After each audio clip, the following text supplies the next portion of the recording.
Drop the beat. I'm a never Trump guy. I'm a never Trump guy. I'm a never Trump guy. I never liked him.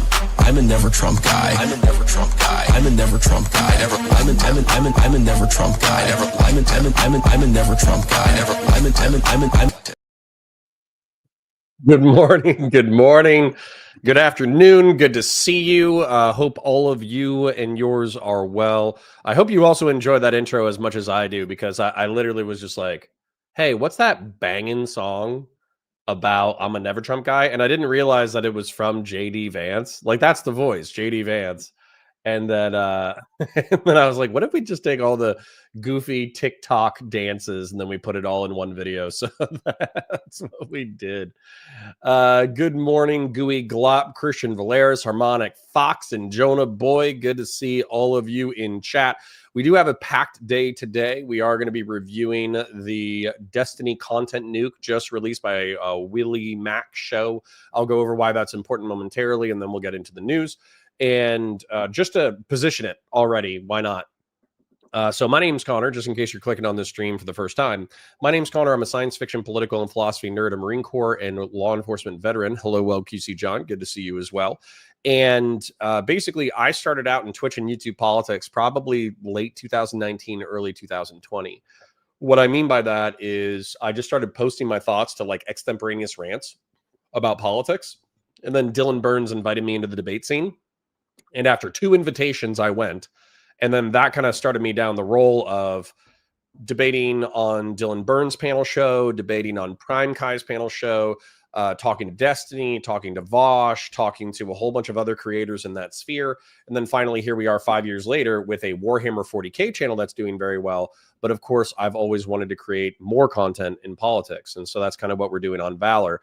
And I'll explain Destiny's relevance to the alternative media political scene later when we get into the content. But for now, I think that's suffice to say, if you wanted to know my relationship to alternative media and the Twitch and YouTube political debate scene, that's kind of how I got started. Jonah Boy says, good afternoon, brethren. True. Harmonic Fox says there's another Destiny content nuke. Yeah, Willie Mac show released one today. So I know that it's more drama than it is politics, but obviously we still have politics in the background running as we're doing all this drama stuff. Of course, there was still the Ethan Klein iDubbbz thing going on. But to be honest, the main content from that arc, I guess, was Ethan Klein breaking down the iDubbbz thing. So we'd have to watch the iDubbbz content again, which I wasn't really interested. And then also Ethan Klein effectively goes down and like he's reacting to iDubbbz content nuke. And then so he's taking it down every 3 seconds. So it just felt like it would be redundant content if on top of all the drama commentators, I added my 2 cents. I don't think it's relevant necessarily. Jonah Boy says, what is politics if not drama? I agree. Politics, especially the alternative media political scene, is very oftentimes drama with the veneer of world affairs. And so that's fine. I love world affairs and I love drama. So that's perfect. But without further ado, let's get into the news and then we'll get into the juicy content later. Although I guess you could say that there's some juicy things going on in the news. So this was actually a pretty big deal, and I'm pretty happy about it, to be honest, because I think it does need to be challenged. The Supreme Court temporarily blocks new deportations under 18th century wartime law. I'm going to read the first few paragraphs just so the drama is life, life is drama. I mean, yeah, why not? I'm going to read this, though, because we do need some additional details. So U.S. stocks are tumbling. That's not the one I want to read. I want to read this one. Oh, okay, it's a video. Let's watch the video, I guess.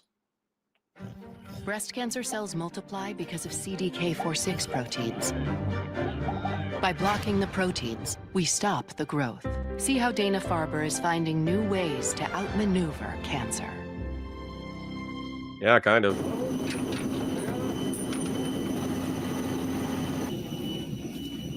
Estamos en este momento a 30 ciudadanos venezolanos que nos han otorgado poder para actuar.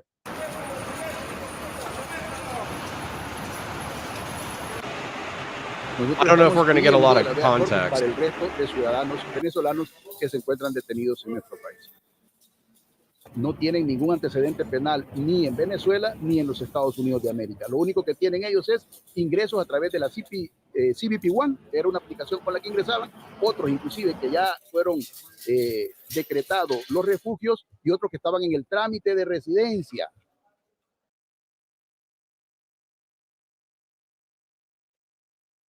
Yeah, so that was in Spanish, so I don't expect all of y'all to necessarily know what's going on. But we were just watching a lawyer who represents Venezuelan migrants talking about how he appealed to the Supreme Court in order to apply habeas corpus. And then habeas corpus is a legal order that requires a person to be brought before a judge to determine if their detention is lawful. Okay. I mean, I think that's a perfectly reasonable thing, and that's something that I want. Let me break this down for you real quick, okay?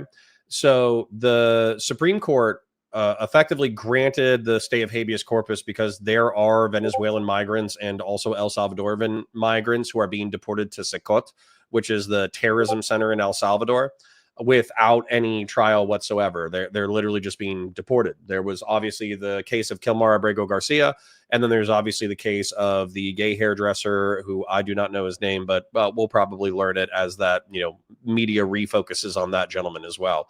But what's going on is they're saying like, hey, you're just deporting these guys randomly because they have tattoos, because they're in the country, because they have the wrong friends, because they're wearing the wrong clothing, et cetera, et cetera.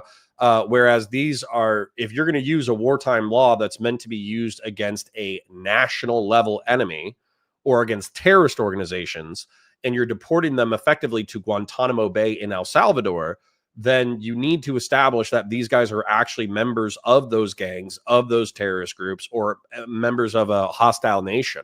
And that hasn't really been happening. And so I actually applaud the Supreme Court for taking this move. Justice Alito was the one who dissented. Dissent in deportation cases, court rushed to block Trump with middle of the night order. So this might give us some more context. The Supreme Court acted literally in the middle of the night and without sufficient explanation in blocking the Trump admin from deporting any Venezuelans held in northern Texas under an 18th century wartime law. Justice Samuel Alito wrote in sharp dissent that castigated the seven-member majority. Joined by fellow conservative Justice Clarence Thomas, Alito said there was dubious factual support for granting the request in an emergency appeal from the ACLU. The group contended that immigration authorities appeared to be moving to restart such removals under the Alien Enemies Act of 1798. The majority did not provide a detailed explanation in the order early Saturday, as is typical, but the court previously said deportations could proceed only after those about to be removed had a chance to argue their case in court and were given a reasonable time to contest their pending removals. Okay. This is literally what I've been hounding. This is what I've been hounding about for days, maybe weeks. Is like, listen, if you have a guy who's covered in MS-13 tattoos and he's committed crimes either in his home country or in the United States, I have no problems with him being deported to Central America and maybe to even jail or prison, depending on context. However, what I do have a problem with is taking what seems like Venezuelan normies, and then because they have a tattoo or wore the wrong clothes, without a judge reviewing their case, deporting them randomly to effectively Guantanamo Bay, El Salvador.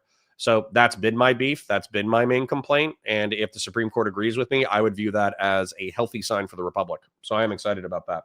Harmonic Fox says, I mean, isn't that what the U.S. government has boiled down to? World politics as a facade for interpersonal BS drama? I mean, kind of, right? Like, as a matter of fact, I would say that politics is bending towards the alternative media sphere when it comes to political analysis. Well, QC John says, would it not be best described as drama about world affairs through Team Blue or Team Red? I mean, that's 100% the alternative media space. So I agree with both of you. C-Dub says, hey guys, nice being back, recovering from surgery. Time to participate in chat and try to boost the algo. I'm doing my part. Well, thank you, King. That's a friendly reminder to everybody in chat to like the stream. That way other people know that we're live and that they can come join us and have fun and hang out. But don't they have MS-13 tattoos, says Sultan Al-Fahim? I'm assuming based off of Sultan Al-Fahim's chat history that he's being sarcastic. However, I'll go ahead and go into it. So the interesting thing about the Kilmar Abrego Garcia complaint was that he does have tattoos on his knuckles, right? And the tattoos have a marijuana leaf, a smiley face, a cross, and then finally a skull. And so the argument is that the M stands for marijuana, the S stands for, or the smiley face stands for S, the cross is small enough to be a 1, and then the skull has 3 prominent positions, which is, the eyes and then the nose cavity, which I'm willing to say that that's perhaps true, right? I think that if you get tattoos on your hands, no offense to, I'm tattooed, I have tattoos. But if you have tattoos on your hands, you're either a tattoo artist, a bartender, or a criminal. That's pretty common, right? And so the question kind of becomes, is like, how many dog whistles, the Bulls hat, the see no evil, hear no evil hoodie, hanging out with other gang members, getting caught with 8 people in a van, transporting them, and the state trooper thought you were doing human trafficking but couldn't prove it. And then you have that tattoo that could be a dog whistle for MS-13. At what point is there enough smoke that we're going to call it fire? And also with the domestic violence battery accusation in 2021, he might not belong in Secot, the Guantanamo Bay, El Salvador, but he does. I think that you could deport him, right? Maybe to Guatemala with family. That would be fine with me. But the point is that you need due process in order to make these determinations, and they shouldn't be fought out on Twitter. That's actually the main thrust of the argumentation. So anyways, K Soko says, good afternoon, Officer Rhino. Good to see you, Mr. K Soko. Good to see you. Good to see friendly and familiar faces in chat. It's good day to be alive. Good day to be with you fine folk. C-Dub says, even if it was there enough for deportation? Well, C-Dubs, so I'll go ahead and answer that question because I'm sure you're not the only one who has that question. So when it comes to asylum in the United States, refugee application, this is what I read from a legal analysis, is that if you want asylum in the United States, you want to apply as a refugee, you have to apply within 1 year of being present. Mr. Kilmar Abrego Garcia lived in the United States for 8 years, and then he was detained in 2019, hanging out with MS-13 in a parking lot, 2 members of MS-13, and then he had an inordinate amount of cash on him. So he was held temporarily while an immigration judge reviewed his case, and they said, okay, well, we're not going to release you on bond because you could be a danger to the public. But eventually what happened was he was able to demonstrate in court that he didn't have a criminal record, and that they had no evidence of his affiliation with MS-13 besides the clothing that he was wearing, which is kind of paper thin, right? And then also he's been like a contributing member of his community, and he's got a wife and kids and all that kind of stuff. So as a result of that, he said that he was in fear of the 18th Street gang back home. They granted him a stay from deportation specifically to El Salvador. And he was checking in with the federal government every now and then in reference to his status. But he was still subject to deportation at any time. They were just legally prohibited from sending him to El Salvador. So if the government said, hey, buddy, you can't stay here anymore, they could legally deport him to, he has family in Guatemala. So if Guatemala was willing to take him, then he could have been deported to Guatemala at any point, especially if he committed crimes. So yeah, so that's kind of where it's up in the air, and I would like a judge to make a determination that's based off of reason and evidence instead of me fighting with MAGA D-bags on Twitter. That's what I would like. So that's my answer to your question, C-Dubs. Azurai says, wasn't the whole thing that he was Trenda Agua, and however you spell that, it's not MS-13? No, Trenda Agua is Venezuelan. Kilmar Abrego Garcia is from El Salvador. El Salvador has the 18th Street Gang and MS-13, so is MS-13.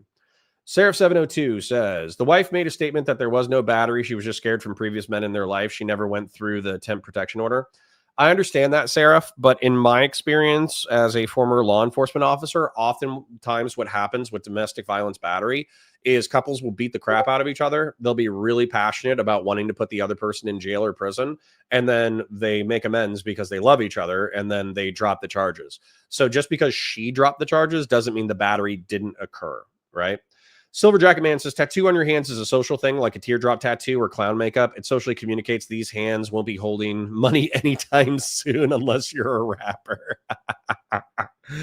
Oh, I'm happy you guys are bringing the spice so early. I do appreciate it. You give me life.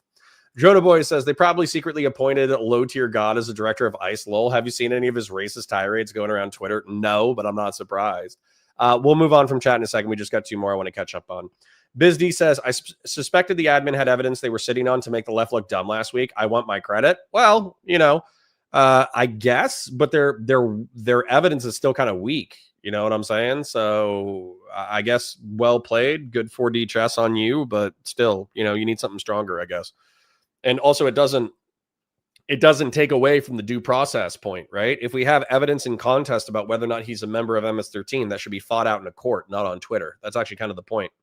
Joda Boy says, funniest thing I've ever seen, though, I shouldn't laugh. Yeah, well, all right. Well, Kishi John says, I read something saying the cross was for one and true God and skull was cranio in Spanish, 3rd letter of the alphabet. I don't know if that's true. Me either, right? That's why I want a judge to review it. Finally, Kesoko, and then I am going to move on. Kesoko says, I think that's partially right. The courts had already ruled and said he can't be deported to El Salvador specifically. He can be deported, but only deserves to another country besides El Salvador, like Guatemala, where he has family. Could have sent him to any other country besides El Salvador. Exactly. I think Kesoko and I are in alignment. But anyways, this Midwestern city has long been a federal hub. The pain from Doge's cuts is everywhere. So this is part of the economic fallout from Doge that, you know, the MAGA is going to say a good thing. So let's just read what's going on in Kansas City real quick. Kansas City, Missouri. In her 28 years working for the federal government, although that probably makes her eligible for retirement, Shea Giorgino, all right, I'll try to be respectful. Shea Giagnorio. Man, need to change that one. Provided daycare for the children of U.S. soldiers, training for employees, and oversight for safety net programs. Public service took her from Germany to Alaska to Kansas City, Missouri, where she moved last year for a long-sought promotion. But when she reported to a downtown federal building for work one day last month, her access card no longer worked. After a coworker let her in the building, she checked her email. Her entire office had been let go in the latest mass firing ordered by President Trump's admin.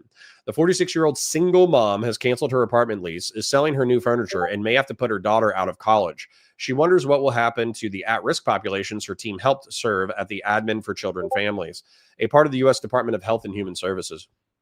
So this is the thing about Doge. You can make the argument that she can move back into the private workforce. It's not that big of a deal. And to me, I agree that the private market is a powerful motivator in order to get people working. But that's kind of crazy pants that they wiped out her entire economic, income. In addition, they didn't replace her role. They just eliminated her role. And then they're also eliminating other needs like the Health and Human Services and the Department of Children and Families. So that's where my concern is okay, so you just slashed all this stuff. Where's the savings? Okay, that's actually my real question. So you hurt the single mother. You're slashing services to members of the public. You're slashing services to members of the federal administration. Okay, so that's the quote unquote cutting the fat from the federal government. Where's the savings? Because if you say that now we're just going to buy the F-47 stealth fighter and we're going to spend $1 trillion on defense, that, to be honest, at this point, that seems like what the Republican Party would do. So it's where's the savings and what are the savings going to? And the answer is more toys for the Department of Defense to play with and blow stuff up. And by the way, I love toys for the Department of Defense. I love blowing stuff up. One of my favorite things ever is blowing stuff up with toys from the Department of Defense. However, is that actually good for America? And my answer is probably not. Yeah. So Kesoko says, could have sent him to any other country. Yeah, exactly. Chase says, sup dudes? What's up, Chase? Biz D says, Jonah boy, did you see the one about the Mexican router charged by a hamster sipping horchata runoff of Baghdad battery? That is a crazy pants sentence. But anyways, getting through the news, Trump's tough talk might help liberal Mark Carney win a full term as Canada's prime minister. I'm not going to read all the details, but this does frustrate me. So what was going on was this guy, Justin Trudeau, was the leader of the Liberal Party in Canada, and he built a coalition that was unbeatable for a long time. And then very recently, it seemed like the Conservatives were going to finally sweep in Canada with Pierre Poilievre. At least that's what all my alt media friends were saying, was that the Conservatives actually had a real shot of winning power in Canada for the first time in a decade. But what ended up happening was the Trump admin has been so belligerent to Canada that they repopularized the Liberals, despite Liberals being pretty broadly criticized for being ineffectual in modern politics. And so as a result, the Liberals are now set up to win again. And it's this World Economic Forum, degrowth, progressive liberal guy, corporate guy named Mark Carney. At least that's my vibes based off of the few, stories that I've read about him. And so, yeah, that all I wanted to say is MAGA defeated conservatism in Canada. That's the takeaway, in my opinion. Lower taxes for the rich, naturally. That'll reduce the deficit. Yeah, that's the other crazy pants. They always talk about balancing the budget, and then they pass tax cuts. And it's okay, thanks, guys. Doing great. Awesome. Oh, man. All right. So this one is kind of serious. I have had some conversations about Israel recently, and obviously the iDubbbz and who is it? iDubbbz and Ethan Klein drama was substantively related to the Israel-Palestine conflict. Well, there's a video of Palestinian like crescent workers, like people in ambulances who are wearing glow vests, getting ambushed by IDF soldiers and getting shot. And so this is acknowledging their fault in effectively ambushing a bunch of ambulance drivers. So I want to see what Israel has to say about them killing medics. Jerusalem says an Israeli investigation into the killings of 15 Palestinian medics last month by Israel forces said Sunday it found a chain of professional failures and a deputy commander has been fired. The shooting outraged many in the international community, with some calling it a war crime. Medical workers have special protection under international humanitarian law. The International Red Cross Red Crescent called it the deadliest attack on its personnel in 8 years. Israel at first claimed that the medics' vehicles did not have emergency signals on when troops opened fire, but later backtracked. Cell phone video recovered from one medic contradicted Israel's initial account. Footage shows the ambulance had lights flashing and logos visible as they pulled up to help another ambulance that earlier came under fire.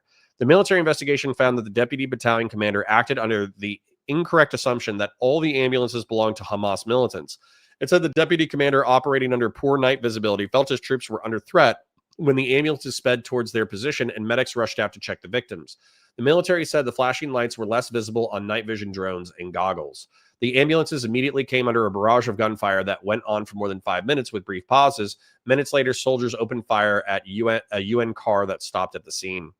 Bodies were buried in a mass grave. 8 Red Crescent personnel, 6 civil defense workers, and a UN staffer were killed in the shooting before dawn on March 23rd by troops conducting operations in Tel al-Sultan, a district of the southern Gaza city of Rafah.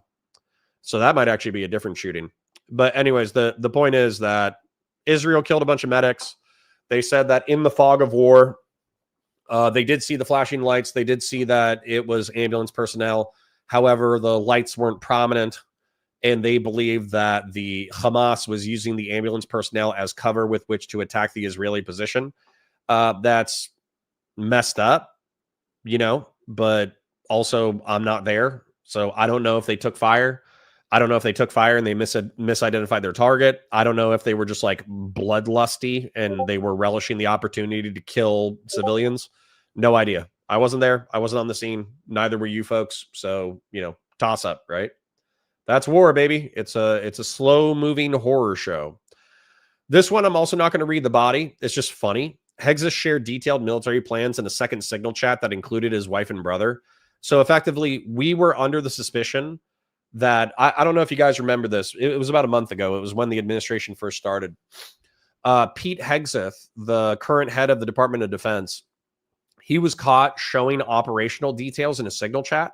Signal chat is basically a Snapchat for boomers where they get to communicate things inside the Washington, D.C. space. And then after a week, all the messages get deleted. So it's a relatively secure, no tracking communications thing. But that doesn't mean that there aren't back doors that spies could potentially use in order to monitor communications. The way that the story first broke is that the Department of Defense accidentally invited a journalist into the group chat about a Yemeni pending attack. And then apparently it's been caught that Pete Hegseth has been doing this more than once. And there was another signal chat that was leaked. So anyways, Trump admin incompetence. They're doing their best. It's okay. Do your best. Okay. Maybe don't use Snapchat to communicate war plans. That might be a good thing. Boeing jet returns to U.S. from China, a victim of Trump's tariff war. At this point, he should be fired. Well, yeah. I mean, I agree. I'm not going to push for it because I know that's just going to make them entrench more, and I don't think it's a high priority for political capital. But yeah, that's kind of incompetent.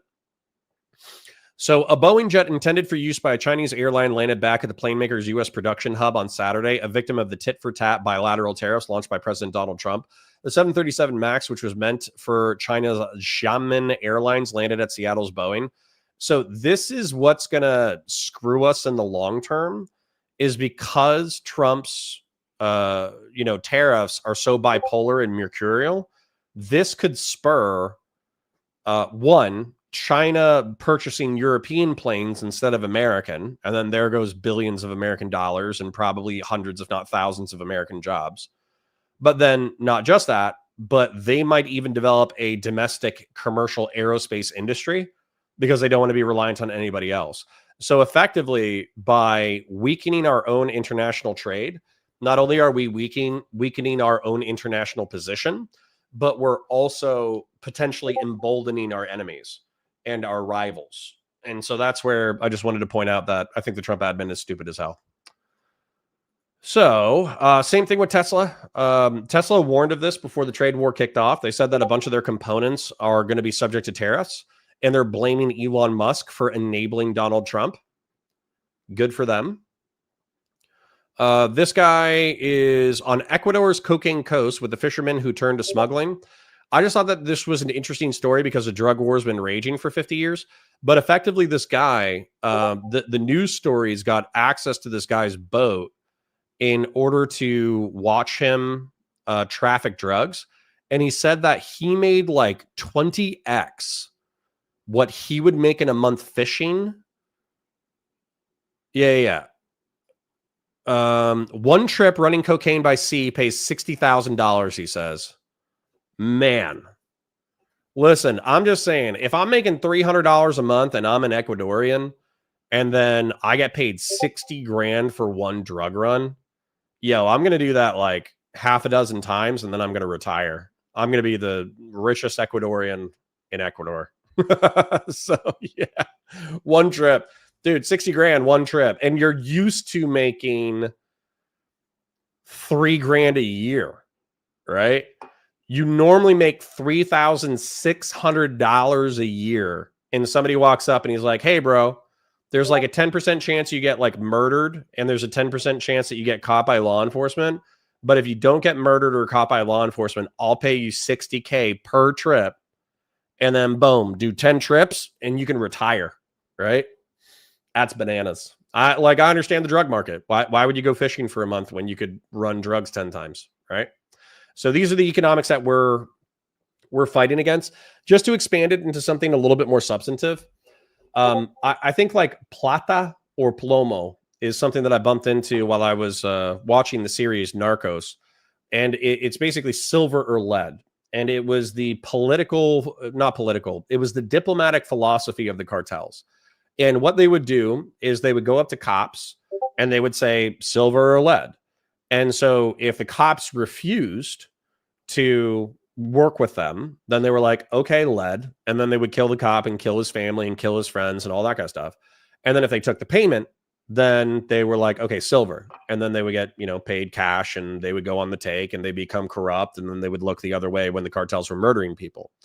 And so that's kind of how you corrupt the society.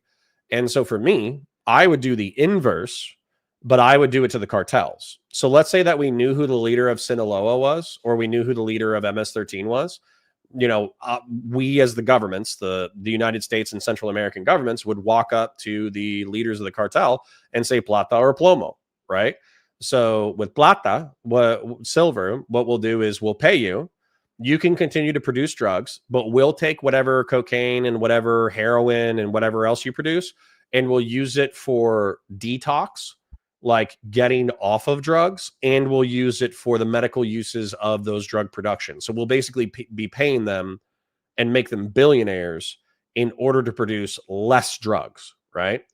And then the plomo, the lead, is effectively like, if you don't take our deal, we're going to attack you and dismantle your drug organization, and we're going to kill your leaders.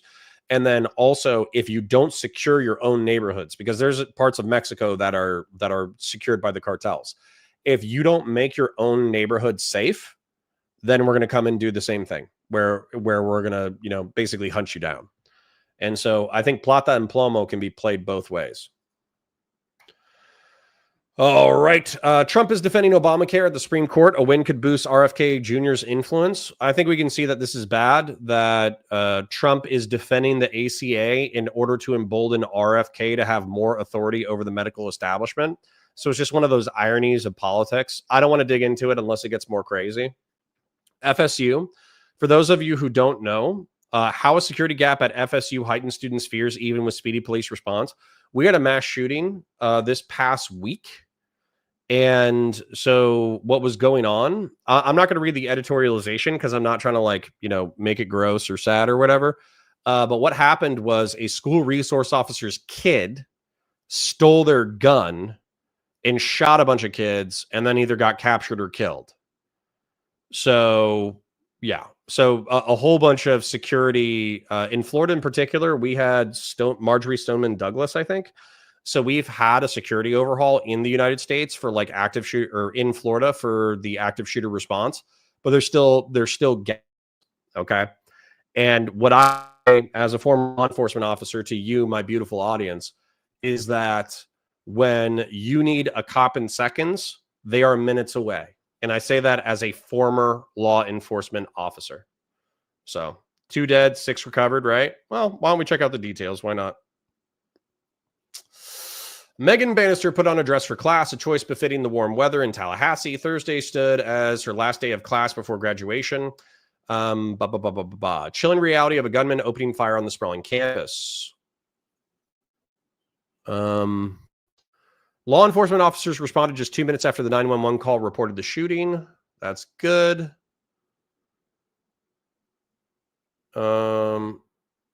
The fact that there is no student that passes away is a true miracle and remarkable. That is credited to Florida State. Yeah, let's see. I think they might have killed admin and shot a couple of students. So let's see the details on the FA rating. Here's what we know about the victims and the suspect. 2 people were killed and 6 injured in a shooting. Yeah, so I think that he killed 2 administrators. And then he shot a few students, but all the students lived. That's all I care about necessarily, because you just have to understand that law enforcement is not perfect, and as long as we have firearms, mass shootings are going to happen. We can of course improve our techniques, tactics, and procedures in order to be better and better and better. However, I strongly recommend to my audience to conceal carry. C-dubs, 2 dead, 6 recovered, right? That looks like what it was. And then QC John says, it's suspected he was inspired by one of those Nazi satanic online cults I read also. Yeah, and we have plenty of schizophrenic cults running around in our society enough to inspire mass shooters. So it is going to happen every now and then. I do recommend concealed carrying when you go to public spaces that you know you're going to be surrounded by hundreds or thousands of strangers, security permitting. And then I just recommend you have a plan. So if you don't know any first aid, ask me first aid questions and I will answer them. Then this is another quick point about guns. And then, to be honest, we're probably going to watch one thing and then get into the Destiny content. So with the future of gun research in question, new report finds U.S. emergency departments see firearm injuries every 5 minutes. When Dr. Christina Johns, a pediatric emergency medicine, we don't need to read it. The point is that Democrats want to use the CDC in order to research firearms because they're calling it a public health crisis because 30,000 people per year die from firearms, or 30,000 people die from suicides. I think it's 15,000 die from homicides. But the reason why conservatives push back on this is because you're obviously going to find that firearms correlate with death. We all know this. They correlate with accidental death. They correlate with gang death. They correlate with mass shootings. We all understand that. But the point is that there are places that have way more strict gun laws, like Europe, that have substantively less homicides, and there's places that have way more restrictive gun laws, like Mexico and Central America, that have way more homicides than the United States of America. So it's clear that guns aren't the only variable. Like civilian gun ownership is not the only variable for homicide. So homicide heat map globe.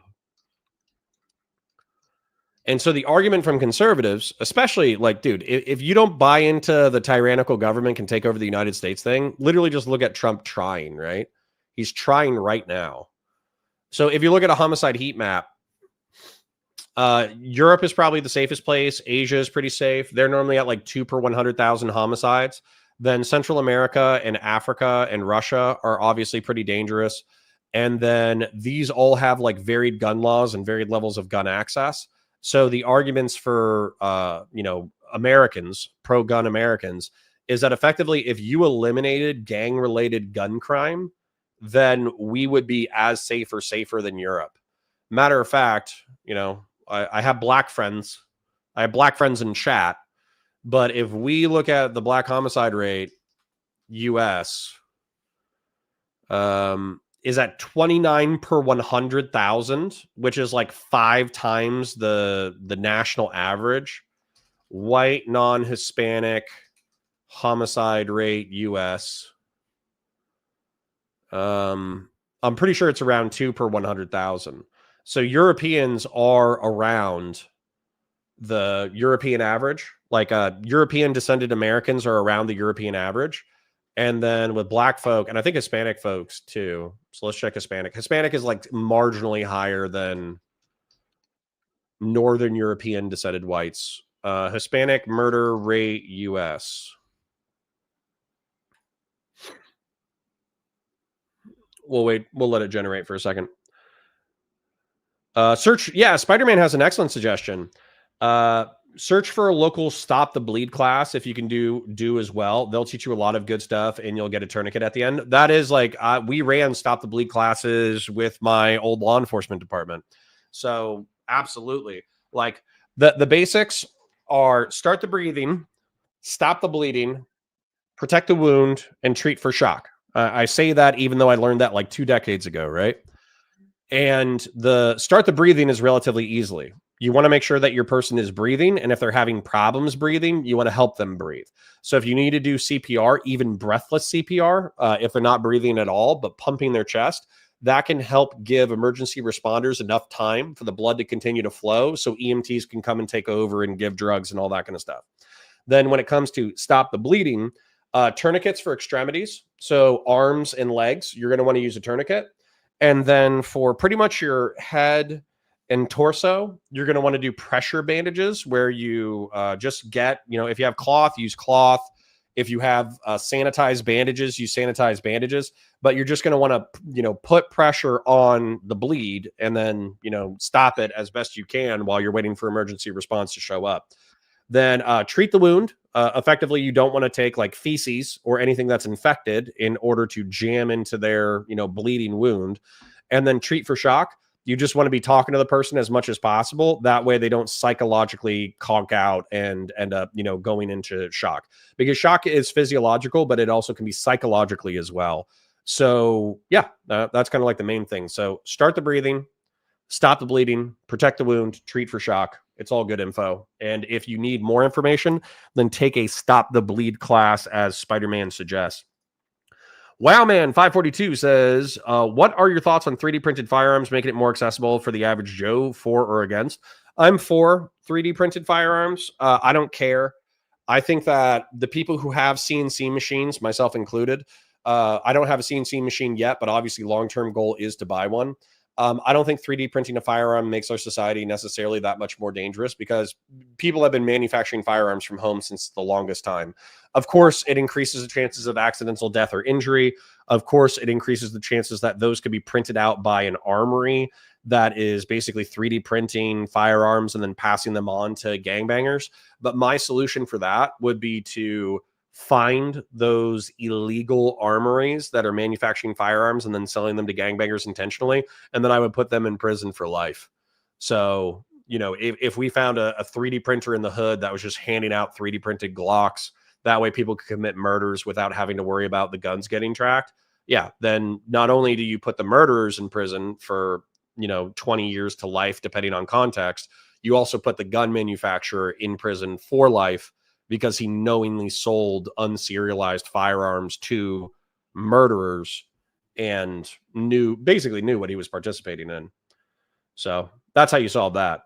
I don't think you ban home weapons manufacturing. Some of the coolest weapons are built at home.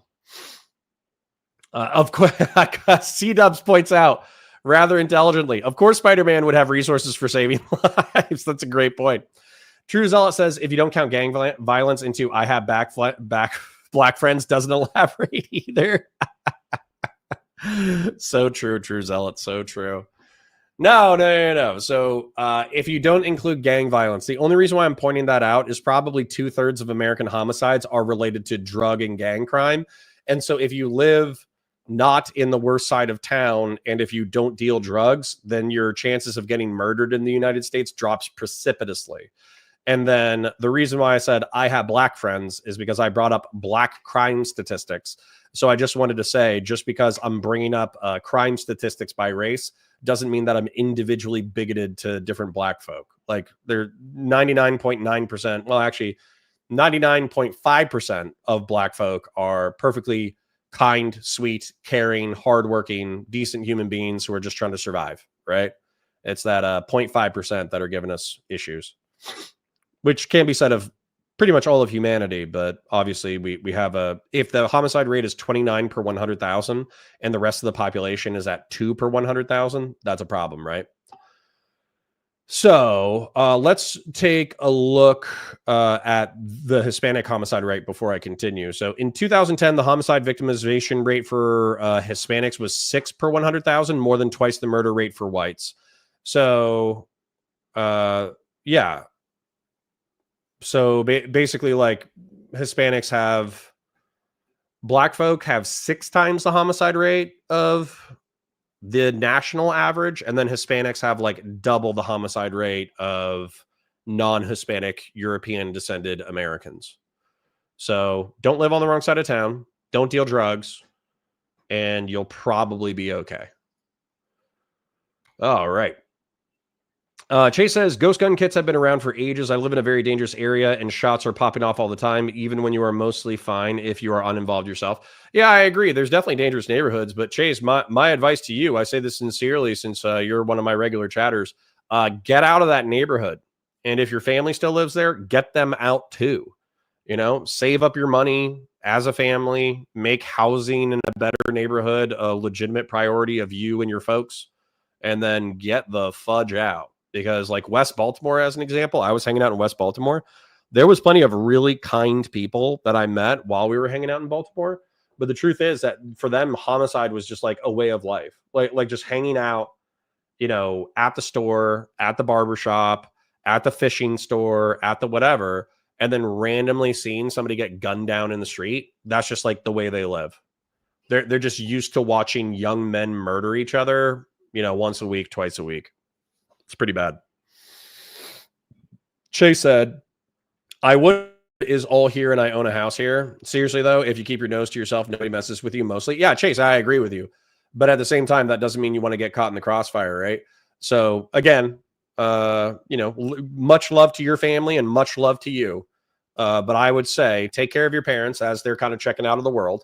Talk to your siblings once your parents pass, and, you know, God forbid they never pass, knocking on wood and saying some prayers for your folks right now. However, once your parents pass, I would talk to your siblings and I would say, hey, why don't we all sell the properties? We take the equity and we use it as a down payment for, you know, a new spot with, you know, a better neighborhood, better schools, less homicides, etc. But anyways, don't listen to me. I'm just some guy on the internet, but parasocial love to you and yours. Quick shill time. So I appreciate the, you know, the 30 beautiful souls that we have cross-platform on the channel right now. Please remember to like the stream. That way other people know that we're live. Please remember to engage in chat. That way it drives the algorithm. If you do have money burning a hole in your pocket, then feel free to do a super chat. I, of course, will read everything. Not everything in chat, but I will read all super chats, obviously. And then also, I encourage you, I'm sure we'll turn on memberships momentarily. Become a YouTube member when you get an opportunity if you want to help support the content. So I do appreciate you. Just sharing. In my city, 1 in 10 are the victims of violent crimes. Yep, that sounds good. That sounds about right for a rough area. But 1 in 10 are also buying drugs or involved somehow, usually. Yeah, of course. You know, drug-related violence is very common, especially in certain areas. But let me share with you guys a little bit of back-scene stuff before we continue. And we will watch this very short CNN segment that I actually think is wildly entertaining. And then we'll get into the Destiny Content Cop. But effectively with Valor, you know, I think I've mentioned this before, but Ken and I had a conversation up in Washington, D.C. We were at the same meeting where he said that he wanted to create a channel as an offshoot of Midas Touch where they were reaching out to young men and men who were lost, relatively speaking, and then try to give them like good role models, good advice, et cetera, et cetera. But what's going on is that Valor has a wildly large roster of super, yes, Brooklyn, there was a Destiny content cop. It's from Willie Mack's show, and it was released this morning. So they have a super deep roster of wildly talented people, but these wildly talented people are new to social media. And so what's kind of happening, in my opinion, is that the thumbnails, the titles, the way content is distributed, all that kind of stuff, it's kind of like it's not as fast as the media sphere is. And by the way, like, I'm not like the king of alternative media, but I will say that over the past 5 years, I've learned a lot, right?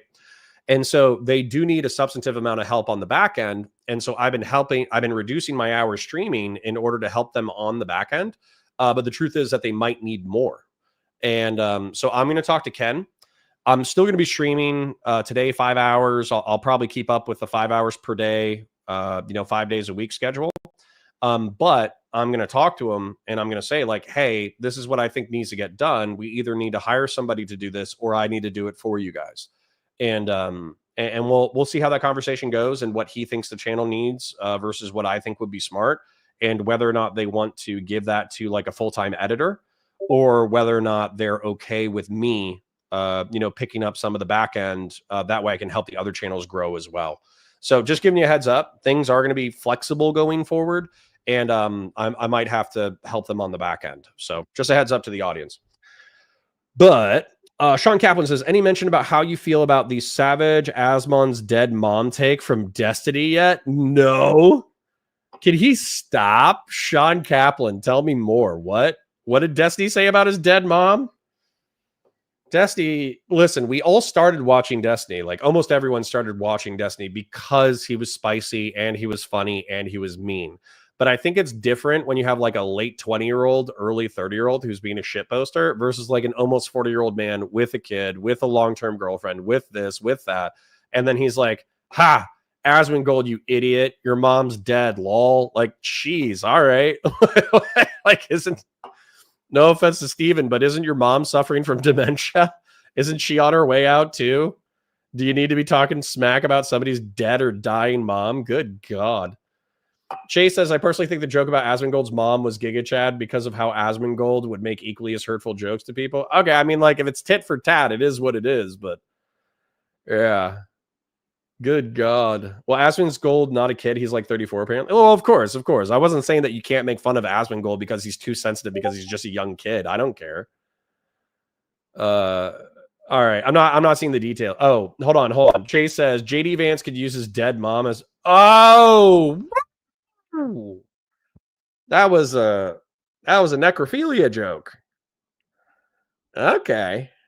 All right, Steven. Well, I'm not going to feel too bad if Willie Mack's show takes him down the peg, because that is spicy. That is spicy. Listen, let's be real here, okay? I'm going to be real with you guys. We could sit here and we can analyze the news. We can take a look at other content, all that stuff. But there's a reason why we watch spicy content is because it's entertaining. It's funny. You know, I read that. I laughed. It's messed up. It's super messed up. If Asmongold and Steven were in each other's face and they were normal human beings, I would expect a sentence like that to start a fist fight. Now, they're both internet figures, so I expect them to banter a bunch on, social media. And then I expect whoever's metrics take a dip because of some related drama, then I expect that person to make, or, the other person to make fun of that person. That's what I expect. I don't expect them to fist fight about it. That's kind of spicy, though. Listen to it? No, Sean. No. I'll tell you this. I'm not going to listen to it because this is a family program, okay? But, maybe if you super chat, I'll change my mind. But I'm not going to. This is a family show, okay? I did laugh. Lord forgive me. Exactly. Chase said Asmongold would say something like, well, it was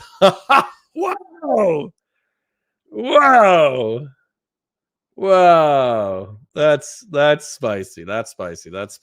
Okay. Well, let's do this segment real quick and then we'll get into the Destiny content cop. I'll do an intro. That's our new segment. So, anyways, I hope you enjoyed that. But as a matter of fact, let me do full screen so we can build a parasocial bond. Let's do this so we're more friendly. Okay, so. Hi, guys. My name is Cotter. I'm a science fiction, political, and philosophy nerd, a Marine Corps and law enforcement veteran, and I like to break down alternative media, news, politics, all that kind of stuff, and we are live on the Valor Media Network.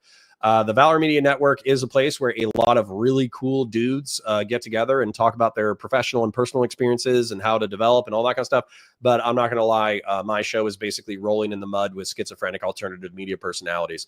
So if you want something more wholesome, go ahead and check out Men Talking Mindfulness. If you want something a little bit more substantive with slightly less profanity, go check out The Geedunk Show. If you want sports, then go check out Lowlights or go check out The Game Within. Those are all excellent shows. However, if you want to roll in the mud in reference to schizophrenic media, I invite you watching this program. There is a 7-minute clip coming out of CNN right now that effectively goes over a journalist dating red pill men and her findings in reference to that. And then also I'm just going to be mean, a very Hobbit-looking CNN reporter who's English traveling to speak with schizophrenic red pill MMA fighters. So it's actually pretty funny to see the juxtaposition between the legacy media and alternative media. And without further ado, let's check out that juxtaposition. I'll be taking notes and injecting commentary. Sullivan got in the cage with former UFC star turned podcaster Jake Shields to explore the manosphere and why exactly it's so popular. They speak liberal, they have liberal friends, and then they go online and they are a white supremacist. This is Vera Papasova. She spent the last year dating far-right men in New York City for a story for Cosmopolitan magazine. They're the most insecure men I've ever sat down with. It was really difficult to have some of these dates because they were so insecure, because they don't really know who they are and they don't know how to figure that out. She said the men she dated got all their news and information from the so-called manosphere. They did not listen to anything else. They're only listening to independent media, and they're only listening to men talking to men. The manosphere is made up of macho podcasters and influencers. There's no such thing. Uh-oh. Sean Kaplan with the $20, putting me on blast, asking me to watch this clip of Destiny being horrible to Asmongold. So, Asmongold, they went after my mom. Good luck, 07. Oh, okay. A segment within a segment. Let's do it. Y'all ready? I'm ready. This is going to be brutal. All right, let's set this up since it's going to be a part of a segment within a segment. Stephen Bonnell II, a streamer named Destiny who's popular in the alternative media sphere, he made fun of Asmongold's mom. Asmongold's mom has passed on, and Stephen said something very rude about his mom. It's going to be very gross. If you're not into dead mom jokes or horrible, I've been warned that it's related to necrophilia. If that's not your cup of tea, I totally understand. This segment isn't for you. Let's go ahead and watch this. Thank you, Sean Kaplan, for the donation. From whatever reason, like they always find a way to recode whatever is being stated. They always find a way to recode it into a way that's acceptable. He could come across J.D. Vance fucking his mom's corpse, and J.D. Vance could say, well, it's a Made in America fleshlight, and Asmongold would defend it. That's how completely debased these subhuman losers are. Literally. So the thing is,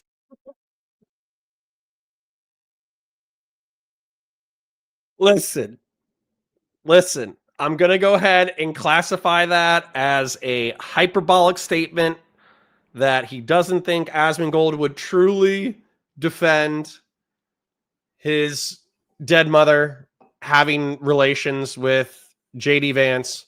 However, I think the point is that there is no level of barbarism or degenerate behavior coming out of MAGA that Asmongold won't ultimately defend.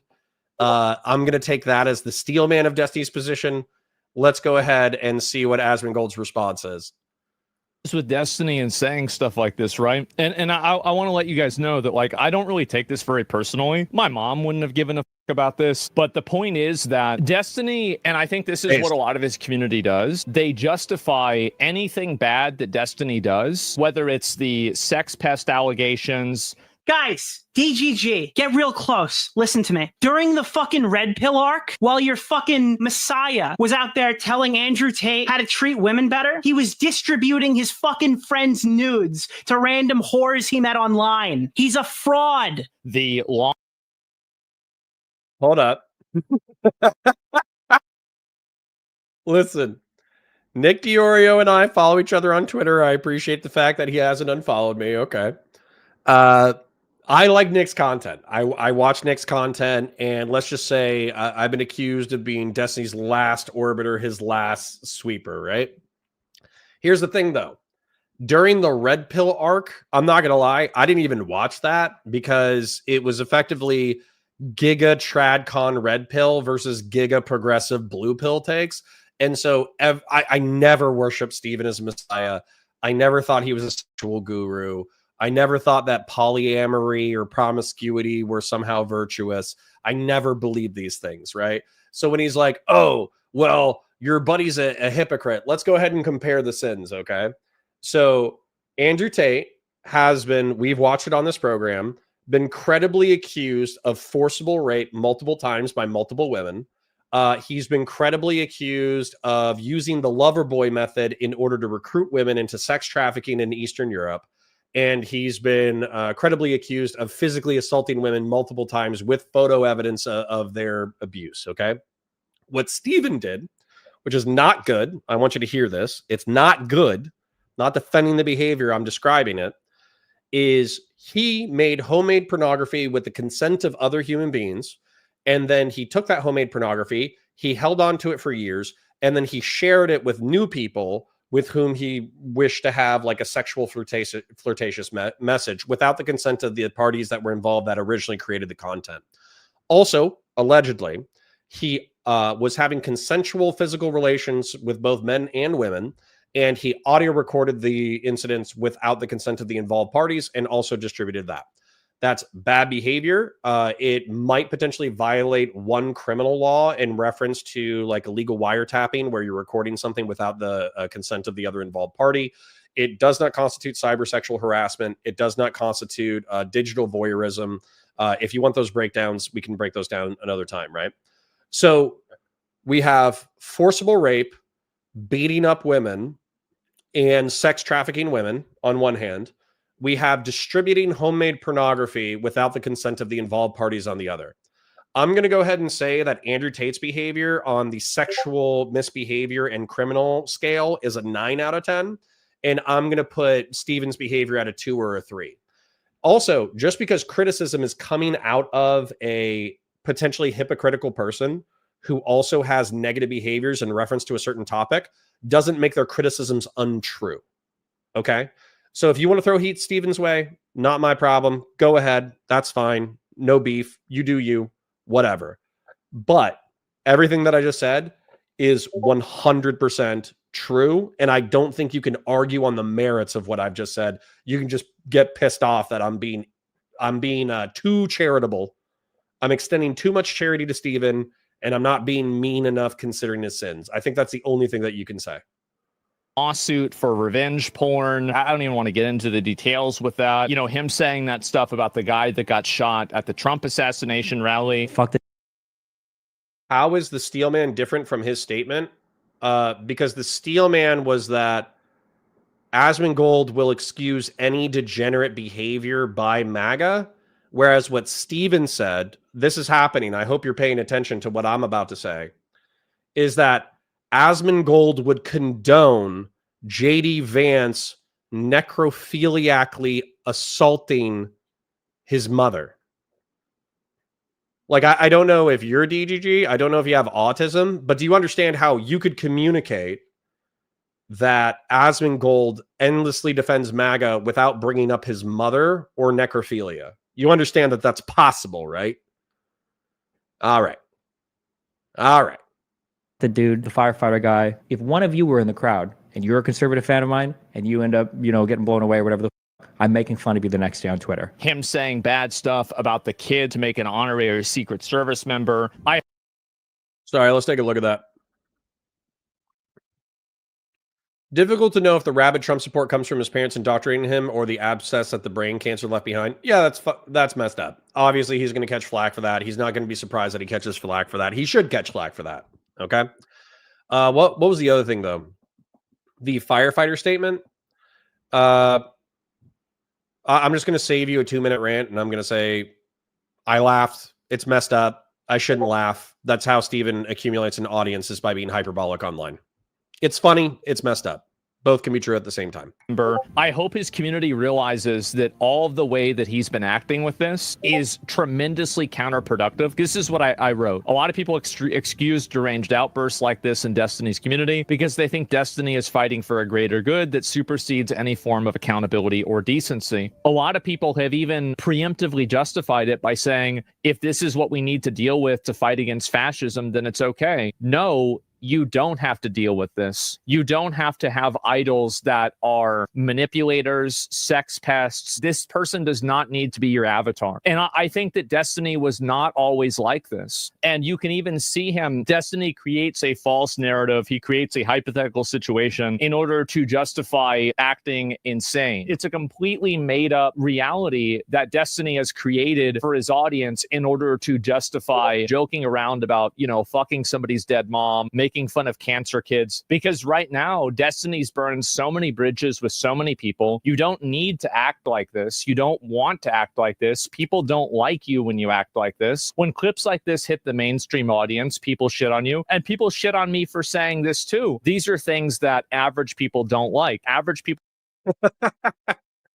Listen, I have no problems with the appeal to normalcy. I think that's perfectly fine. As a matter of fact, I think that we all need to engage with the normal world a little bit more. That way we kind of don't recognize these schizophrenic, hyperbolic takes as normal. However, these things would be perfectly normal in a 2007 Xbox Live chat, right? So as, by the way, we can hear your Discord going off. Well, let me see if I can fix that real quick. I think I can engage streamer mode in my settings, right? That's a thing. Profiles, content and social. Sorry, just trying to get this done. That way you guys don't have to keep hearing the doo-doot, doo-doot. Let's end task, I guess. Close this window, and then I'll end the task. I don't need it right now. But anyways, the point is, the appeal to normies, that's totally fine. I'm perfectly fine with the appeal to normies. However, what I do want to point out is that normies, sometimes there are plenty of normies who are MAGA, right? And what MAGA is guilty of doing within the past few months is immediately, while they're haranguing Democrats for insufficiently clapping for a kid who was made honorarily a Secret Service agent who has brain cancer, they will a second later say that January 6th was a setup that got people entrapped by the federal government while they were rioting and beating Secret Service members and law enforcement. And then they will also laugh. I've seen it happen on social media in particular, where a family had illegal immigrant parents who had given birth to a citizen, and the citizen had cancer. And it was like a kid with cancer. It was like a 6-year-old. And they all got deported because there was nobody local who could take care of the kid. And then the parents were effectively saying hey, I hope we're able to get some kind of travel visa, because the truth is we had access to decent cancer treatment in the United States, and we don't have access to it in Mexico.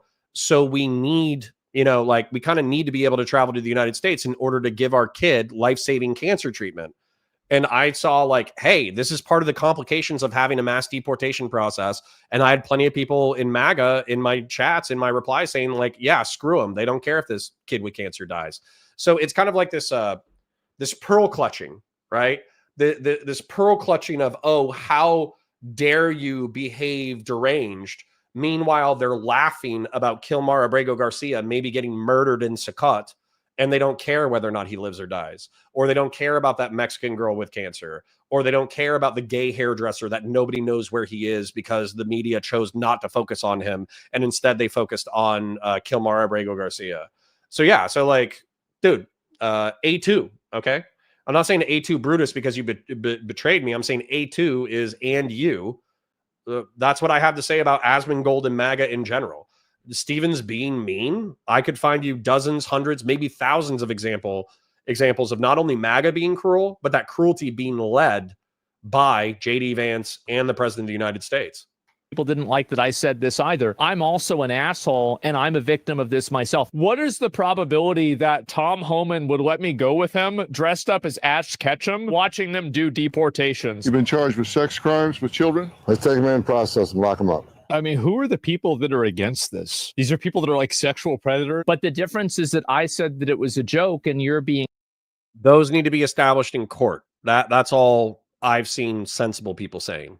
Serious. You're going out and you're advocating for the assassination of political people, and you're going and chirping out about this. You should be glad you're not banned. I think it hurts the causes. It hurts himself. It makes his audience look bad. It radicalizes people for no reason. What are you doing saying this? Really, just take a step back and think, what the fuck are you doing?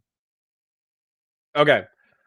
Steven's not going to, which is fine, but my advice to Steven would also be to chill out because he's being crazy. So he's being crazy. He's hurting his own thing, maybe his own cause. Maybe he needs to get it out of his system. But yeah, he needs to chill out if he actually wants to be politically relevant. That would be my advice to Steven. On 51, nah, the kid was DEI and nobody batted an eye on that, I guess. MAGA leans on the narcissist prayer, though it's, to be fair, so does the left. Yeah. Everybody is guilty. For those of you, so C-Dubs brings this up, and this is something that you need to be on the lookout for in other people, but it's also that you need to not engage in yourself when you're engaging in argumentation with other people. So the narcissist prayer reads, that didn't happen, and if it did, it wasn't that bad. And if it was, it's not a big deal. And if it is, that's not my fault. And if it was, I didn't mean it. And if I did, you deserved it. So the two biggest things that I can think about for this in the past decade is January 6th and COVID lockdowns. So with progressives and liberals, if you talk to them about COVID lockdowns, they'll say, that didn't happen. And if it did, it wasn't that bad. And if it was, it's not a big deal. And if it is, it's not my fault. And if it was, I didn't mean it. And if I did, you deserved it. And there are people who died, who lost family members to COVID, where they weren't able to say goodbye because they died. And when you say the narcissist prayer to them, they get really mad and they entrench themselves into their perspective even deeper. And then same thing with January 6th. I've had this conversation with plenty of people in reference to January 6th. And every time they do it, it pisses me off. And I'm like, okay, you guys are tribalist morons who don't know what the reality is because you just want your side to win. So I would say that this category of behavior 100% pushed me away from MAGA, because I see MAGA in reference to January 6th and in reference to Trump trying to subvert the Constitution of the United States. They effectively say this word for word. Chase says they are cruel for the simple sake of cruelty, then expect nobody to make mean jokes about them. I mean, relatively speaking, yeah, they're appealing to a level of higher behavior that they themselves do not conduct themselves with. Kirito Kurosaki says, counterpoints, just an FYI, you and Vegan Gains have a cameo in the Destiny comment cop near the end. Ooh, that's exciting. I didn't even know that. Wowman542 says, base, just kidding. I think the political version of the narcissist prayer is more like, it's not happening. Okay, it's happening, but not that much. Okay, it's happening and it's good, and you're bad for disagreeing with it. Yeah. That happened all the time. Youth trans healthcare was very similar to that. The deep state made me do it. I mean, that's me. That's my argument. The deep state always made me do it. But anyways, let's get back to the content. I'm going to go ahead and thank Sean Kaplan again. Thank you for your generous donation. It is very appreciated. And you got us a content segment within a content segment. So thank you for that. But let's get back to this. She's an independent female. Most women have zero concept of like money. Females don't have independent thought. It's a space where UFC fighters are among those who reign supreme. They love the UFC guys. They love the MMA guys because those guys do what they can. They're modern gladiators. They're badass. Badass like Jake Shields, a former UFC star turned podcaster. Tariff, Now I'm starting to feel nervous. Thanks for having us. Yeah, of course. Who I met at an MMA gym in Las Vegas. Like all great MMA pros.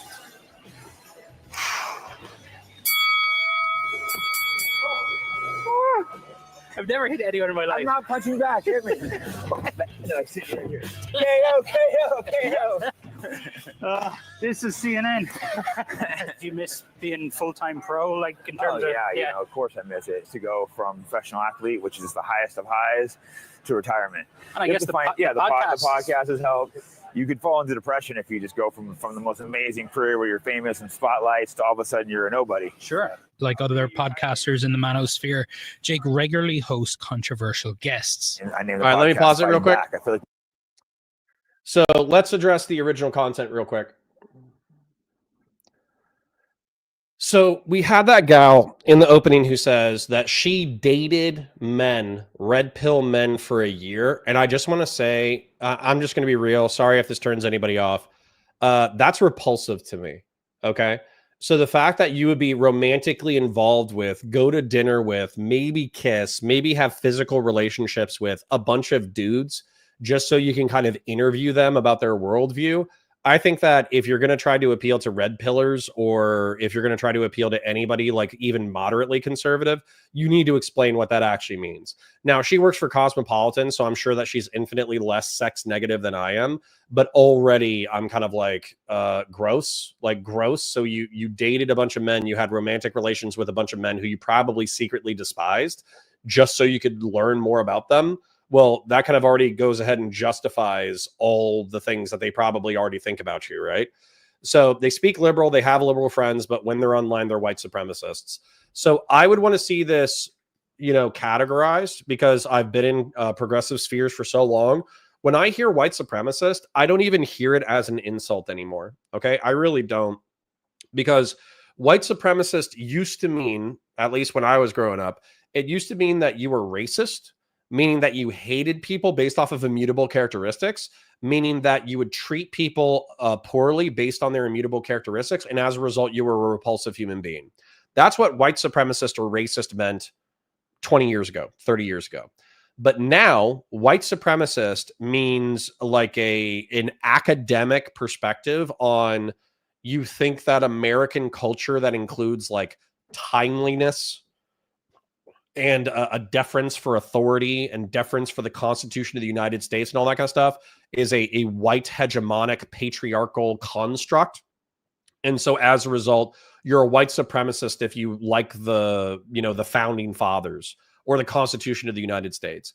And so whenever somebody says white supremacy, I need to know which one they're using. Are they saying that they're racist over immutable characteristics, or are they saying that they in general support the social structures of the United States of America, right? The men are insecure. I mean, I believe that, but dating you is not going to help.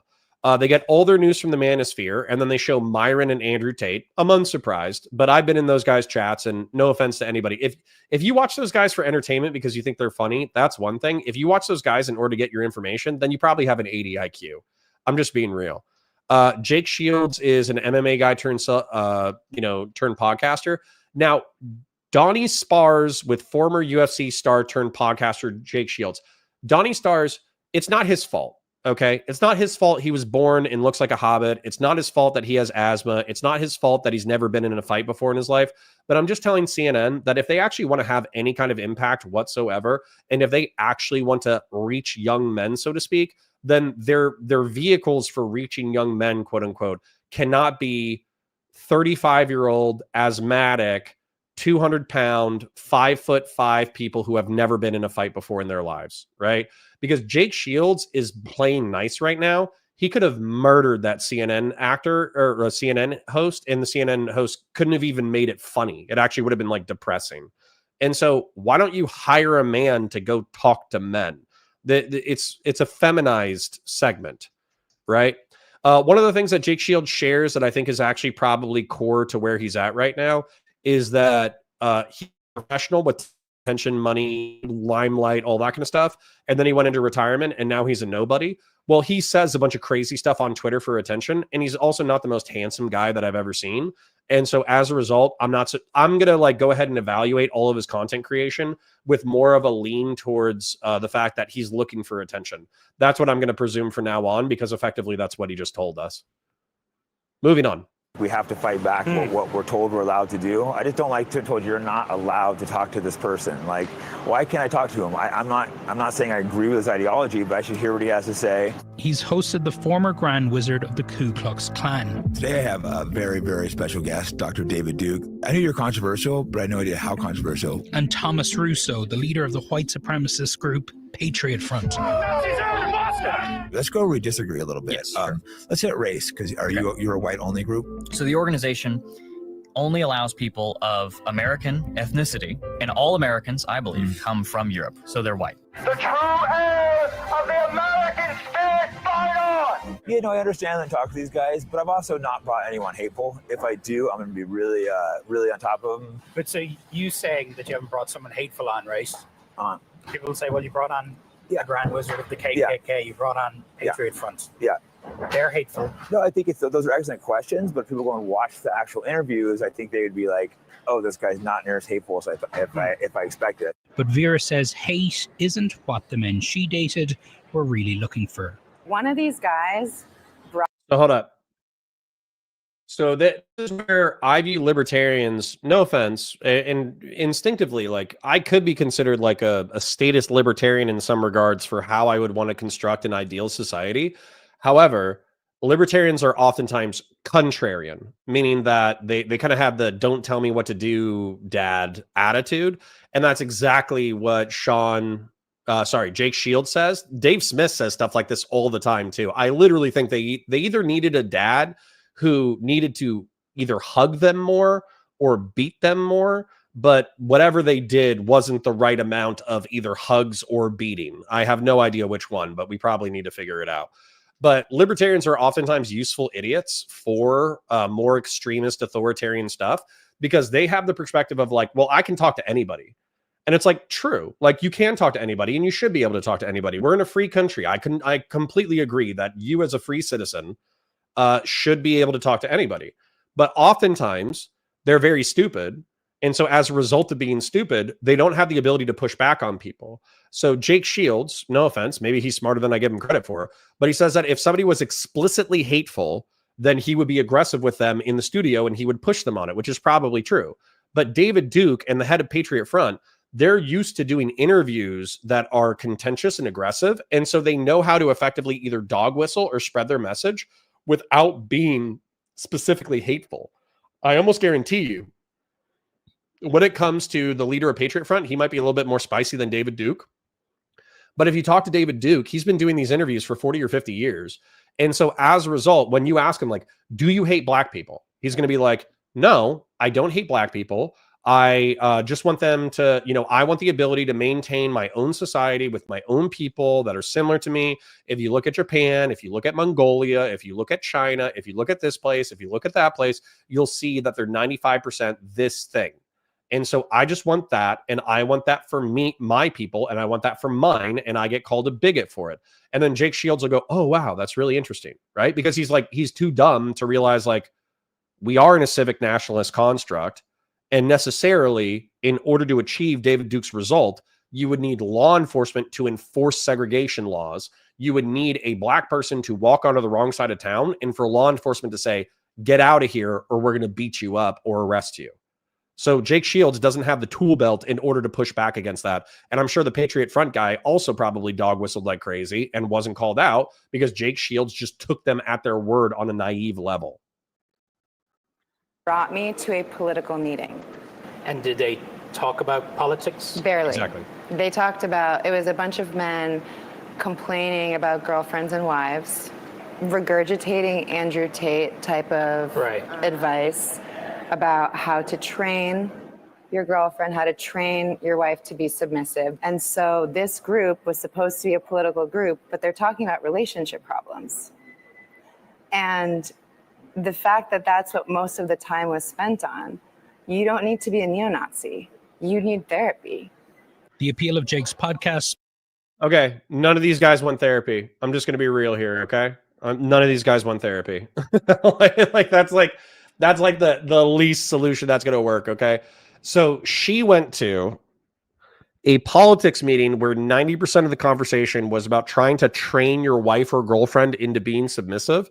And I almost guarantee you that this guy brought his girlfriend to the training wife conversation, the training girlfriend conversation, because he wanted to see if she would be open to that. Because there are women who are submissive, who would be open to like a dominant submissive relationship, sometimes for like a sexual kink, right?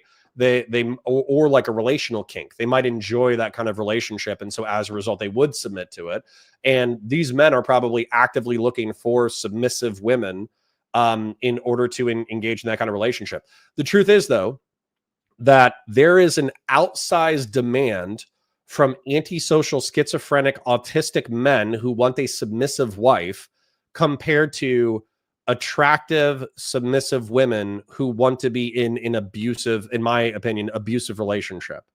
And what I would say is, if you find that and you have a healthy relationship and your wife or girlfriend likes it and you like it as well, and you're able to have kids and manage a household and pay your bills, good for you. I'm excited for you, man. But the truth is that if you're like schizophrenic or autistic and you keep going to these meetings and you keep not being able to meet women who meet your ideal, then it's you, not them. And the main problem that you're probably encountering is that women are human beings. That's like the main problem. I'll tell you, because in the 2000s, men were kind of raised to believe that women were experiences, not human beings. They were these like ephemeral fairy creatures to kind of like chase down in a worldly adventure. And then at the end of the adventure, you got to have like fantastic sex. And then poof, they would disappear as quickly as they appeared because all they were was an experience. Look at American Pie, although the messaging is opposite of American Pie in American Pie. But look at American Pie, look at Road Trip, look at any of those like college party gross out sex movies. The women aren't women, they're experiences. Whereas in the real world, women are human beings. And guess what? They come with all the foibles of human beings. So adjust your perspective accordingly. Speaks to a need among young men in this country that... Oh, and I was going to say, MMA, shooting guns, airsoft, video game groups, those would all be infinitely more socially beneficial to these men than therapy. Vera says can't be ignored. You have to incentivize someone to want to be better. You can't just say, let's make men better. The thing about these guys is their biggest support system is online, but that also is very isolating, and isolation is what breeds hatred. Groups like Patriot Front offer community, but community based on racism and hate. People have to really think about, do you have the capacity to talk to people that you don't agree with? Because that one nice conversation you might have might change someone's day enough to not have to seek out help in an online support group, which is actually a bunch of white supremacists using political beliefs as an excuse for how they feel. Donnie O'Sullivan is here with us now. Donnie, I'm so glad you've done. I'm good. My advice to Donnie O'Sullivan or whatever is, bro, if you want to keep doing this content, you need to lift weights, okay? As a matter of fact, that's my advice to everybody. That's my advice to you, my beautiful chat. You need to lift weights. This is my advice to Donnie O'Sullivan. You need to lift weights. Everyone start lifting weights, okay? Pick up heavy thing, put the heavy thing down, okay? Great God. So, anyways, she is actually pretty fair. Yeah, I mean, if you want. I just found the dating thing kind of gross, but... Intuitive Jackal, I'm going to catch up with chat before we move into the next segment. Intuitive Jackal says many of these red pill men also want young teenage women because they are more fertile is what they said, and are also they're more easy to manipulate. Agreed.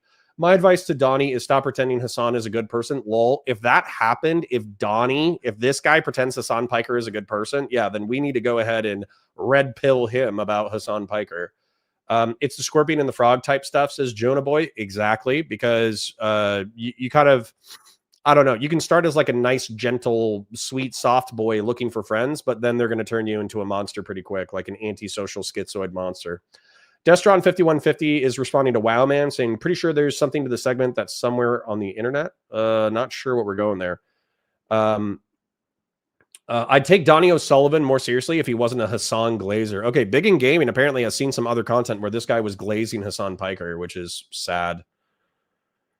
Destron says, if the interviewer is a man, they will be more likely to be PC in their talks because they know they're being recorded. But if you are dating a woman, the guys probably have no inclination to what she's doing. I get what you're saying for like it was necessary for the piece.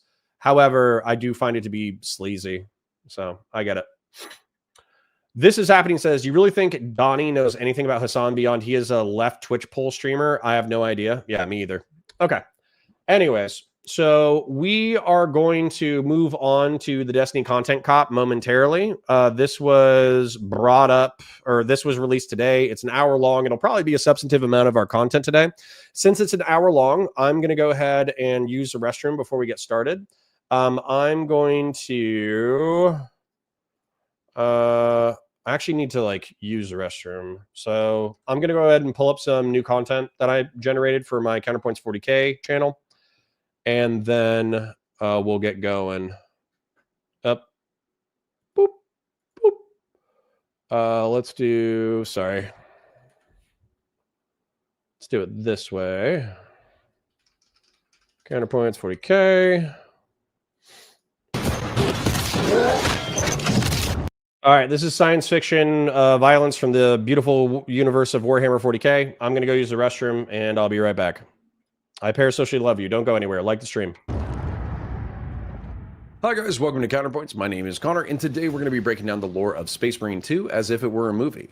This masterpiece in art was released late last year, and to be honest, the reason why we didn't do this earlier is because it's so rich with lore and visuals, I genuinely didn't know how to tackle it. But, as my commissar always said, how do you eat a Carnifex? And the answer is one bite at a time. Whether you're a noob or veteran of the 40K universe, I invite you to come along for the ride, and at minimum, I can show you something cool, and at maximum, I can teach you something about this gritty, dark, beautiful, violent, and complex world. This episode is brought to you by Hawkins & Company. Everything today is soulless and mass-produced, but not the wallets from Hawkins & Company. They're hand-stitched in the United States from some of the finest locally produced leather and come in a variety of styles and configurations. I carry the bifold wallet daily, but they also have trucker and biker-style wallets available. Use code Counterpoints at checkout and get 15% off your order. Get a wallet that's manly, rugged, and refined, all at the same time today.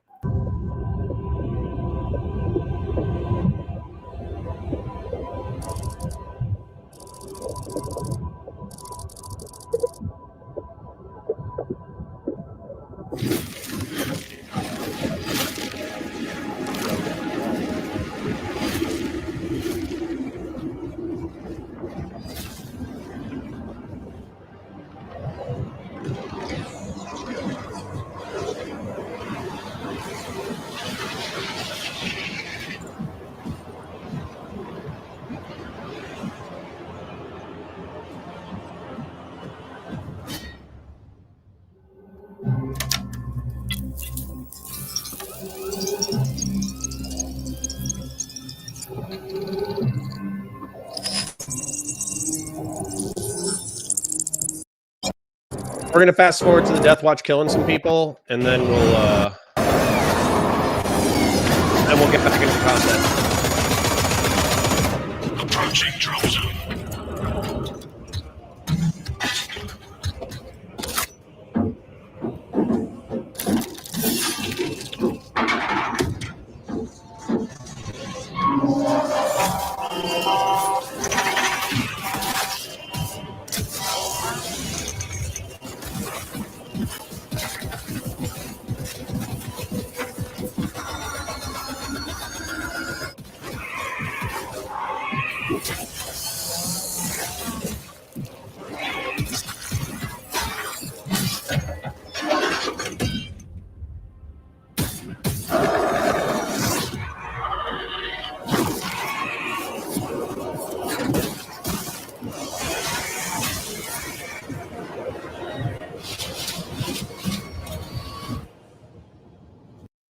God, I love Space Marine 2.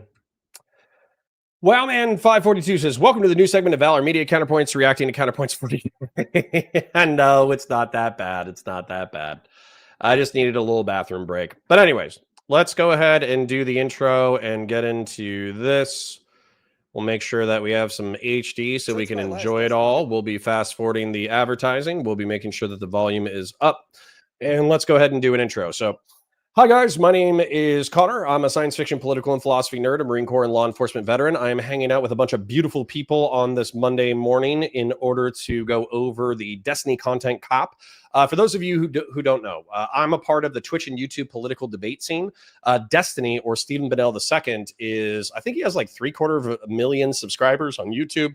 I think he has like 10,000 live viewers on average. I think that he does very well in the Twitch and YouTube political debate scene and also just streaming in general.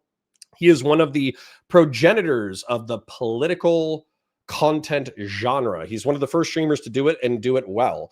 And he has been mired in controversy for a decade. One of the most recent controversies was sexual in nature, where he has been accused of some sexual malfeasance. Willie Mac Show is a drama content creator, and so he's compiled a 1-hour summary of some of Destiny's malfeasance, and we are going to watch it and break it down. I'll be pausing intermittently to either say corrections or opinions or anything like that. So without further ado, I give you Mr. Willie Mac Show. Video, a lot has changed. We have a court document from Pixie's legal team alleging that he was deleting evidence, specifically messages with multiple women who have claimed that he shared sex videos with them without the participants' consent. So he wasn't just sharing videos with Rose, he was sending it to other women who then told Pixie. I had a conversation with Anna, who claims Destiny sent her videos of girls that she'd never seen before. So I've been sent videos. I have no way of knowing if they were consensually recorded or sent. In my last video, I made clear that if Destiny wanted to be taken seriously again, he'd have to own up to what he did. He's always preaching about accountability, but now when it's his time to finally own up, he doesn't. Instead, he tells me he's going to drop the manifesto to end all manifestos. I was not very confident, as the evidence against him was already damning. He literally admitted fault. Aaron tells Destiny, "You distributed it non-consensually," and Destiny replies, "Yeah, I know. I have damaged her severely." He tells Pixie, "I'm so sorry, there's literally zero excuse." But he tries to recontextualize this in our interview. When I sent that message to Pixie, I was like, I feel fucking horrible. Like, I'm so sorry. Like, I've psychologically damaged you. Like, this is horrible, whatever. I do feel horrible.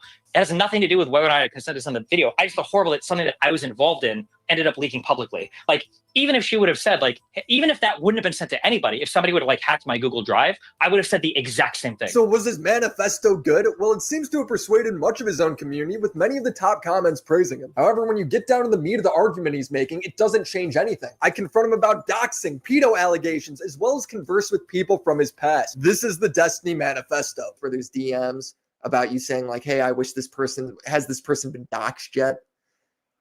Yeah, for Anna, that's bullshit.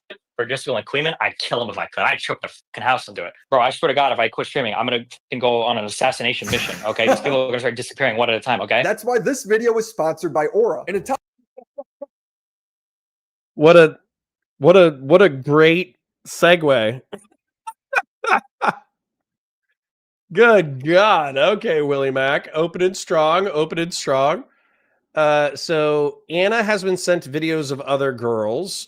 He's going to write the manifesto to end all manifestos. Apparently that was in reference to his actual recent public statement. I don't know if that's accurate or not, because in my opinion, that didn't really feel like a manifesto where he was taking on Pixie and J-Stock and Queeman and all of his haters. Maybe that was it, but that didn't feel particularly, that felt underwhelming in my book. I'm not sorry it was without consent, or it was without consent. I'm sorry that it got leaked and hurt people. I understand that he could say that, and I think the context, this actually goes back to Anna, but J-Stock and Queeman, I would kill. Actually, let's separate that out because those are two different points. So this is something that I've heard said by other DGGers, okay? Which is effectively that the accusation back to Pixie, which I have heard corroborated, is that she took videos hanging out with other fellas. I'll keep it very PG or PG-13 because, of course, this is a family show. She took videos of hanging out with other fellas, allegedly 2 other fellas, and there was no discussion of consent. And so since there was no discussion of consent, Stephen allegedly, this is all allegedly, so take this with take this with a dump truck of salt, okay? But allegedly, Stephen's inference, and this is not coming from Stephen, this is coming from other DGers, is that Well, what's good for the goose is good for the gander. So if Pixie was sharing videos with other fellas and he was sharing pictures with other women, then it would kind of show that this is like a quid pro quo natural relationship thing that she would expect him to engage in with other people. Now, of course, when you have like 24 women who all have access to the videos, gross is what I have to say about that. Now, when it comes to Anna, the question is whether or not that would extend out to her as well. Because Anna's saying like, oh, I got sent videos of other girls and I have no ability to verify whether or not there was any consent given. Well, then the question is like, what do those DMs look like? Were you sending him videos of other dudes and did you get consent? And again, it's the quid pro quo argument. Now, of course, my argument, because I think all of this is degenerate, is you guys, Zoomers and internet people, are way too lackadaisical about your sexuality. You're way too lackadaisical about who you share sexual content with. I want you to stay on Discord temporarily. I want you to stay on YouTube for now because I want you to watch this content. However, I invite you in general to start participating in third spaces. Go to wargaming stores, go to airsoft fields, go to churches, go to bars, go to libraries, go to other physical places that have other people that are within your demographic and talk to those other human beings and see if you can make friends and find your girlfriend and wife and or boyfriend or husband, because very clearly spreading pornographic content on Discord is not working out for anyone. So that's my perspective. Please stop this degenerate behavior. Sean Kaplan says, Destiny still copes that Anna arc was in line because she's an adult when it's obvious the girl was super unwell and then still sexing her after everything was insane. Agreed. Anna very clearly is still talking about all her sexual stuff about Steven. You know, what is it? She started in 2020. Their relationship imploded in December of 2024. We're now in April of 2025 and we're still talking about Anna. It's like, yeah, she had OCD. And the fact that you entertained that as long as you did is insane on Steven's part. Philip Coffey says, found my wife at a bookstore, can recommend. There you go. Philip Coffey already did it. He's ahead of you guys. So Philip is dominating the leaderboard at this point. Topic where people's personal information is being maliciously shared and posted online. Oh, I don't. It's a sorry, I don't care about the ad. that would Sorry. Under the dark scenario. Destiny's manifesto spends a lot of time clarifying that he is the biggest victim of these leaks. It's incredibly bizarre how many people are fixated on insisting that I'm not a victim in this when I was the primary target of the entire revenge porn posting. While other people were undeniably harmed by these leaks, they were seen as collateral damage to the publisher of the material and the website providing hosting for it in the goal to attack me, whether it was through reputation, monetary harm, or just some other form of sadistic humiliation. Nobody is denying that you are also a victim. Nobody is denying that the hacker is a bad guy. But the only reason there is collateral damage is you. If you didn't non-consensually share these girls' images, there would be nothing for the hacker to leak. I feel like he knows this. He's just trying to mitigate accountability in front of his audience. In Destiny's video, he does provide some background information on the hacker, who goes by the name Solo. Solo messaged me sometime in the morning and said that he was unhappy with how the coverage of the leaks had been so far. He felt as though people weren't giving it enough attention, so he was going to leak more from my logs with Rose if I didn't allow him to come on my stream and speak with me. I don't exactly remember what the message to me was, as I just woken up, read it, and then responded briefly before going back to sleep. The next time I checked my messages with him, everything had been deleted. Luckily, I have the message. True Zealot correctly points out, wargaming stores for romantic relationships, this man's on drugs. Okay, you're right. And you caught me. I don't expect you to meet your wife at a wargaming store. You're 100% correct. Allow me to amend my position. I assume that so many people in Twitch and YouTube politics are so socially awkward that they need a place with other socially awkward people in order to interact so they can warm up their social faculties. So when you're going to the wargaming store, I'm not expecting you to meet your wife. I'm expecting you to meet other human beings and shake their hands and maybe look them in the eyeballs and then have a conversation that lasts more than 3 minutes about your favorite faction. And then I'm hoping that that limited interaction will give you enough dopamine that you will believe that interacting with other human beings is a positive thing in your life. And then you'll keep doing it until you build up the muscle memory in order to be able to have a conversation at a bookstore or a bar or another social outing or something like that. So no, True Zealot says fair enough, but you know what? You caught me, and I should have explained it a little bit more. That being said, there was a place called Sci-Fi City. Unfortunately, it closed. It was in Orlando, and in Orlando, there were girls. Now, that being said, all the girls were either, I'm going to admit it, they were either lesbians, and they were with their girlfriends or wives, or they were with their boyfriends who they had met someplace else, right? So I'm not going to lie. The chances of you meeting like a single girl at a wargaming store, 95% of the people there are going to be male. And then the 5% remaining, half of them are not going to be single. So you're right.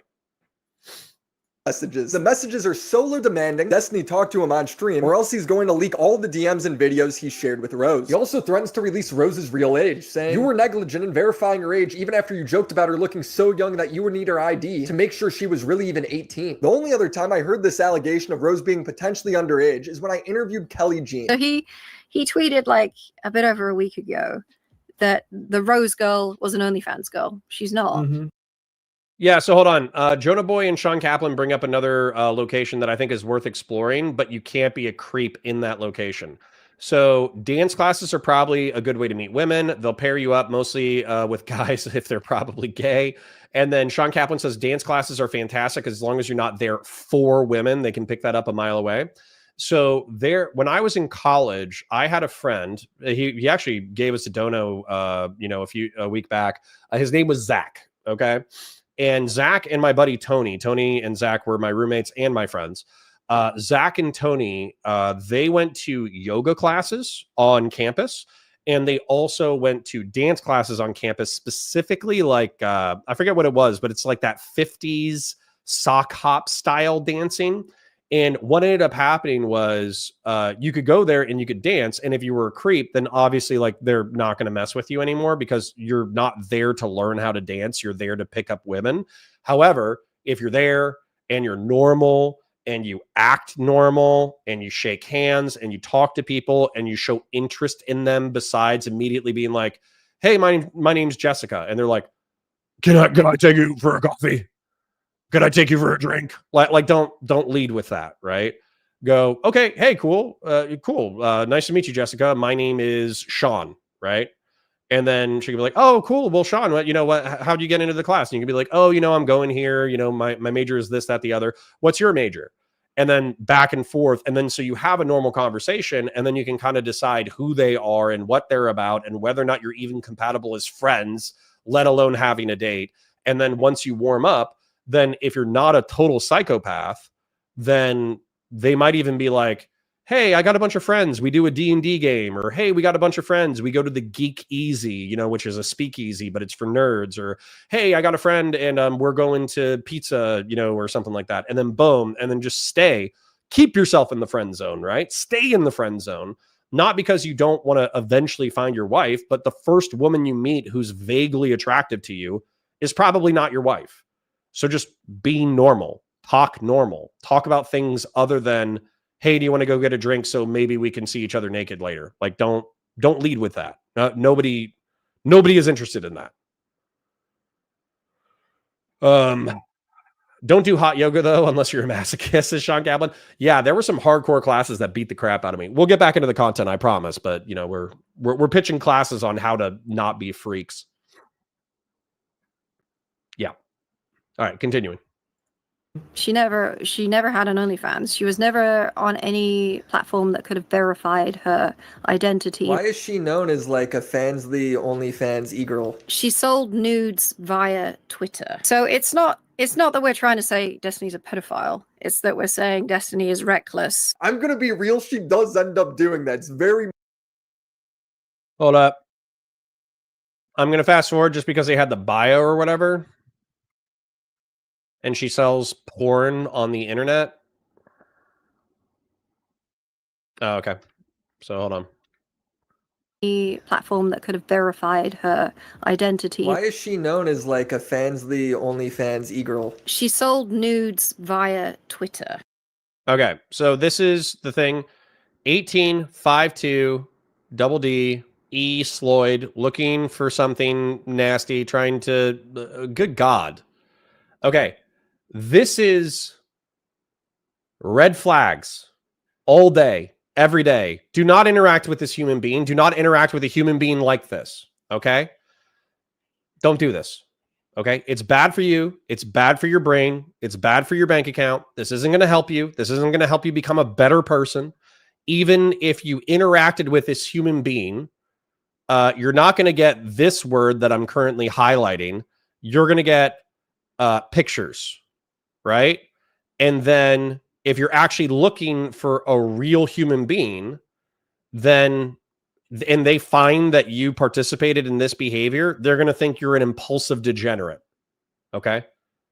Don't do it. All right? Bad. Don't do it. Stop. So it's not that we're trying to say Destiny's a pedophile. It's that we're saying Destiny is reckless. I'm gonna be real, she does end up doing that. It's very much what she would imply. She'd list all this evidence for why Destiny should have been suspicious that she was underage. Also, didn't bother to check someone's like age, right? It's like a. Should she claim she was underage? No. She said she was not. Christian Blair says I can save her. No, you can't. No, you can't. She's on Twitter. She already has a boyfriend. Okay? She's selling her assets so she can make enough money to take her boyfriend out on a date to the movie theater. You are not her boyfriend. You will not be her boyfriend. You cannot save her. Do not try to save her. 19 to him. That is true. But she also said, or 18 or 19. I think she said in messages she was 18 and then turned 19 is most likely the case. She was also saying, she was saying to Destiny, I can't come see you because my parents won't let me. So there was like a lot of like within these messages sort of tone indicators that this is a very young person. So when someone says OnlyFans, they're spreading a piece of misinformation in his benefit. Because if she did do OnlyFans, he could say, well, this website, which is known for verifying people's identity and age, says she's 19. Therefore, it's reasonable to think that she's 19. In this case, I personally feel like that is too convoluted of an argument. And if she lied about her age, I'm probably not going to hold him accountable unless I see evidence that is very obvious that she's lying or he asked for ID or some shit and she's going no.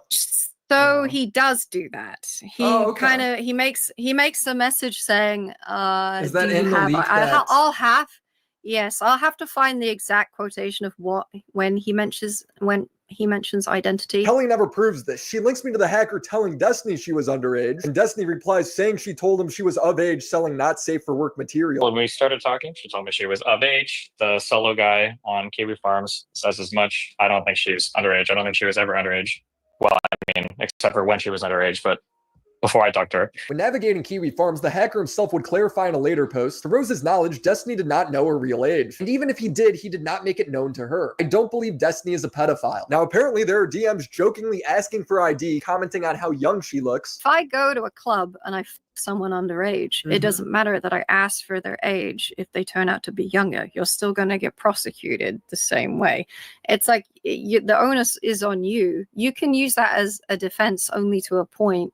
Especially if there are other reasons to believe this person could be underage, as there is in this case, or at least you are not sure.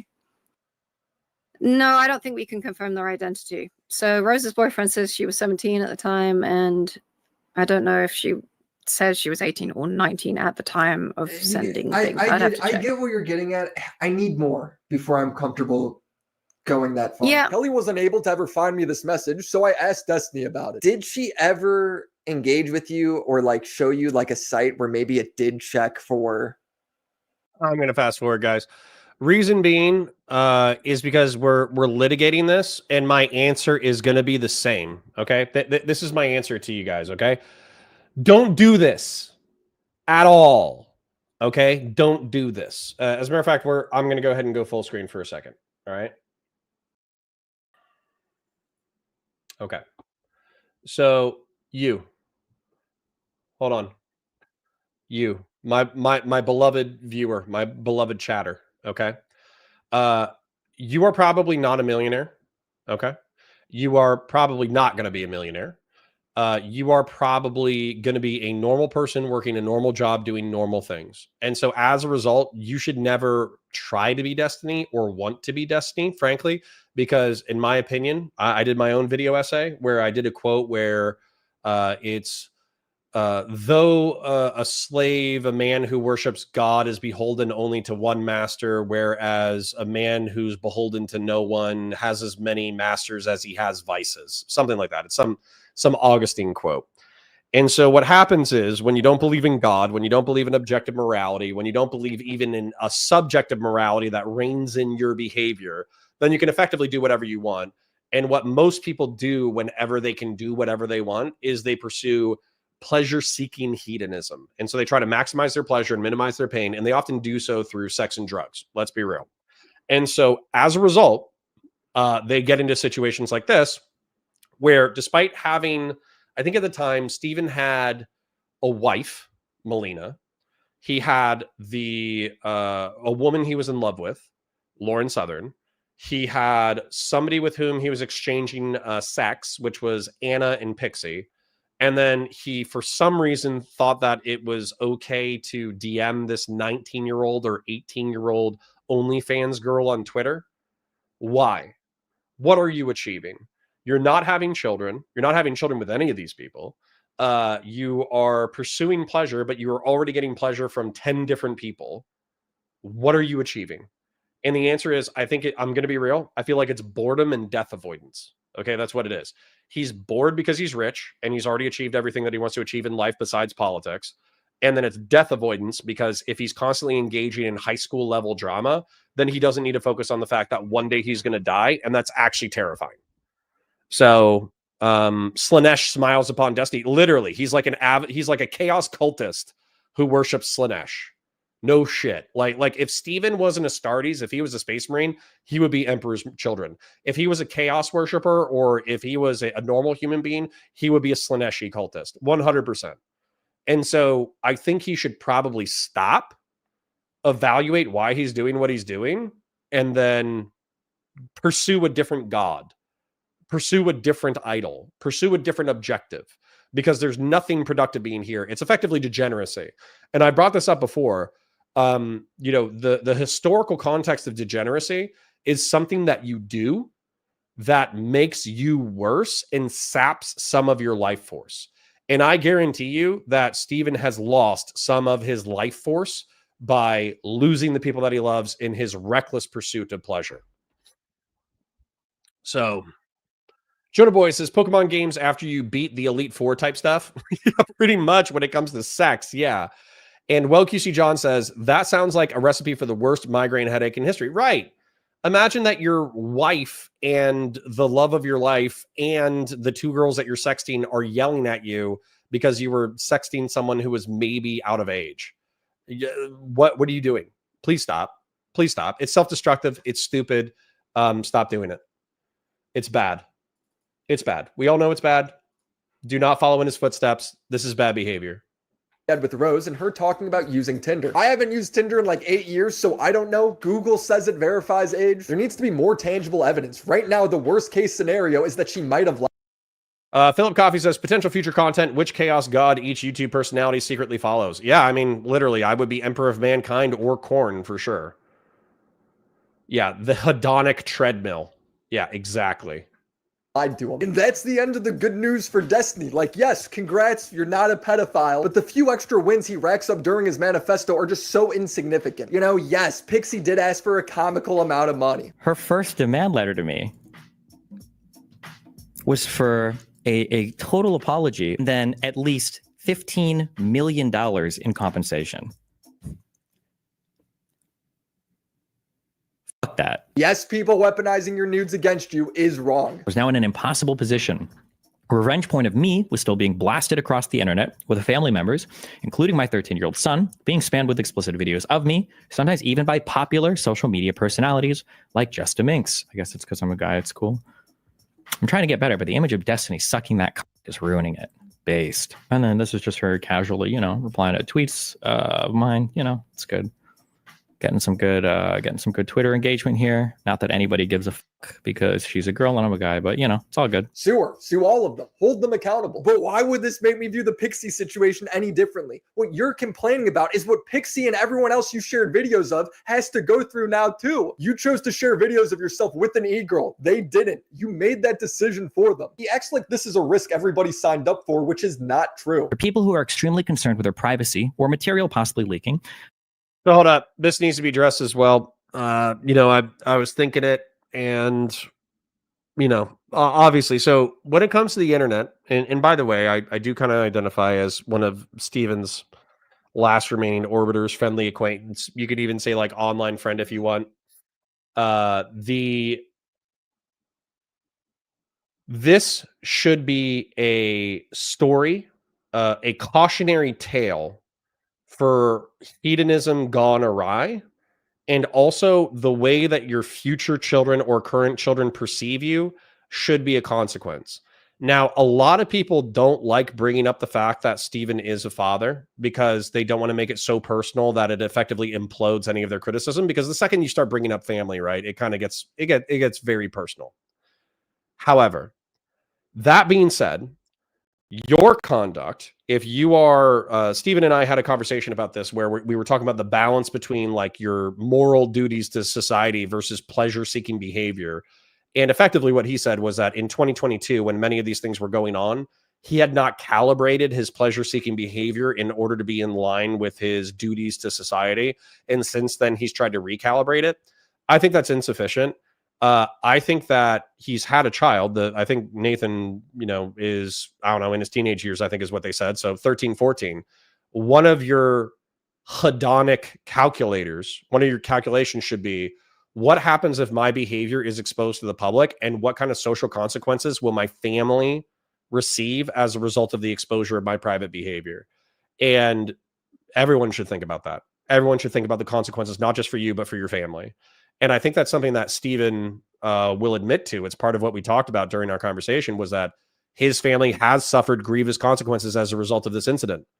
His mother and I think some of his family members have been spammed his private content repeatedly. They've been spammed that Stephen is like a sex pest or an e-rapist and he deserves to die or go to jail or go to prison. Now, of course, like online harassment, there's only so much you can do. Like I could be the subject of a digital harassment campaign at any moment, but you know what wouldn't happen if I was the subject of a digital harassment campaign? They wouldn't be able to expose my privately shot pornographic content because it doesn't exist. I haven't had any relationship except for my wife in 13 years, I think. And then I haven't shot any homemade pornography that could be leaked, and I haven't shared any homemade pornography probably longer than that, maybe in a decade and a half, maybe like 2 decades now.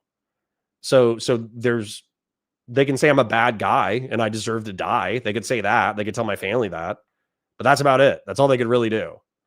So yeah, I hope him and the people who are watching this content realize that you're not just contemplating consequences for yourself. You're contemplating consequences for your family members as well. It's hard to do, but you should do it. J-Stock and Gang say Destiny has a humiliation fetish. I don't know if I believe that. So Big in Gaming says, I could see Pixie asking for that much. She will never be taken seriously in politics again. See, hold on. Big in Gaming. This is the thing though. I disagree with the sentiment. So Donald Trump has obviously he's male, but he has all sorts of like sexual misconduct allegations. He's an impulsive person. He talks randomly about weird sex stuff all the time. Didn't affect him that much. I'm trying to think of who else, but Al Franken or whatever, that like congressman who surrendered because he like jokingly grabbed somebody's boobs through body armor. That guy could have ridden that thing out. He could have just said, yeah, you know what? I'm going to keep my job. Pound sand. He could have said that, but he didn't. And so I don't think that like sexual, well, Monica Lewinsky, she's known, especially like 10 years ago, 20 years ago. She of course was the gal who hooked up with Bill Clinton, but she could have just said, yeah, I hooked up with Bill Clinton. So what? Deal with what I'm saying, not with that, individual facet of my personality. So I think you kind of have to giga chat it. And actually, that would be my advice to Pixie is just like, hey, listen, I hooked up with Steven. I was a little embarrassed about it. I was, trying to figure stuff out. I was very young. I don't do that stuff anymore. Here's what I have to say about politics and pop culture. It actually would be that simple. And then when somebody's being nasty in your chat, you just bam them. Easy day. Well, QC John says, I would agree with you, but that leaves the Lauren portion on an island because I'm sure she would not have signed on for that hedonistic ordeal if given the choice. She kind of did, though, Weld QC John. And by the way, no matter what, I still consider myself an online friend of Lauren Southern, even if Steven is like, no, we're not friends, we're just friendly associates or whatever. I consider myself an online friend of Lauren Southern. And I think that if she knew the consequences of what was going to happen as a result of their relationship, then she probably would not have engaged in it. However, she kind of did know that she was playing with fire the entire time. Dude, she was one of the biggest dissident right-wing media figures in YouTube politics. She had like 750,000 views. Anything she posted got more than 100K. She could stream and have a few thousand people in her chat, like zealously giving her cash. Like Lauren did fine. And so she had to have known that if she was hooking up with a super progressive, that was going to be viewed as blatant, on top of being a single mother, would have been like viewed as blatantly hypocritical for the dissident right. She knew it. I mean, I'm not saying that she like calculated the consequences, but she knew what she was doing to a degree. Jonah Boy says this, if you want to look at your screen, I'm not going to repeat it, but yeah, that's something that's not going to happen to me because I will never let it happen. Philip Coffey says, on your point, though, if one of the reasons I agree with Destiny is such a bad example to go to, Steven is not a great partner. As a poly person, he is a walking beacon of red flag. Okay, well, Philip, you are the only person who has communicated to me like well, of course, there's one other guy that I can't think of who's talked about being poly. I just don't believe in it. If you're in a polygamous relationship where you guys have a long-term partner in your dynamic, then I would see that as possible. But overall, I think that the polyamorous multiple partner thing is very, you said it yourself. You said that it was because it was like playing Dark Souls on relationship level. That's crazy. Miracle Edges say AI can make corn of you. Yeah, but you know how easy it is to dismiss that? Is let's say that it is AI corn, then you can just say, and I'll move on to the content in a second, but you can just say, it's not me. It's not me. It's AI. Sorry that people are harassing you. Yeah. Hearshot says Lauren is totally done. She probably doesn't have a future in the right wing. I still think that she could come back and have like a relevant political career, but she would probably have to go centrist because there's no way that the far right would accept her. I agree that she doesn't have a future in the far right. Destron 5150 says, but Lauren already was on Den Turn. She's been moving more to the center after each drama in her life. Yeah, kind of. Much of her audience is still pretty far right. Yeah, Sean Kaplan, I agree with you that normal relationships, heterosexual monogamous relationships are already so difficult that adding in polyamory is difficult. Now, I'm going to try to guard my words because I want to be respectful to Philip. However, I do agree that it's incredibly complex. Back to the content. I generally just recommend that we don't record anything at all, as there's always some risk that stuff can leak. What he's not acknowledging is the risk was him. I'm seeing Destiny in his DGG chat saying he's not going to sue the hacker anymore. I'm probably not going to push it any farther since it's just bad publicity for me now. And Pixie is forcing us both to waste tens of thousands of dollars fighting each other now. Lol W. So I'm supposed to care about this sob story with Minx and Kiwi Farms hosting his nudes when he doesn't even want to pursue the culprits anymore. It's incredibly bizarre how many people are fixated. No, I think that you can just like, you could still be angry with Steven, but also have like a justifiable anger at Minx, which is like, why are you spamming corn on Twitter? Like revenge corn of me on Twitter. That's like psychotic behavior. So you can still be critical of Steven, but also think that Minx, that Minx character is deranged. on insisting that I'm not a victim in this when I was the primary target of the entire revenge porn posting. While other people were undeniably harmed by these leaks, they were seen as collateral damage to the publisher of the material and the website providing hosting for it in the goal to attack me, whether it was through reputation, monetary harm, or just some other form of sadistic humiliation. You were the primary target, but the collateral damage is because of you. Destiny never acknowledges this. He has the money to do it all. He's mad at Pixie though, because in her story, he's not the victim. He's the bad guy. Now, Pixie took him to court, and part of when you do that is you don't get an instant public-facing apology. I understand that, but instead of staying quiet, Destiny claims he had implied consent because Pixie sent a video of herself with another guy before. With that out of the way, conversations guessing as to whether or not any of the leaked material was consensually shared was a hot topic of discussion following the initial leaks. Pixie would send messages to people to tell them that she had never sent videos of other people to me before, and she portrayed herself in her Substack as though I was the first person to ever suggest this to her, and I was the first person she ever recorded material with. I know that she's messaged people with stuff like this. To me, her lying about the nature of their sexting would only make her a hypocrite. It doesn't make sharing other people's nudes without their consent okay. He doesn't even know if she didn't have consent. Pixie was comfortable sending me videos of her and other identifiable men, with them even having saved the videos on their own phones. I took videos of some guy, I can send you later if you're interested. Sure, I'll send them to you when I get them. At no point in any of these conversations did Pixie ever mention having explicit consent from any of these other men to share these videos with me. I have no way of contacting them today to find out if she did. All this to say, consent was being reasonably understood by both sides of this situation. What do you mean? How? He's assuming that she didn't have permission from this guy when he has no reason to believe that. And in what world does this give him consent to share her nudes? This makes no sense. This was the manifestos to end all manifestos. And it's literally debunked by his own logic in our interview. One of the leaks on Kiwi Farms was a blowjob recording that happened with a guy he met on Grindr. And the recording allegedly starts before he walks into the guy's apartment. And if you read the DM of Destiny sharing the video to Rose, he says, "This is just..." Oh my God. Do we have to be this specific? The video, it must be because he's not letting the person know. He's secretly recording them.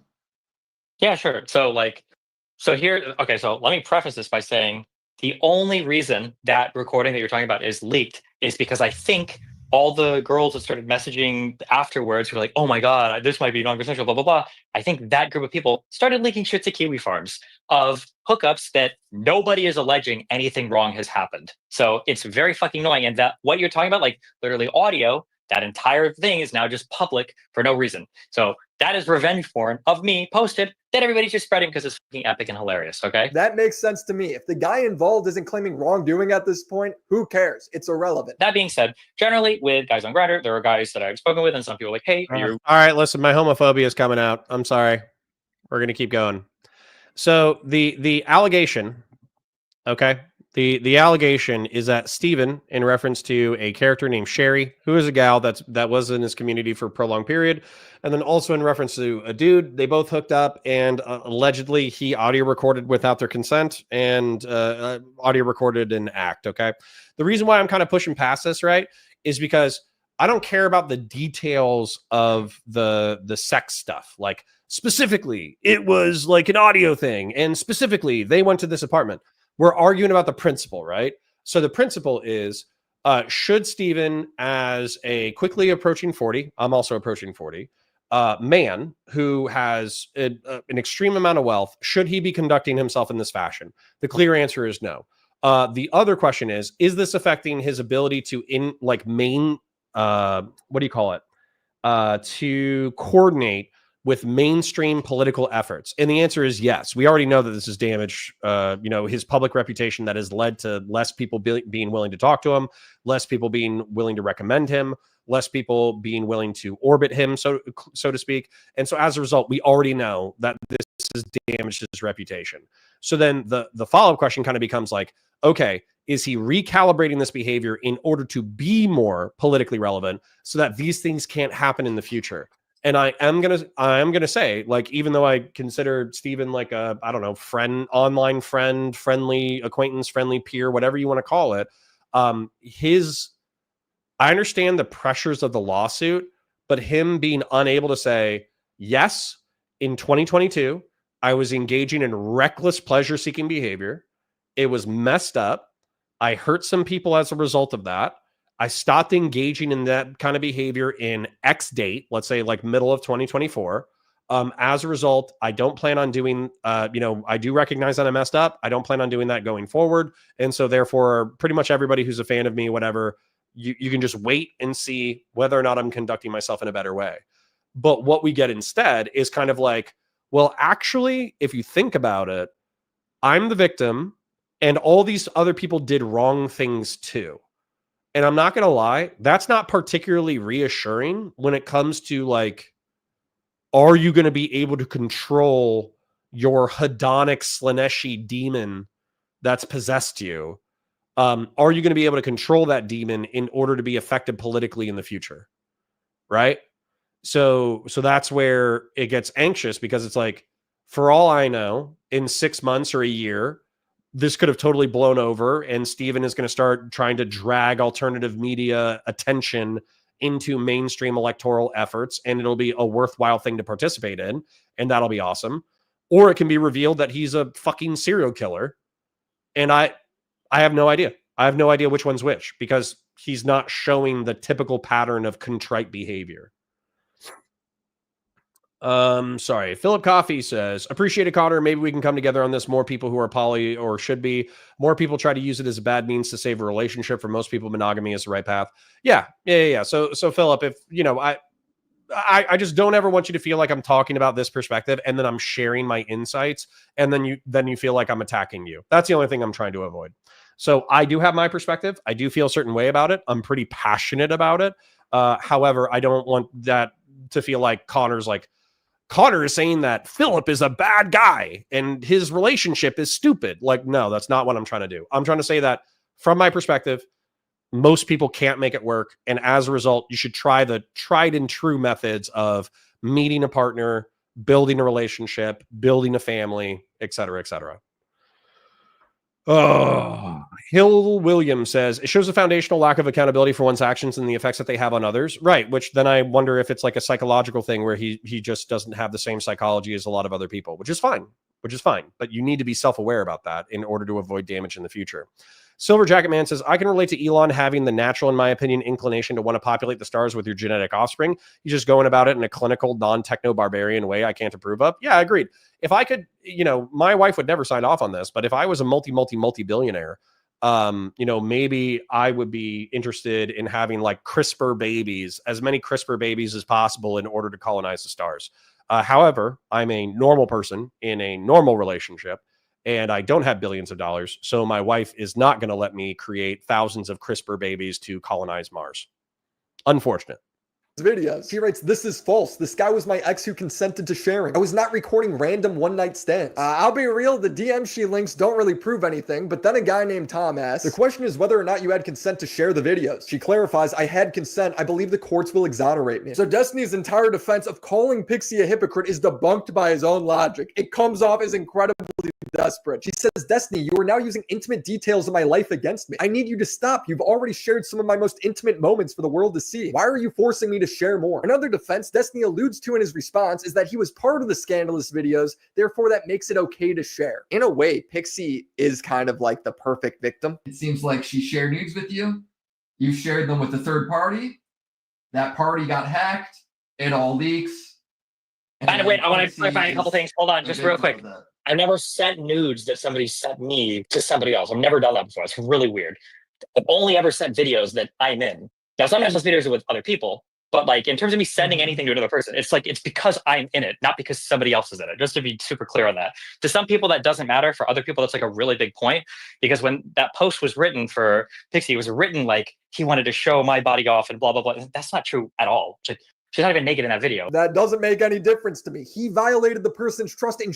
Yeah, I'll accept this. I'll just say that it doesn't matter to me either. So this is a point that was brought up in defense, which was that Steven's a participant in the homemade pornographic content, and therefore it wasn't explicitly just to embarrass the other person. So this only pertains to one part of the argument, which is what is it? It's the revenge porn statute. It's the sexual cyber harassment. And the reason why this argument applies to that line of logic, I understand that Stephen might be getting attacked from all angles, and therefore he's bringing up points that I don't necessarily care about and Willie Mack doesn't care about. So with sexual cyber harassment, the reason why it's relevant is because the whole point of the exposure of the pornographic content is in order to harass the other party. And so the point that Stephen is bringing up, it's like, I'm in there too, is because he's trying to eliminate the accusation that this was to embarrass Pixie explicitly. That's what it is. And so it wouldn't make sense to want to embarrass Pixie by sharing homemade pornographic content that Stephen was also in, right? That it's a defense for an argument that probably only a subset of his critics are making. Hearshot says, didn't he say that the Rose Girl that he has a video of a young girl who was inexperienced? Sounds like Pixie was a primary reason to send it.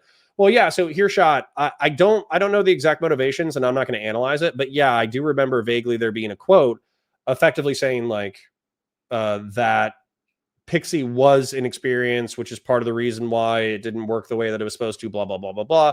But here's the video. That was part of the description. Not sure how it's relevant necessarily. Oh, you're saying in case it's embarrassing. Yeah, but there's a difference between like, so for instance, let's say that you and I, Hearshot, are engaged in a private message, and I say, and let's talk about like video games or something. I'm like, oh yeah, check out this clip from my buddy, blah, blah, blah. He sucks at this video game, right? Now, I might be talking smack about my buddy playing video games, but the whole point isn't to embarrass my friend on the entire world stage and internet. It's just for you and me to smack talk about his video game playing abilities. However, if I take that same video clip and I put it on Twitter and I say, hey, this is my buddy so-and-so, what a moron, he can't even play this game right. That's obviously like a different motivation, right? It's a difference between a private conversation where you're having banter and then also trying to publicly embarrass somebody, which is why I think these arguments are being made. Sharing the intimate video in the first place, him being part of it or not, changes nothing. It seems like the only reason he would bring this up is if he felt like there was some sort of legal distinction. I talk about anything that's related. Yeah, the Willie Mack is astute to point this out. It's the cyber sexual harassment statute. That's probably the argument that Stephen's going against. Related, like specifically I'm going to any of the question, causes of action. and then you say if it can be allowed in the video or not. Because if not, I'm not trying to fuck anybody. Okay. Oh.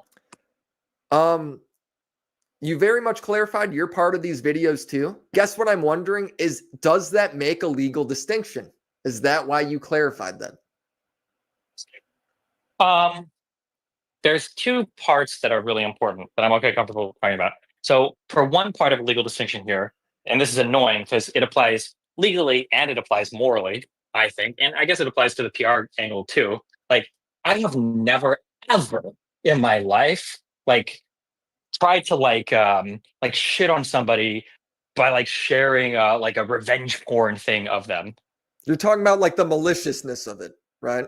Yeah, because some people are saying like, oh, I was trying to like humiliate, like because I'm trying to humiliate. Like, no, I've never in my life have I done that. I would never do it. Well, I mean, there was 14 years ago with the one blue tea girl. That was shitty behavior of me for sure. Blue Tea was somebody that Destiny sexted and then shared their nudes with his buddies, at least according to Ryan Beard's video, an old forum post I could find online. Just thought it would be funny to share this woman's private nudes with his friends and joke about how hideous her face is compared to her beautiful body. And he also insulted her because he thought she looked like Shrek. So he shared a woman's private nudes without consent for the purpose of degrading her. In response, Blue Tea hacked Destiny's Twitter and tweeted out pictures of his dick. She didn't deserve any of that. That was me being a retard or whatever. Like, I agree with that. But like, I've never in my life, like I've never like sending videos or pictures and like, oh yeah, this is going to humiliate this person. Huh? Like, that's just insane. Okay. That claim is insane. Nothing that's leaked from my logs implies that. I've never had a conversation leaked that implies that I would ever do that to somebody. Like, that's just wild.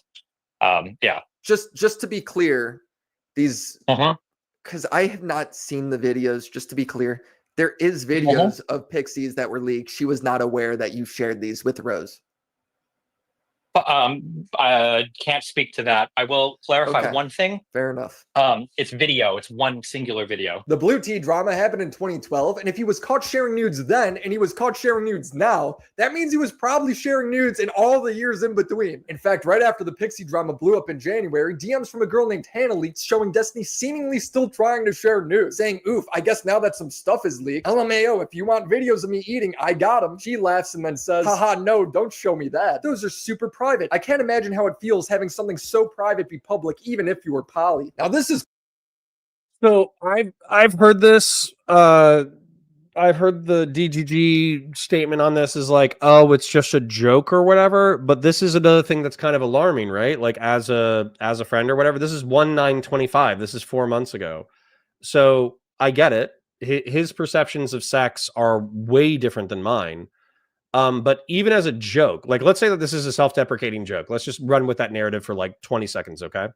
So he's saying, well, there's already homemade pornographic content made of me that's publicly available. If you want to watch me do stuff, then, you know, I could send you the links, lol.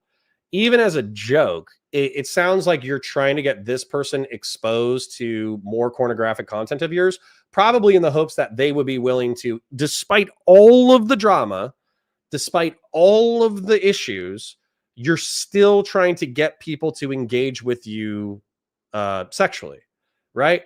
And I don't have like, you know, a huge problem with people being interested in whatever. You know, obviously we're all human beings. We all face temptation. We're all interested in this kind of stuff. But what I would say is, when is enough enough? Okay, I'm kind of serious. When is enough enough? When, as a human being, as a living creature, I think that sex can, of course, be pleasurable, but one of the other roots is procreation. And then also it's an intimacy bond that you're sharing with a partner. At what point do you say, I've had my fill, you know, hooked up with enough people, I've had enough experiences, I'm going to go ahead and move on to something else?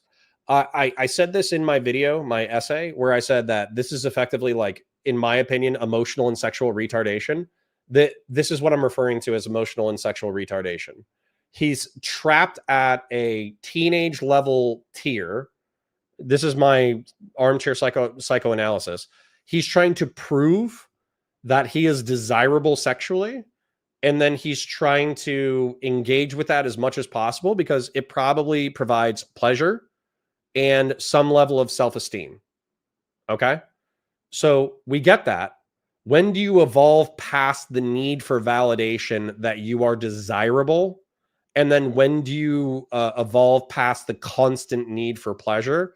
And when do you evolve into, like, what I would consider a higher, more elevated position of having relationships, which is trying to deepen a relationship with one partner, or deepen a relationship, if you're polygamist or whatever, with you know, a family unit with multiple partners in it. I'm only saying that for Philip. Like, my ideal is monogamy, but still. Silver Jacket Man says, I genuinely don't know why, but when a girl gets called inexperienced, it makes my skin crawl. It's like auto creepy flag for me. Well, yeah, because you're effectively trying to virtue signal that you're an experienced promiscuous party, right? Silver Jacket Man says, because that usually reads as young. Yeah, absolutely. He was just trying to show that he was regretful, Hearshot. Well, I don't know if you're being sarcastic, but that was where Dan and Kyla got into, like, a little bit of trouble, right? Because they said that he was contrite, and then these messages don't show contrition, right? Sean says, for me, unfortunately, 30. And if you're talking about, like, bodies, or if you're talking about age, yeah, that's fine. You know, most people are engaged in reckless relational behavior, I would say probably between the ages of like 16 and 25. But if you took a few extra years in order to mature, that's not a problem. The point is that you eventually mature, right? Intuitive says it's because Destiny is very fortified and too comfortable in the hedonic treadmill. That's what I think. Well, I'm going to Google the hedonic treadmill and see if anybody actually made like a drawing of it real quick, just so we can demonstrate it. But my perception is that the hedonic treadmill, if I had to visualize it, is that you just chase pleasure, and then once it's achieved, you have to chase it more, on and on and on and on and on. So yeah, the hedonic treadmill, exactly. Happiness level, new job, pay taxes. Yeah, this is it. Right? Let's read this description if we can. I think, well, and this is the other thing too about desire, strive, obtain, enjoy, adapt, desire more. Yeah, right here. Boom. This is it. So, hey, Jack-o'-lantern, what's up? My Easter was excellent. My Easter is excellent. So the whole point is, it's not to, Buddhists would tell you to eliminate desire. That way you don't have to strive, obtain, enjoy, adapt, desire more. Whereas materialist Westerners would say that this is the basis of their life, in that the obtain part is like power. And so you should just keep pursuing this hedonic treadmill. Like Andrew Tate is massively guilty of this. And so he just says, just spin this wheel as fast as you can and don't pay attention to anything else. Whereas what I say, Nicomachean virtues, what I say is you should try to balance. This is what Aristotle says as well, although he contradicts himself, is that there's 11 values that he identified, and he identified the high end and the low end of it. And so as a result, you should try to balance a bunch of virtues at one time, like courage, temperance, liberality, magnificence, magnanimity. Can't pronounce it, but I'm going to try to do it. Proper ambition, patience, truthfulness, wittiness, friendliness, modesty, and righteous indignation. So these are like, instead of focusing on a single variable, you should focus on a dozen. And then also you should know that you can do these virtues too much. This is actually something that happened in the conversation with Destiny, where I said, like, no, you can't really do these virtues too much, because in the Nicomachean ethics, there's actually an extreme bottom and an extreme top. So yeah, so this is my argument, is that you should do this instead of the hedonic treadmill. It's Aristotle's argument as well. For private, I can't imagine how it feels having something so private be public, even if you were poly. Now this is crazy, because behind the scenes Pixie is saying he ruined her life and is posting her suicide note to him less than a month earlier. And if he was still doing this, that is psychotic behavior. Now Destiny would claim that this was all just edgy jokes that took place when they were flirting. He deleted his DMs, so it's hard to understand the full context. This is like half on the record, off the record. I don't give a fuck. Figure out what you want to put on. Okay, well, hold on. A lot of dark humor. Okay, I've made jokes about a lot of things that people come back and try to make me sound like a sociopath. Like me and my kid's mom used to be physically abusive towards each other. And some people will link clips of me talking about it 10 years ago. He said he used to choke out his ex. Even if he went down to hold her to stop throwing shit instead of hitting her, I'm almost 100% sure everyone would be saying the same shit. He had to leave her. He was going, of course. Dude, I wish I would have filmed my shit with Rachel. I wouldn't have any fucking fans today, because you guys would probably think I'm a fucking abuser too. Guaranteed. Because you better fucking believe I had to choke her out a few fucking times. That shit got crazy. Hell yeah, it did. And I guarantee you that everybody here would probably think I'm a fucking crazy physical abuser too, sure. And I'm joking when I say this shit. Or people will say like, oh, Destiny's happy that his best friend committed suicide when he was 20 because he jokes about it. It's like, I do joke about it. I joke about a lot of crazy shit. I joke about Rex will kill himself. There's also sad about it. So me and Hannah had been chatting maybe for on and off for like a year, had never been sexual ever, not even remotely sexual and anything ever. And then as of like, you have the dates on the messages. Was it like 2 months ago or 3 months ago? It was, yeah. I think she makes a joke with about Merck. Oh, and she deleted all those messages. Very clever. But she makes a joke about Merck, and she's like, "Oh my god, I just saw you with that crazy girl Merck arguing with her." And then she's like, "Just so you know, I would never ever out any of your advances, LOL." And so when I see a message like that, I'm like, "Oh, that's a green light to flirt, I guess." And then I think our next conversation starts getting more flirty. And then she makes a reference to something about like videos or like, or something sexual or whatever. And I think I make the joke and I'm like, hey, listen, if you're looking for videos of me, they're still up on Kiwi Farms, LOL, which is true. But like, that was the extent of my message. I can't prove anybody right or wrong here because they both deleted messages. And to be fair to him, he didn't send anything. But if she said yes to the offer, would he have? That's up to you to decide. Would never, I don't want to, I'm not going to drag any of these people. Okay, but I will say, like, I don't want to do any. I'm not going to do any of this. Okay, but like, there are so many girls that send me messages. I'm not even sure, but like, there's so many girls that send me messages like this when everything was leaking. Okay. Hold on, you just sent me something. Let me take a look. would find the leaked videos if I'm sure if I looked, for science. Damn, so you're still getting fucking hit up. Even after every you've time been something labeled happens, an abusive piece of shit, they're still trying to get Yeah, but I'm just saying, just to give more context, like the environment is like everybody back here, not everybody, but like there's a lot of corny people. They say shit like this, whatever. It's whatever to me. But like if a message of mine got leaked like that, or I guess like that Hannah girl tried to, and it even. Ugh, bruh. Okay, listen, I'm gonna fast forward and try to get into the legal stuff a little bit because we got it right. We understand he's trapped on the hedonic treadmill. He's trapped pursuing desire and obtaining it, and then as soon as he obtains it, he gets bored with it, and then he pursues again. So he's addicted to the chase.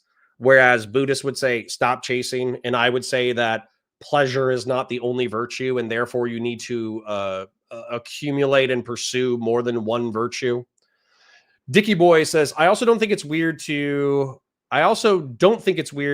hook up with a 20-year-old as a 35-year-old, but I do think it's weird to date them. I get the physical aspect, but I don't know how you have a meaningful emotional connection.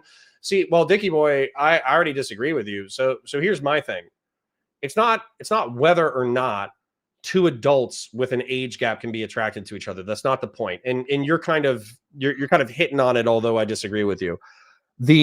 It's whether or not you can have a deep relationship, whether or not you can communicate about life or history or philosophy, or whether or not you have life experiences or shared goals or any of that kind of stuff. And so if I met, and I would say this for girls or boys, if I met a 35-year-old or a 40-year-old divorcee and they were looking for the next partner and then they start dating and they happen to date somebody in their 20s, I'm not going to be too judgmental if they're in like their middle 20s or something like that. However, if I see somebody who is in their late 30s and they get divorced and then they start hooking up with a bunch of like very young 20-year-olds, then I'm going to assume that they're like socially and sexually retarded. Just being real. And then same thing with like promiscuous people in their late 30s who are still on the hookup thing. I think they're trapped on the hedonic treadmill. Try and cover up evidence. On January 21st, 2025, aware of the impending lawsuit and potential criminal investigation, Valor starts destroying evidence, including deleting messages between him and the plaintiff. Is this something you have done to try and hide or cover up anything? What can I say publicly about this? This is what I'll say, okay? I have a right to delete any message that I want ever, okay? Number one. Number two, if somebody wants to talk about records for a court case, so for instance, typically when you file a civil suit against somebody, you'll send them like a request for a preservation of evidence. That doesn't mean I can't delete my message on Discord. It just means that I need to make a backup or an archive of anything that I have deleted on Discord that's not available to other people to make sure I have my own records there so that I can send that if a request is made in Discovery. I have complied 100% with any preservation of evidence request that's been made to me, 100%. So did Sunday's video provoke you into deleting more messages? It was either that or before. Yeah, when people started to like taste like shit from me around, I started. No, actually, it was, I think in December, I think I started running a redact across my whole fucking account. It took like a month or whatever to finish, but I like basically every message I sent before January 1st, I wiped from every fucking message because I was like, I don't know. Because my main concern, it wasn't actually even related to like Pixie or anything else, but my main concern was one thing that I didn't think about, that I have to think about. When people interpreted this, I guess if you want, this could be on the record. I don't care. No, like this can be everything you've said so far regarding this, I'm assuming is on the record. Right. Okay. When I sent that message to Pixie, I was like, I feel horrible. Like, I'm so sorry. Like, I'm psychologically damaged. You're like, this is horrible, whatever. I do feel horrible.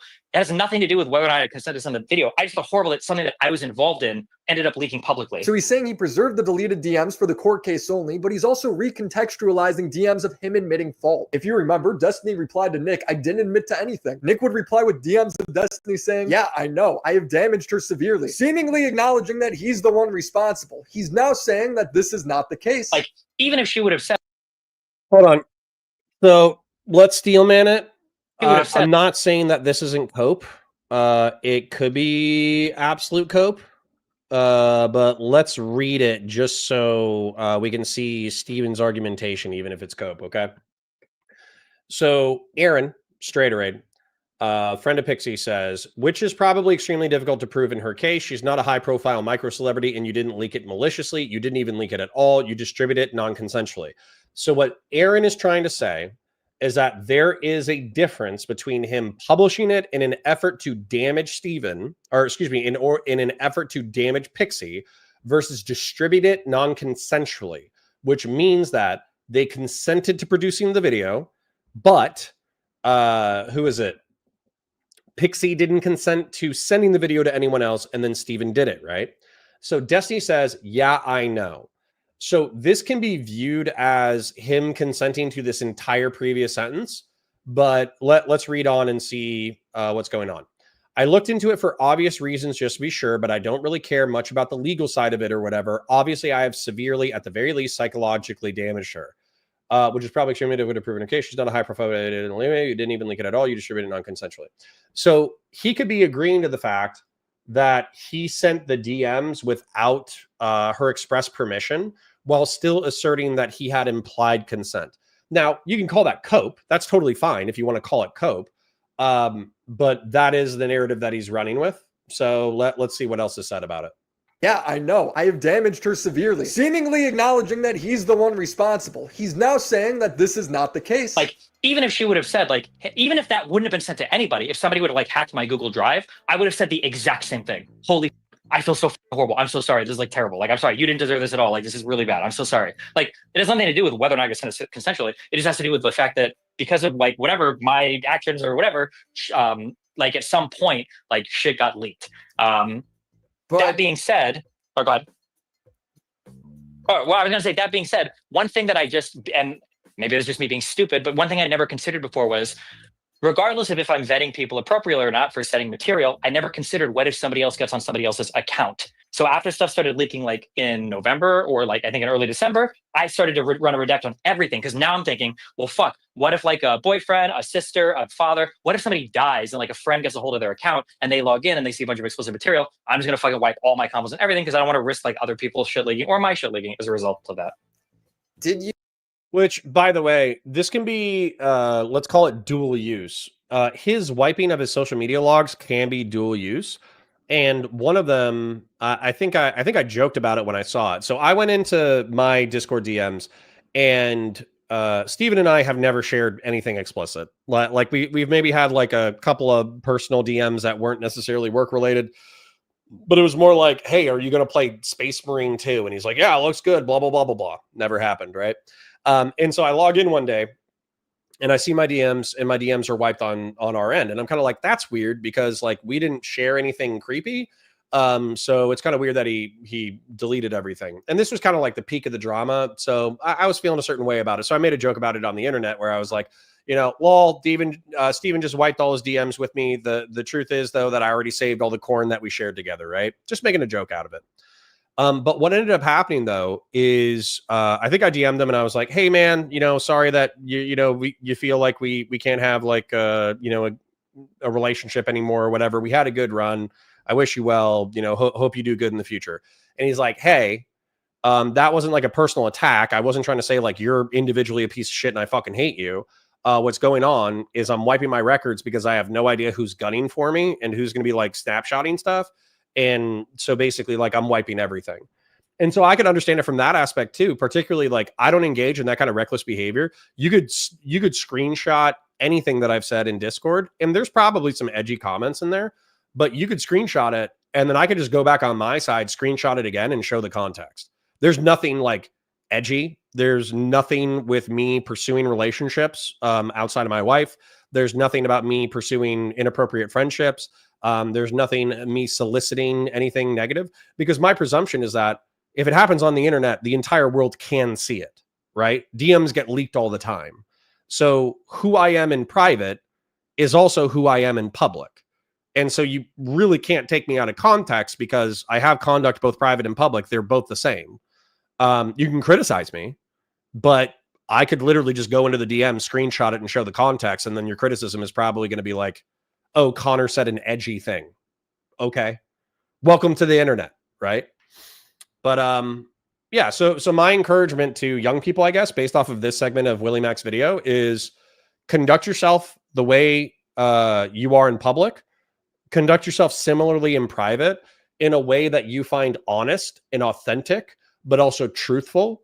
And if your grandma or your mother or your parents or God choose to judge you based off of what you do, then you need to be able to defend it, right? Because the truth is that if you don't feel that you are worthy of defense, then you probably shouldn't be engaging in whatever that nefarious behavior is. You delete anything in an attempt to hide stuff for the court case? No, I have digital copies of everything. Like Redact literally has an auto archive thing, and Discord allows you to archive all of your conversations before doing anything. So I've complied with every court request that I've gotten. Yeah, the fuck. I feel like I've asked this before, but if you can't be on the record, fair enough too. Sure. But I just want to reiterate since we brought it up again. Did Pixie ever know you were sharing stuff with Rose?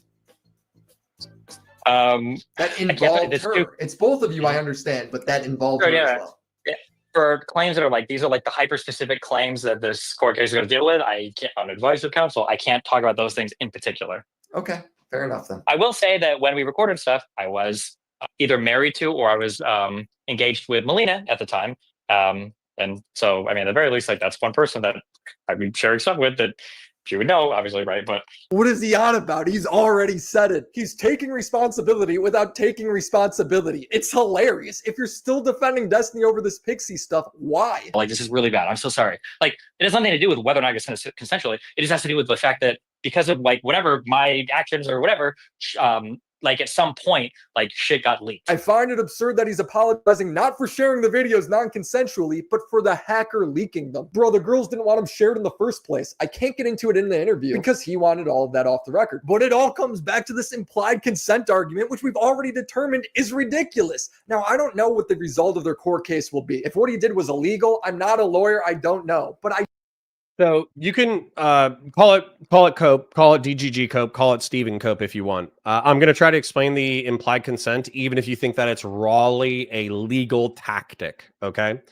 So the legal tactic, allegedly, is that there are videos of Stephen engaging with Pixie, and then there's a video or two videos of Pixie engaging with other men. And in those direct messages, there's no conversations about whether or not those videos were obtained with the consent of the other men. And therefore, Stephen's argument is that they effectively had this style of relationship where they were sharing nude stuff, you know, and it just was what it was. That was the dynamic of their relationship, was they would engage physically with other people and then share nudes with, share nude videos or pornographic videos with each other, right? Now, the contradictory evidence that I think Stephen's critics bring up is the fact that this sharing of Pixie's video was 2 to 3 years later. And therefore, even if you were making the implied consent argument, does it apply in perpetuity where you can just share pornographic content forever? That doesn't seem to make much sense. And then also, there's a time where Pixie panics and actually contacts Stephen, is like, hey, Lavloon said we hooked up, but I have always been insistent in public that we didn't hook up, which again kind of points to Pixie lying, which is why this is high school drama. And so as a result, Stephen should have known that based off of that conversation, Pixie wasn't interested in their relationship being public, right? And these leaks happen afterwards. Therefore, he's either thoughtless, reckless, or nefarious. And you kind of have to pick your poison in reference to the way that you perceive him. I do know that what he did was wrong, and that should be obvious to everyone. I don't want to set the world. Yeah, nobody disagrees with that. It's the extent. So Dan Saltman, Stephen's friend, said, yes, it was wrong. He's still my friend. I'm going to stick with him. Kyla said, yes, it's wrong, but I think we need to contextualize it, et cetera, et cetera, et cetera. I've said it's wrong, but I think that Queeman, J-Stock, and Kelly Jean, who are effectively, they call him an e-rapist. They said that he needs to be on the sex offenders registry. They said that he needs to have his career taken away from him. They said that he needs to be sued into the ground. They said that he does need to pay effectively $15 million to Pixie, et cetera, et cetera. I think that their belief in the consequences that will happen to Stephen is not in line with reality. And I think their reaction is hyperbolic, to put it most charitably. K-Soko says, people are mad Destiny is going to come through this relatively unscathed. Listen, he could be revealed to be a serial killer. He could totally, like, it could show up tomorrow that it's like, popular Miami streamer Stephen Bennell II has 24 human heads in his freezer. That could totally happen. However, based off of currently available information, I think his career is going to keep going. And then not just that, whenever he goes live, he's still breaking between like 7 and 15K. The lowest that I've seen him recently was while he was doing a research stream, and it was like 7K for a bit. And then the second that he starts talking to somebody else or he starts like reviewing stuff, it's between 10 and 15K. So yeah, his career is going to continue unless he's revealed to be Jack the Ripper, like a serial killer / assaulter. I think Steven's going to survive. Down fire. The biggest video to come out on Destiny was the content nuke by Ryan Beard, and I wanted to touch on the pattern of abuse he builds up in it. At some point, if you date enough girls that are crazy, at some point do you feel like you are the only consistent factor there?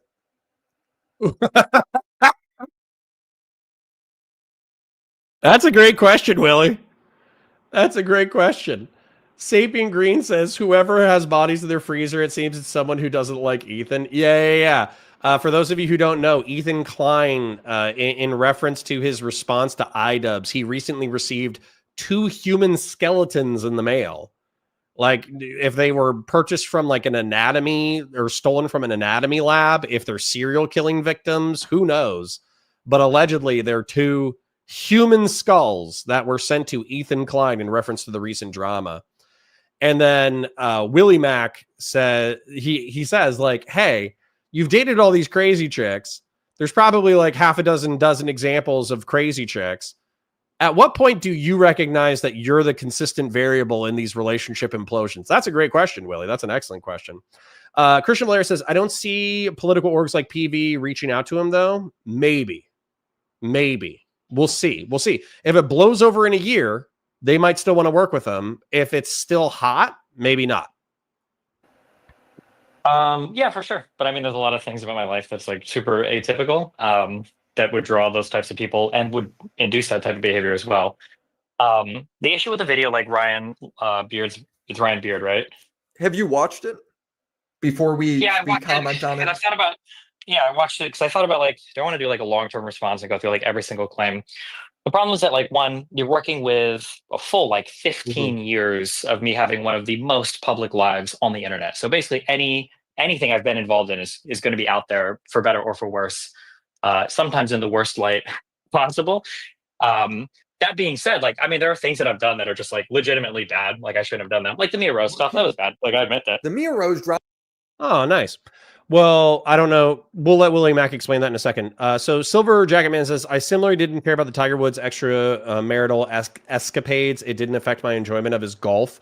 And then those skulls are from a website where you can buy human bones. It's still insane, but the origin is known. Okay, good. Thank you, Jack-o'-lantern, for sharing that. I'm happy that there aren't serial killed corpses out there. But Silver Jacket Man, so what I would contend with, okay, this is what I said about Trump. Is in reference to Trump, it's not just that he cheated on his wife, right? While she was pregnant, which is a vulnerable state, which I think you can extremely judge somebody for. It's the fact that he's also obviously a bad person with bad politics. And so my inference is that he's a bad person who therefore has bad policy.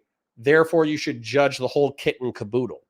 I understand that Tiger Woods may be a phenomenal golfer and that his extramarital affairs don't affect it. But I think that you should go ahead and judge the art and the artist separately, unless it's necessary that you judge them together. As an example, if Tiger Woods' baby mama, charged the field and hit him in the kneecap with a golf club, I think you could say like, hey, I was trying to let Tiger Woods' personal life be his personal life and his professional achievements be his professional achievements. But the truth is that he might be a bad guy and he let his personal achievements, his personal life become so out of whack that he has now destroyed his professional life. And I think it's perfectly fair to both separate them and judge them together depending on context. Drama was in 2011. Destiny got drunk on stream and sexually assaulted Mia. If I was a real friend, I would make you. Okay, go. She just smacked his butt. Is that sexual assault?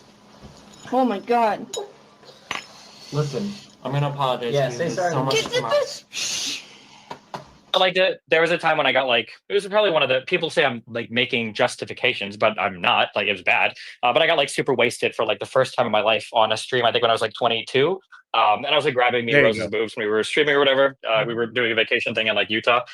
It was bad, but I mean, like I've talked to her since. Like I've apologized. I mean, there's nothing else I can do. It's always like strange to me when people like Ryan will make videos and say like he needs to take accountability, and it's like this happened 13 years ago. Like I've apologized. I don't know what else you want me to say. It's not like I don't think it's good behavior. Like obviously it was bad. Like I don't know what I'm supposed to do about that. And me as recently as So hold up.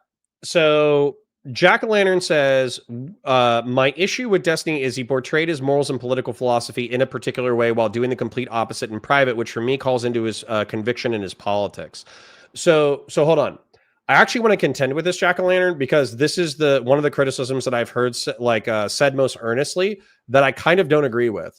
So whenever I've criticized Destiny's takes on private conduct, like sex and all that kind of stuff, is he will constantly say, oh, I don't recommend my lifestyle. I don't do XYZ. I don't do ABC. I always get consent, et cetera, et cetera, et cetera.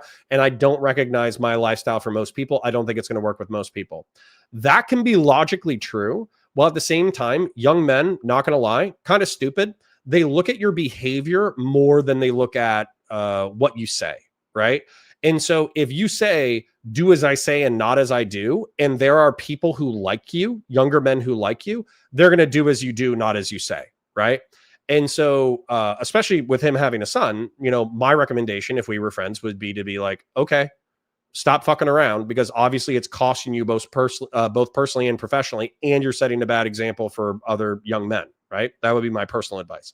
Now, when it comes to hypocrisy, I think the closest thing to hypocrisy that we can really point out to is I always get consent. I always have like really explicit conversations with my partners about how we're going to conduct ourselves and why. I always ask about barriers. I always do this. I always do that. That was the thing that I feel like is kind of hypocritical, particularly when it comes to like the sharing the videos or whatever. But I still feel like those statements can be true in the other contexts, like physical hookups. Do you want our relationship to be private or public, et cetera, et cetera. I still feel like he could have put a lot of emphasis on IRL, I guess, consent versus digital consent, and have those statements be true. So if there's another glaring hypocrisy, I would like to hear from you. That's what I'm saying. Consensual assault. Well, he grabbed her when she didn't want to be grabbed. Okay. And, you know, my wife grabs me when I don't want to be grabbed, and sometimes I grab her when she doesn't want to be grabbed, and sometimes she smacks my butt when I don't want to be smacked, right? It happens in relationships. Shouldn't happen on live stream. It shouldn't be graphic. It shouldn't happen in front of other people, and the other person should give you consent. But when you're dating someone, sometimes people's butts get slapped. Sometimes it happens. Sorry. Sean Kaplan says it's like self-defense. If they strike you first, you're clear. Oh, man. Silver Jacket Man says, I think what I'm getting at is people have a tendency to hold others to a moral role models when they shouldn't be. They are good at something like sports, debate, etc., so they must be good people. Yeah, I mean, I agree that that's the problem here, is that Steven is a talented debater, so people also want him to be a moral arbiter. I agree with that. But isn't that a solid armchair socialism criticism too? Explain. I have no problems contending with a deeper debate. I have no problems with that. And also, if I'm being a hypocrite where I'm being overly charitable to Steven and I'm being uncharitable completely to Hassan, I'll be happy to hear it. Silver Jacket Man says, I always got to check always check your biases, right? Check your corners, check your biases. Silver Jacket Man says, I've always thought that he wasn't the best path to take. Peyton Manning barely functioned as a human being. Michael Jackson was kind of a sleazebag, etc. And I think that's okay. Yeah, wildly talented people oftentimes have extremely negative personal flaws. It's true. Mia Rose says, it happened. I did nothing at the time. It was way before there was any info in my world about what was right and wrong. I thought I had to put myself in that situation. But at the end of the day, he did assault me. He had apologized and we left it alone. Well, what does she want? Right? Does she, and I'm not trying to attack Mia, but what would she want to happen? would she want to go back to the Los Angeles Police Department and say, this guy grabbed my chest on stream and therefore I want him to go to jail?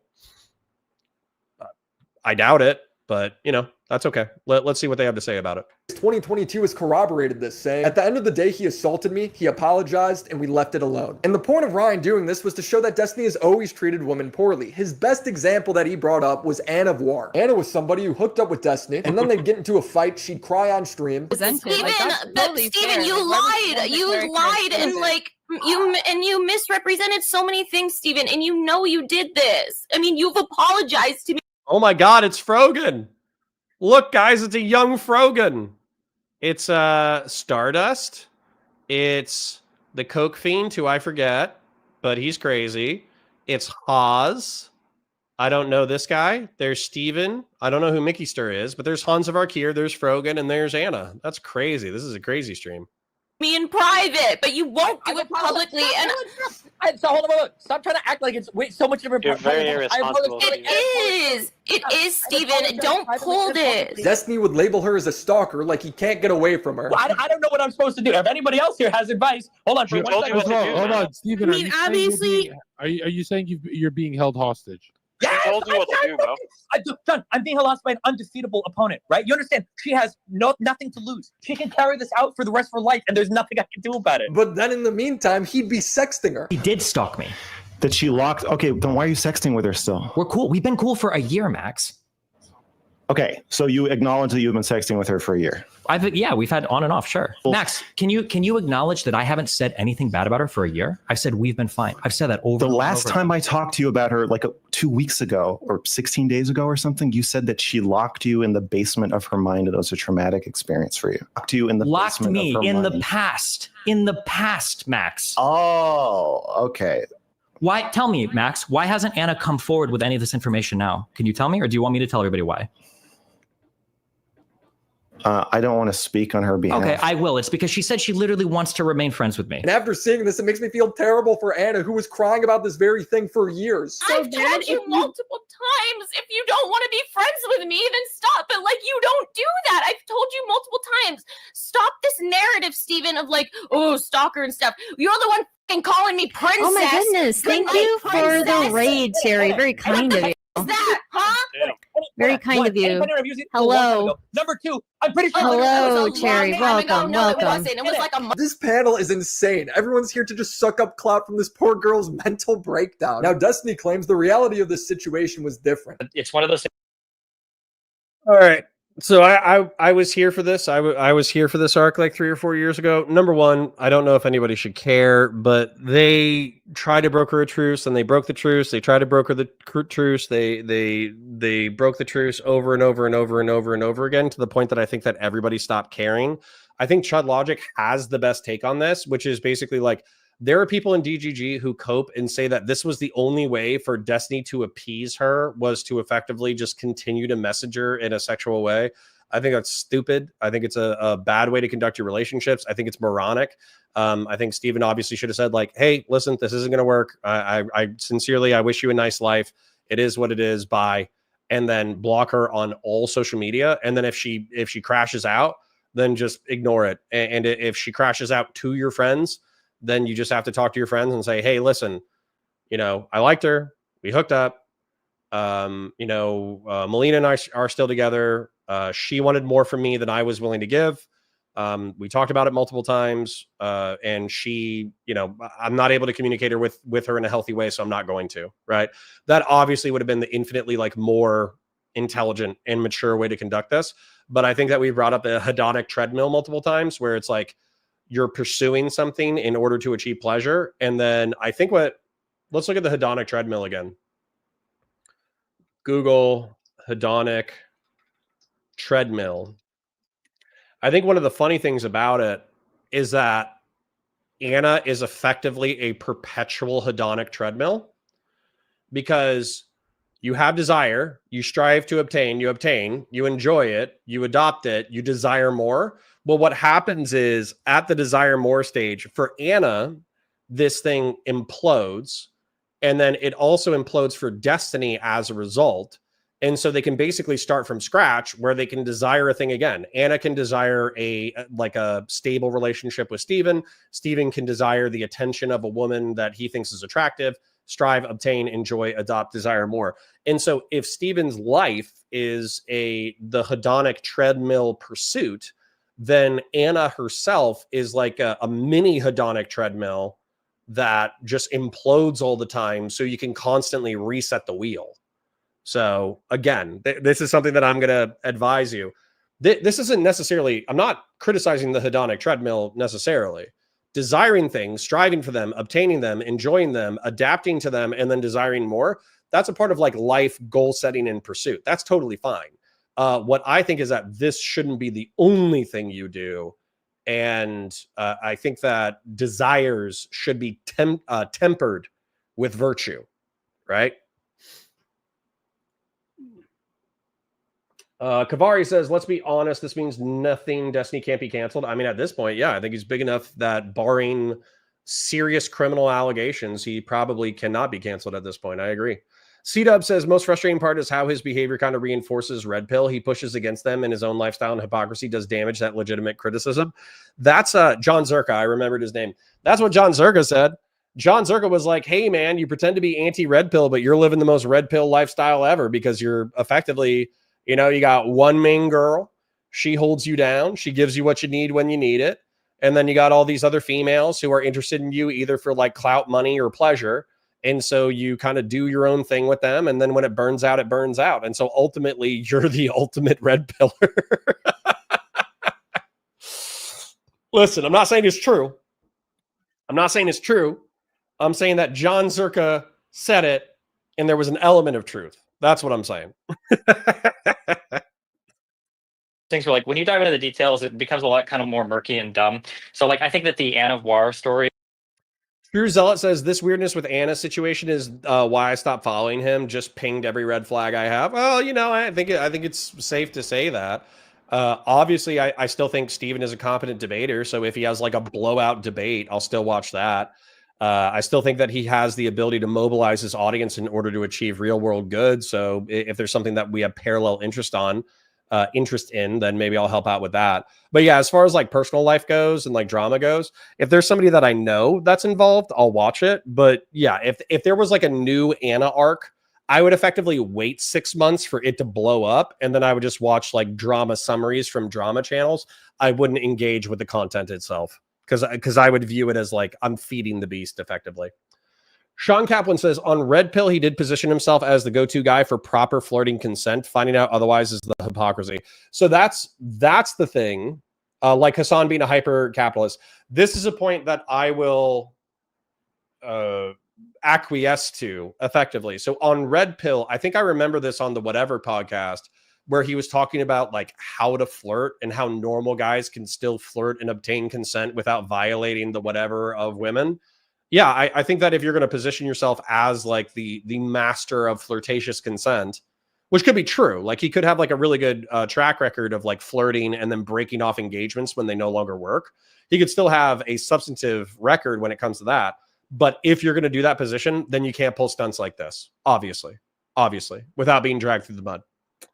C-Dub says, what Sean said, it gives them the chance for posturing on moral high ground. At least I'm not masking as a feminist male snake. Yeah, so that's kind of the C-Dubs. That's a good point where this is the stereotype of the male feminist, right? Is that they'll virtue signal. And I'm not saying this specifically about Steven, but I'm saying it's common enough. Harry Sisson, Steven, Vosh, all that kind of stuff. They will espouse all this very progressive and liberal rhetoric when it comes to sexual dynamics. But when it comes to the way that they actually conduct their personal lives, they're pretty much as self-interested and hedonistic and sexual pleasure pursuing as almost all other males. And so I could see how that would put a bad taste in people's mouths. Intuitive Jackal says... Mudahar made a joke a while back when it came to red pillars. They would have a club in one room. In another room, they would have a religious shrine to pray to once they're done clubbing. That 100% applies to Sneeko and Andrew Tate. Absolutely. Yeah, Kavari, I agree with this as well. We'll keep moving to the content in a second. Kavari says Destiny speaks to an audience that disagree with the right wing, but also hate for the leftists. And that's the thing is like, I don't disagree with the right wing. I disagree with MAGA and I hate leftists. And then I think liberals are probably the way that liberals view libertarians as useful idiots for MAGA, which I think can be true, and views corporate Republicans and neocons as useful idiots for MAGA is the way that I view some liberals and progressives as useful idiots for leftists. I think that's fair. I think that's a fair assessment. Is interesting to look at. Like people will make claims like, oh, like he was sexting her and then he was calling her crazy at the same time. People will compress time spans of like months into single days where it'll be like, yeah, we might have had like a sexual conversation like in November, and then in like December she is like tweeting or streaming about me again on something that I consider like unhinged. I'm like, Jesus, this person's like unhinged. I don't know what to do. And we went back and forth like that, probably for, I don't know, man, maybe a year or something. Well, I don't know. Here, this is my take on this. Okay, so if you want to ask questions after, maybe I guess. But like, this is my thing. Anna Blair was like 30 something years old, 30 years old maybe, and I think I was 32 or 33. Like, we're both adults. Like, when people start applying terms like gaslight and crazy making and abuser, like, I think she had really unhinged behavior. She admits that she has OCD. She got medicated for it. It was better. Maybe there's like better ways that I could have handled the situation for sure. Like I think, especially in retrospect, and even prospectively, maybe there are better things I could have done. But it's like, it's two adults. The worst thing that ever happened here was, I don't even know what the worst thing is. I guess like she became like obsessively streaming about me, and then I said she was crazy online. Like that's it. I don't know how people have found a way to make this like one of the most abusive situations of the universe. No, what the worst thing, in my opinion, is that Steven, a promiscuous and polyamorous person, got a girl who should be, and obviously she's in her 30s, so she's a woman, but she should be focusing on finding her partner, having a kid, building a life, pursuing her career, and all that kind of stuff. But because she has OCD, she ended up obsessing about this guy for like 2 years. Now, you can say that's her fault, and I'll agree with you to an extent. However, I think that if he was slightly more empathetic to her distress, then he would say, like, listen, us flirting is bad for you. It prevents you from pursuing your own goals outside of our relationship. Therefore, I think we need to sever our relationship so you can move on. And that would be the mature thing to do. Yeah. Big and Gaming says, lol, this is total gaslighting. Not sure who you're referring to, but I would say that I don't agree with that assessment of the situation at all. Intuitive Jackal says, also didn't ABBA try to talk to Destiny out of this hedonistic behavior? Yeah, there's actually a clip of him hanging out in Miami with him and Brittany Simon where he's basically saying, like, you're going to hurt yourself. You're going to hurt the people in your orbit if you continue to entertain. And he was specifically talking about Max Carson and Lavloon, but he was also talking about Anna as well, where he was saying, like, you're so aggressively self-interested with the way that you pursue relationships, you will hurt yourself and you will hurt the people closest to you eventually, unless you change your behavior. And Steven was like, no, I'm pretty healthy. I was like, maybe not. Maybe not, man. Maybe not. It's like retarded to me. You're calling her a stalker at the same time you're sexting her. I don't know if I want to say abusive, but you can see the emotional confusion. I understand. I understand what I'm going to say, but like this is, and I'm so sorry. Like I've been so gentle with all these online communities, but all of us are adults. We're 30 plus years old. Okay, turn off the computer. Like this is. I think this is so unbelievably overblown. Like if you don't want to talk to me or if you don't do anything to me, then just stop broadcasting about me and stop talking about me constantly. Like that's it. So I interviewed Anna, and she claims that he was sexting her and sending her mixed messages recently after she crashes out on stream. Yeah, our fighting has honestly been like so on and off. Like it's been so. Why do you guys keep fucking sexting in between fighting each other? What is with that whole thing? You know, it's really weird. I know it was very toxic.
Guys, I'm just gonna be very serious with you.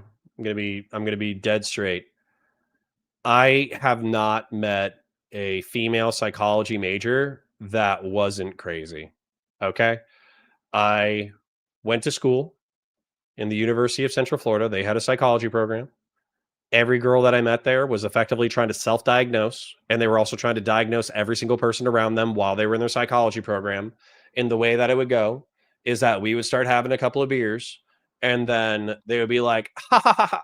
We're not supposed to self-diagnose, and we're not supposed to hey, I resemble that remark. Yeah.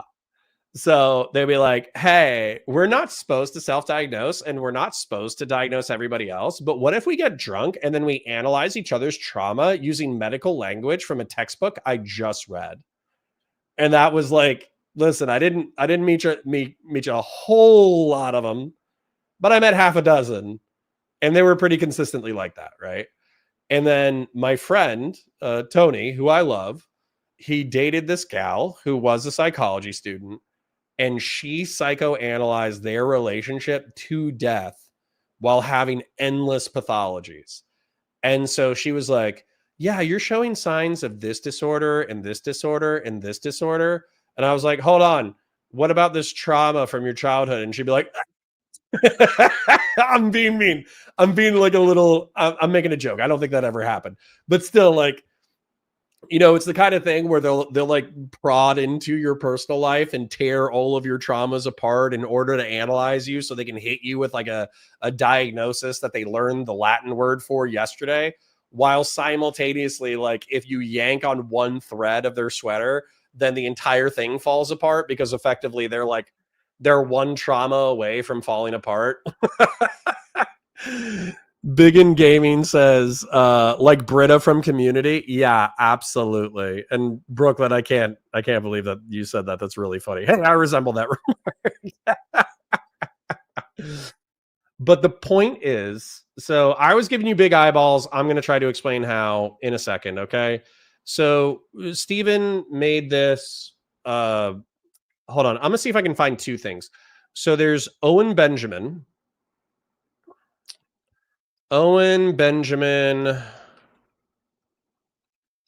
crazy woman joke. Why women are crazy. I'll see if it's this one. And then I'll see if it's that one. But he talks about like being married and being dedicated to one woman for the rest of their life. He's still calling women crazy, but he does like a really brilliant thing. And Owen Benjamin is insane as well, but the joke is really well constructed and really funny. What was the other thing? Oh yeah, the hot crazy Matrix. We're not going to watch the whole thing. I'm just going to show you the picture. But you can say that this applies to both genders and sexes or whatever, but it's effectively like a rating scale on 1 to 10 with like a X and Y axis. And it shows that on the attractiveness scale, as you go up, the propensity to be crazy is higher.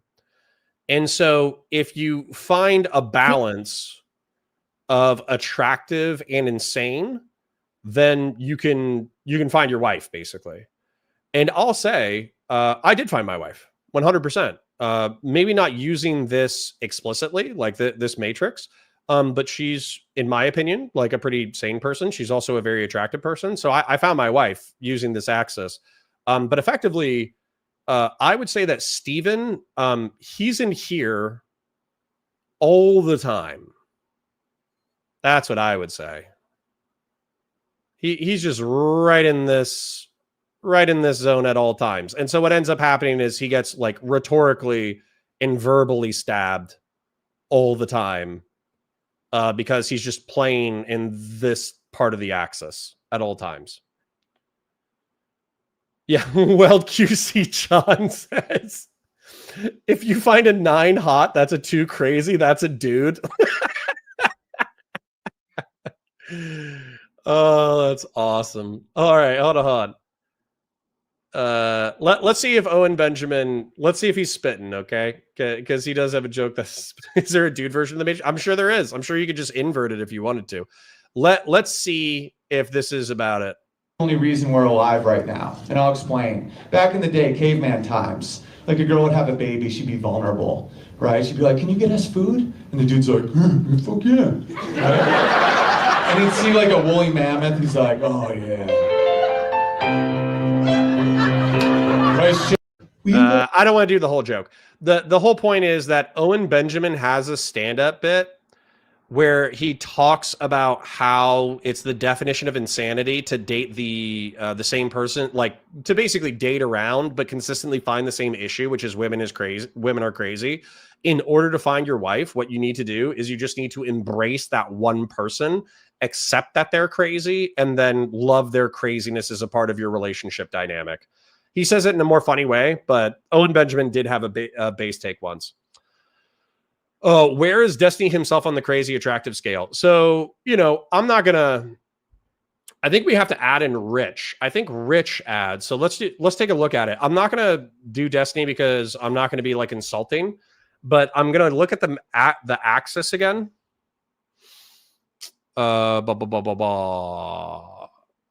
So 0 to 10, fun, date, marry, unicorn, no-go, and then you'll get murdered.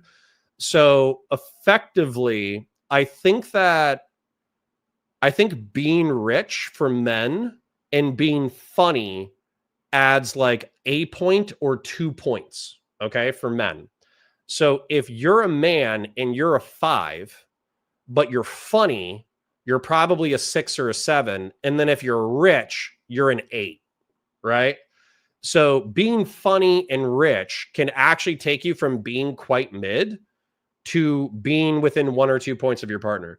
Now, I get that this is like, this is sexist, but I'm just going to say it anyways. I think the scaling of 1 to 10, I understand that a lot of people don't like that because they don't like to scale human beings. However, I think that we subconsciously do it all the time, in that having a good personality can add the attractiveness scale by 1 or 2 points. Being funny can add 1 or 2 points. Being rich can add 1 or 2 points. But then inversely, being poor can take away 1 or 2 points. Being cruel or mean or gross can take away 1 or 2 points. I forget what the other thing that I said was. Oh, being not funny, being like deadly serious and kind of annoying and like a stick up the butt, that can take away 1 or 2 points.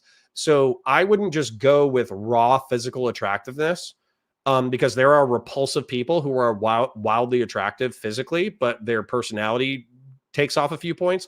And then there's like wildly unattractive people who bump up their numbers by being funny, having a personality as well. So yeah. I'm just going to say it. Who is it? I don't want my wife to be angry, but I think that Anya Taylor-Joy, I think that you can criticize the way that she looks, right? Her eyes are too far apart. Maybe her forehead's a little bit too big. Her teeth or mouth doesn't close all the way when she's just kind of standing there or whatever. But she obviously knows how to do makeup. She knows how to do clothing. And then on top of that, every role that I've seen her in, she's like wildly charismatic and wildly intelligent and wildly funny and wildly interesting. And so, you know, like I said, like there can be people who have physical flaws that you can be critical of, who can boost their attractiveness through personality. Anyways, that's enough of analyzing people's personal flaws. But checking in with chat real quick. Sean says we should add rich and abusive. You joke, but I don't think that you're joking. I think that should be part of the axis analysis. Well, QC John says, Sean, it's easy. If a guy is a 9, hot, it doesn't matter if he's broke. And if he has enough money, hotness doesn't matter. Well, kind of, yeah. Like maybe the masculine scale, like you should go with a +2 or a -2 for like realistic expectations. However, there are like 3 guys who have so much money that they effectively are like a 7 or an 8 in the dating pool because they have so much money. C-Dub says every digit in his wealth past 5 odds and okay. Can't read that, but that's funny. Silver Jacket says, he's a bright man who speaks well. That will get you very far by itself. Money helps, of course, but in my experience, money mostly helps with access. Agreed. Like going to a club, going to a nice restaurant, being able to go on good dates, all that kind of stuff. Intuitive says, C-dubs, yes, Dr. K, and even other therapists that exist outside of the online ecosystem. I'm wondering what you guys are talking about, but I'm outside of the conversation, so that's okay. You guys are talking to each other. Sean Kaplan says, funny, charismatic is top tier for men. That armless, legless, inspirational speaker guy married a 9? Yeah, exactly. Girls that are attractive but still look kind of weird are fire. Well, good, Jonah Boy. Then maybe Anya Taylor-Joy is probably taken, but you could probably find a real world Anya Taylor-Joy and you'll be Gucci. All right, anyways, we're halfway through. Let's keep cracking. Oh yeah, this one. Okay, wait, I'll send you one. Like him saying like he can't publicly defend me because he thinks it'll bring more drama or whatever. Okay, yeah, because I always feel like you're attacking me on your stream and tweets, but I can tell people that we're okay and we solve things if you stop mentioning my stuff negatively on your stream. Why does it matter what a psycho stalker says anyways? I'm just a joke. That's just me being defensive, or I guess you can figure out what level of communication you're comfortable with. Yeah, that's just him trying to like not say that they're okay while she's still attacking him. I don't think that's hypocritical. Anyways, moving on. Read my last post before that. Okay, I will. Let me scroll up. In my opinion, with all that money Destiny has, he can afford to have one of the best therapists. I don't know why he hasn't done that yet, because it'll ruin the content. And I'm not saying it'll actually ruin the content. I'm saying that there's probably a part of him that's afraid that it'll ruin the content because he won't be able to be as mean or funny or cruel or shitposty, right? Like, what sane person makes that joke about Asmongold, right? Asmongold's mom. That's a crazy person joke. If you say that at someone's house, you are no longer invited to that house. But it's pretty funny, right? No person who is going to therapy would say the joke that Steven said about Asmongold's mom. She sent me DMs of Destiny saying, it's just me being defensive, referring to when he calls her a psycho stalker. Here's Destiny saying, yeah, well, I can't publicly defend you because then it's obvious we're talking again. If I get defensive, that's the assumption people will make. So I have to act like I don't know why you're in chat. So he was just totally fine with people thinking she was crazy as he's romantically involved with her. That would drive anyone insane. Because it's obvious we're talking again. So he didn't want people to know that you guys were talking. But this is all the way in 2021. Did this go on for like 2 years? Kind of. This went on and off for 2 years? Yeah, kind of. Holy shit. It's very much like a toxic relationship kind of thing. It definitely was. I wouldn't be surprised if this was still going on. Like, I know this might be like a crazy pants thing to say, but I wouldn't be surprised if Steven was like, yeah, I like to flirt. I flirt with everybody whenever I want to flirt. So if Anna drops me a flirtatious message, I still flirt. Like, I legitimately would not be surprised at this point. It definitely, except you guys weren't, did you guys live in the same? He was like, oh, this has been going on for 2 years. And there was this like weird pause where she didn't answer the question, where I swear to God, she might've been on the verge of saying like, it's still going on. State, or was it all over online? It was all online pretty much. I mean, he came to visit me, Dude, but you guys are full on Zoomers, dude. You guys were Discord sexting before it was even a thing. I know, basically. When she went to leak their sex chat to prove that this was happening, Destiny would then threaten his DGG chat to leak her nudes. Tell Anna if she leaks my sexting, I might have some pics to share. But I genuinely was kind of scared of him. And when he blocked me, I was really scared that he was going to like leak my things. What was the reasoning behind that? It was because I was threatening to leak his sex. Because I was saying, what is going on over there, man? What are you guys all doing? What are you guys all doing over there? How is there always some shit? Yeah, I know. So the reason why I was saying like, I'm going to have to like leak our sexting if you don't stop saying that I'm stalking you, because we literally have been like sexting and like you're saying I'm a stalker and people are like harassing the shit out of me and like doxing me and like, so that's basically what the context was. And that I was saying like, I mean, I'm not going to leak much, but I feel like I might have to leak some of our sexting or something to show people that like, I'm not stalking you. To defend yourself is what you're saying. Yes, yeah. The stuff Destiny was telling me of, oh, she just needs to be an adult and break it off, that sounds great on paper, and Anna to some degree acknowledges that. But you're also leading around while defaming her to thousands of people. Call the situation like that I'm some manipulative, evil, abusive person. Maybe you could say I should have treated her like an actual child and said, no, don't do this anymore, and blah, blah, blah. But it's like, I mean, fuck. Like, these are all adults, and the worst thing that's happening is like people shitting on each other online. Like, this is retarded, I think. The only reason why people are trying to do this like Anna Voir situation where it is because they have this idea in mind of like, I'm like trying to lead her on privately in these crazy ways. And I'm like publicly lambasting her at the same time. And I'm playing this, I think Lav and Mr. Girl coined this concept of like, I get off on this sadistic abuse of women or whatever. Yeah, but like, that's not it. It's like, yeah, but it's like, if you look, there's like tons of relationships, friendships, like friends with benefits, whatever, situationships, where like people kind of like yo-yo back and forth at the end. Like they shit on each other, they get back together, they shit, whatever. It's like, it happens. It's not, who cares? Like, none of this is that big of a deal. It's all like fucking retarded. Like, this is stupid. Like, I don't know. It's just dumb. I'm going to say this again for the sake of efficacy, or for the sake of reinforcing the message. I think that this is socially and sexually retarded death avoidance. I'm not saying retarded in order to be funny. It is funny. It's a great word. However, I also just think that this is Stephen. We talked. He doesn't believe in God. I believe in a deist form of God. I don't know if I believe in an afterlife. He doesn't believe in like an objective moral system, which means that humans are absurdist or cosmic nihilist, which means that they're kind of like free to create their own moral systems because ultimately it doesn't matter because we're all going to die and our lives only have limited consequences to the people that are around us. And even that's not particularly large in a historical sense. So why not? Who cares? And then as a result of that thinking and inference, life is just a series. It's the hedonic treadmill. That's all life is. It's finding desires to pursue that give your life temporary meaning, then pursuing those hedonic pleasures, achieving them, adapting to them, and then pursuing the next hedonic pleasure. And so as a result, it's just this, treadmill that we've already talked about, where he continuously pursues, obtains, my phone.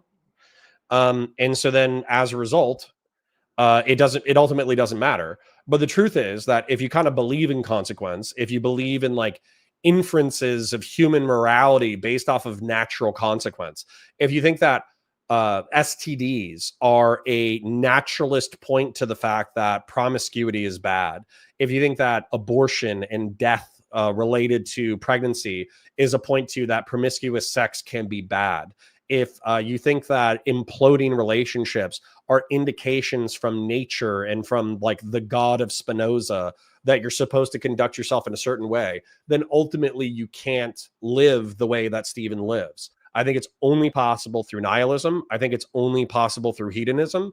And I think that you would avoid these moral pitfalls if you considered like moral consequence indicated by nature to be more serious than he does. Because in my opinion, people like him and people who follow his kind of like moral philosophy or whatever, they think that all natural consequence can be eliminated through technology. They think that because you can prevent STDs through condoms and prevent pregnancy through condoms, you can have as much promiscuous sex as you want, and there's really no consequences. And I have not seen that borne out by reality. And then people will say like that thing of like, you're sexing in and calling her like an abuser at the same time. Like, not really. There's like weeks plus between these events, because for like a whole like 6-month period, there was a time where like me and Anna were like friendly, and then she would go public, and then she'd go on her stream and she'd be like, I think that Stephen is lying about me. And then we'd talk a little bit, and then we'd be friendly again. And then after like a few weeks, she'd be like, I think Stephen lied about me. And it's just like, but it's her getting triggered by things in chat like over and over and over again. And people knew they could trigger her, so they would keep doing it. And then like we did that pattern for like 6 to 12 months. It was fucking retarded. But if she's crying and at the same time you're sexting her. I don't know if that ever happened at the same time. What do you mean by same time? These are like weeks. These incidences are happening like weeks apart. I don't know. I'm getting caught up a bit in this interview. Whether it's days or weeks doesn't matter. He's sexting her, telling her to deal with the slander, and then when she goes to post proof, he's threatening her with her nudes. Some of the time periods between them sexting and fighting was only 2 days. Anna wouldn't call the relationship abusive in her interview. She says that it was toxic and that Destiny was right in the sense that she couldn't just move on. I love when people can self-reflect and take blame. Destiny doesn't do that with Anna. It seems like Destiny has a lot of scorned lovers that he then labels as crazy, but when talking to people outside of Anna, it just comes off as a bit silly to me. I talked to Lav, who straight up admits to spreading around revenge porn of Destiny on Discord. I think it's funny that like the most disgusting guy online who like has tried to make my life a living hell for 2 years has like a disgustingness and it's leaked everywhere, right? So I was even like, you know, don't get caught leaking it. Like, but obviously it's advantageous if it gets leaked. Like, obviously I want bad things to happen to this guy. And then I made a screenshot of the screenshot, or sorry, I made the screenshot that Nico Sam sent me, like a grab of just the top of his foreskin so that you couldn't tell if it was like, you couldn't tell what the picture was. My profile picture in a private Discord server. Now there's like debate about like how private the Discord server is, right? It had maybe 20 active users and none of them were like DGGers. It wasn't like a DGGer offshoot server. It was like, yeah, this is and crazy. I never said that it was like, I mean, my friends knew that it was Destiny because I told them that it was, but it wasn't like widely known that I was like leaking this, right? Nico Sam had told me that Baby Peach had sent it to several people and that the sex tape was already leaked. So I just didn't, I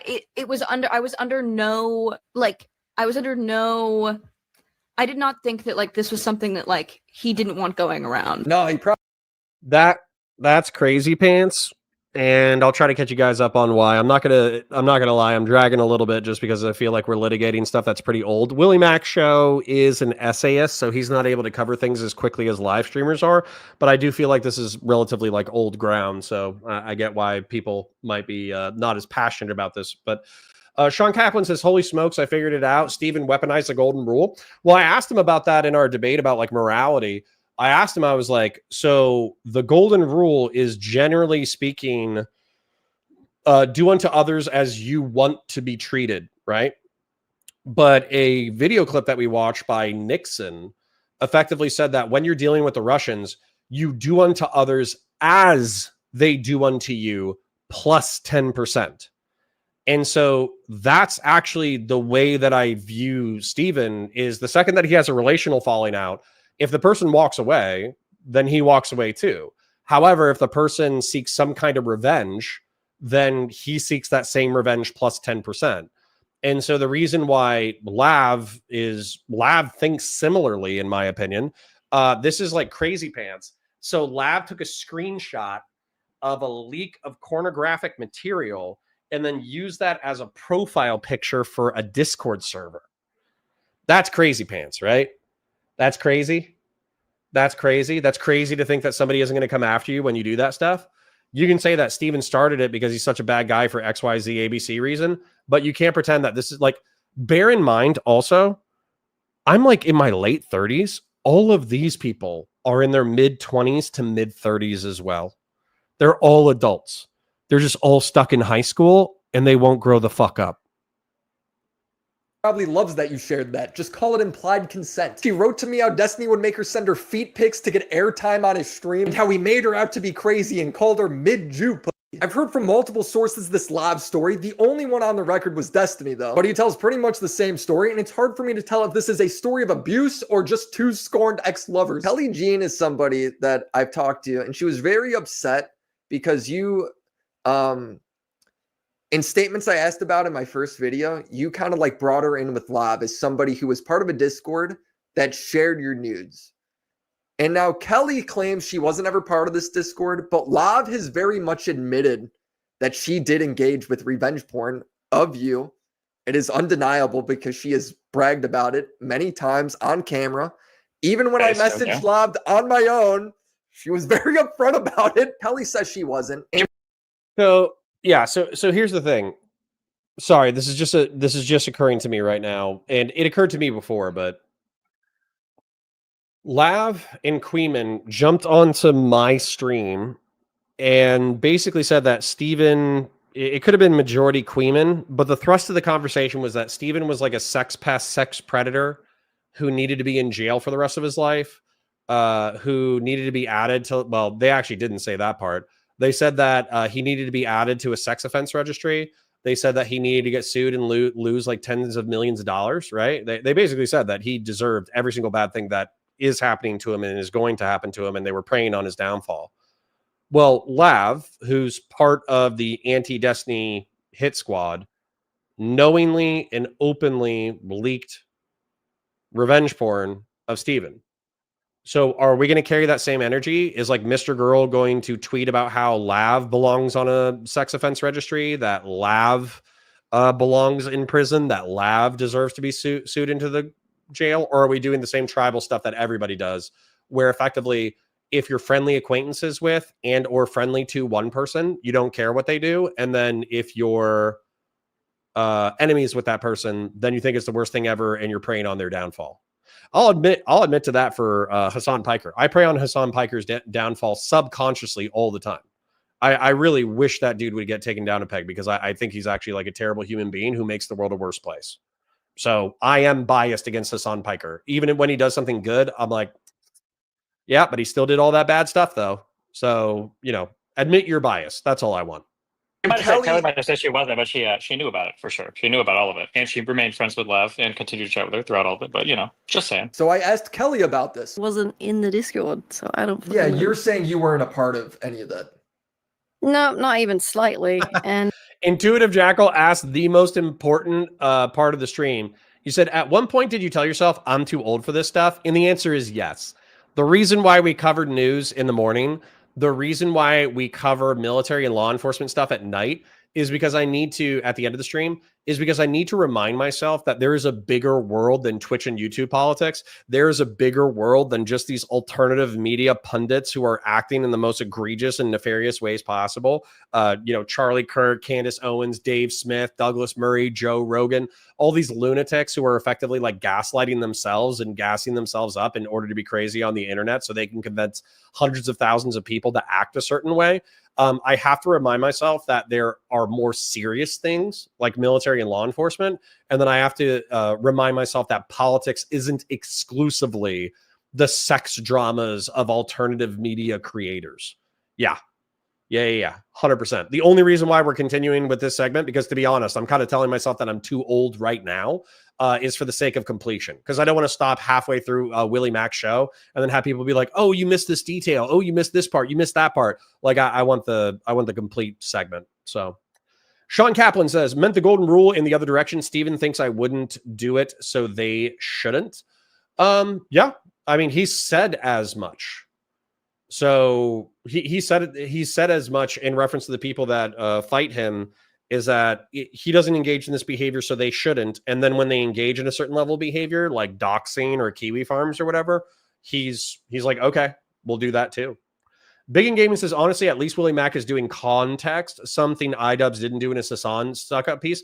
I agree, Big in Gaming. I do agree that Willie Mac is adding context. I'm starting to wonder, though, if there's too much context. He could summarize a lot of these interviews and we would still get the same gist of what's going on. But he allows these people to explain it in their own words, which I'm sure these people appreciate. But it also makes it, in my opinion, like needlessly long. So Intuitive Jackal says, yeah, me too, lol. As a guy in his mid-20s, I do cringe whenever people act like they're still in high school. Yeah, I mean, like, it's entertaining as a drama piece, but, you know, only for so long. So Kay Soko says, Twitch poll is like the hiring process for MSNBC. It's how they find their best candidates. I hope not.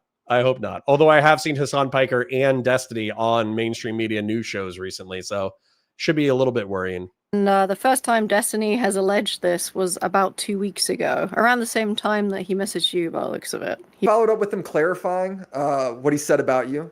And he sort of changed his statement to be more of a guilt by association thing, claiming that you hung out with Lav a lot, who absolutely maliciously did do this. Yes, that's not true. The only place that I ever interacted with her is in Gisticle's Discord. So you're not really friends with Lav. He's grouping you in unfairly. No, I'm not. What I did say publicly quite a few times, and even recently probably, is I think Lav is great content, right? So I'll say like, I miss Lav, or I want Lav to be around because she's funny and she's not boring. But that has no indication on our closeness or friendship, right? Even if I was, like, what difference does that make? A lot of people are friends with Lav on Discord, including like a bunch of other orbiters, and like, who cares? It's like, well, I think the point he's trying to make is just some hypocrisy note, because there is a video that I see that is uploaded by a channel called Ryle Kitten House, where it's Lav bragging about sharing Destiny's penis around. Kelly never truly responded to me pointing out the hypocrisy of it. She just says Lav was banned and unbanned and it became content. I know that she got banned from Justicle's Discord.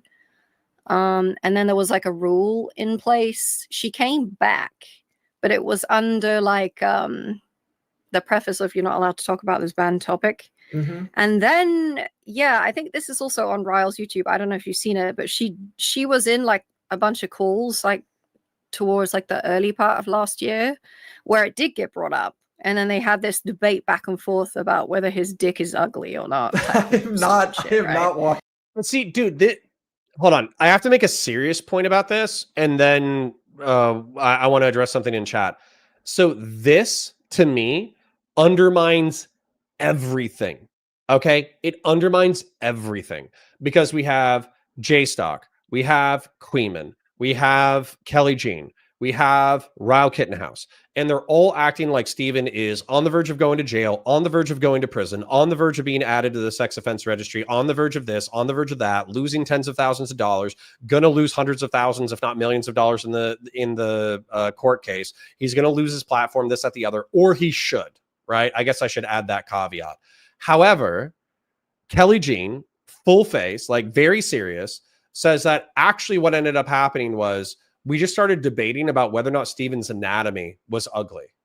And it's like, dude, how serious are you taking this? If effectively, number one, you're joking about that. And then number two, you're just saying like, yeah, that was like a big part of it was we were just joking about his genitalia and whether or not it was ugly. Like, dude, get a job. I'm going to say it. Get a job. All right.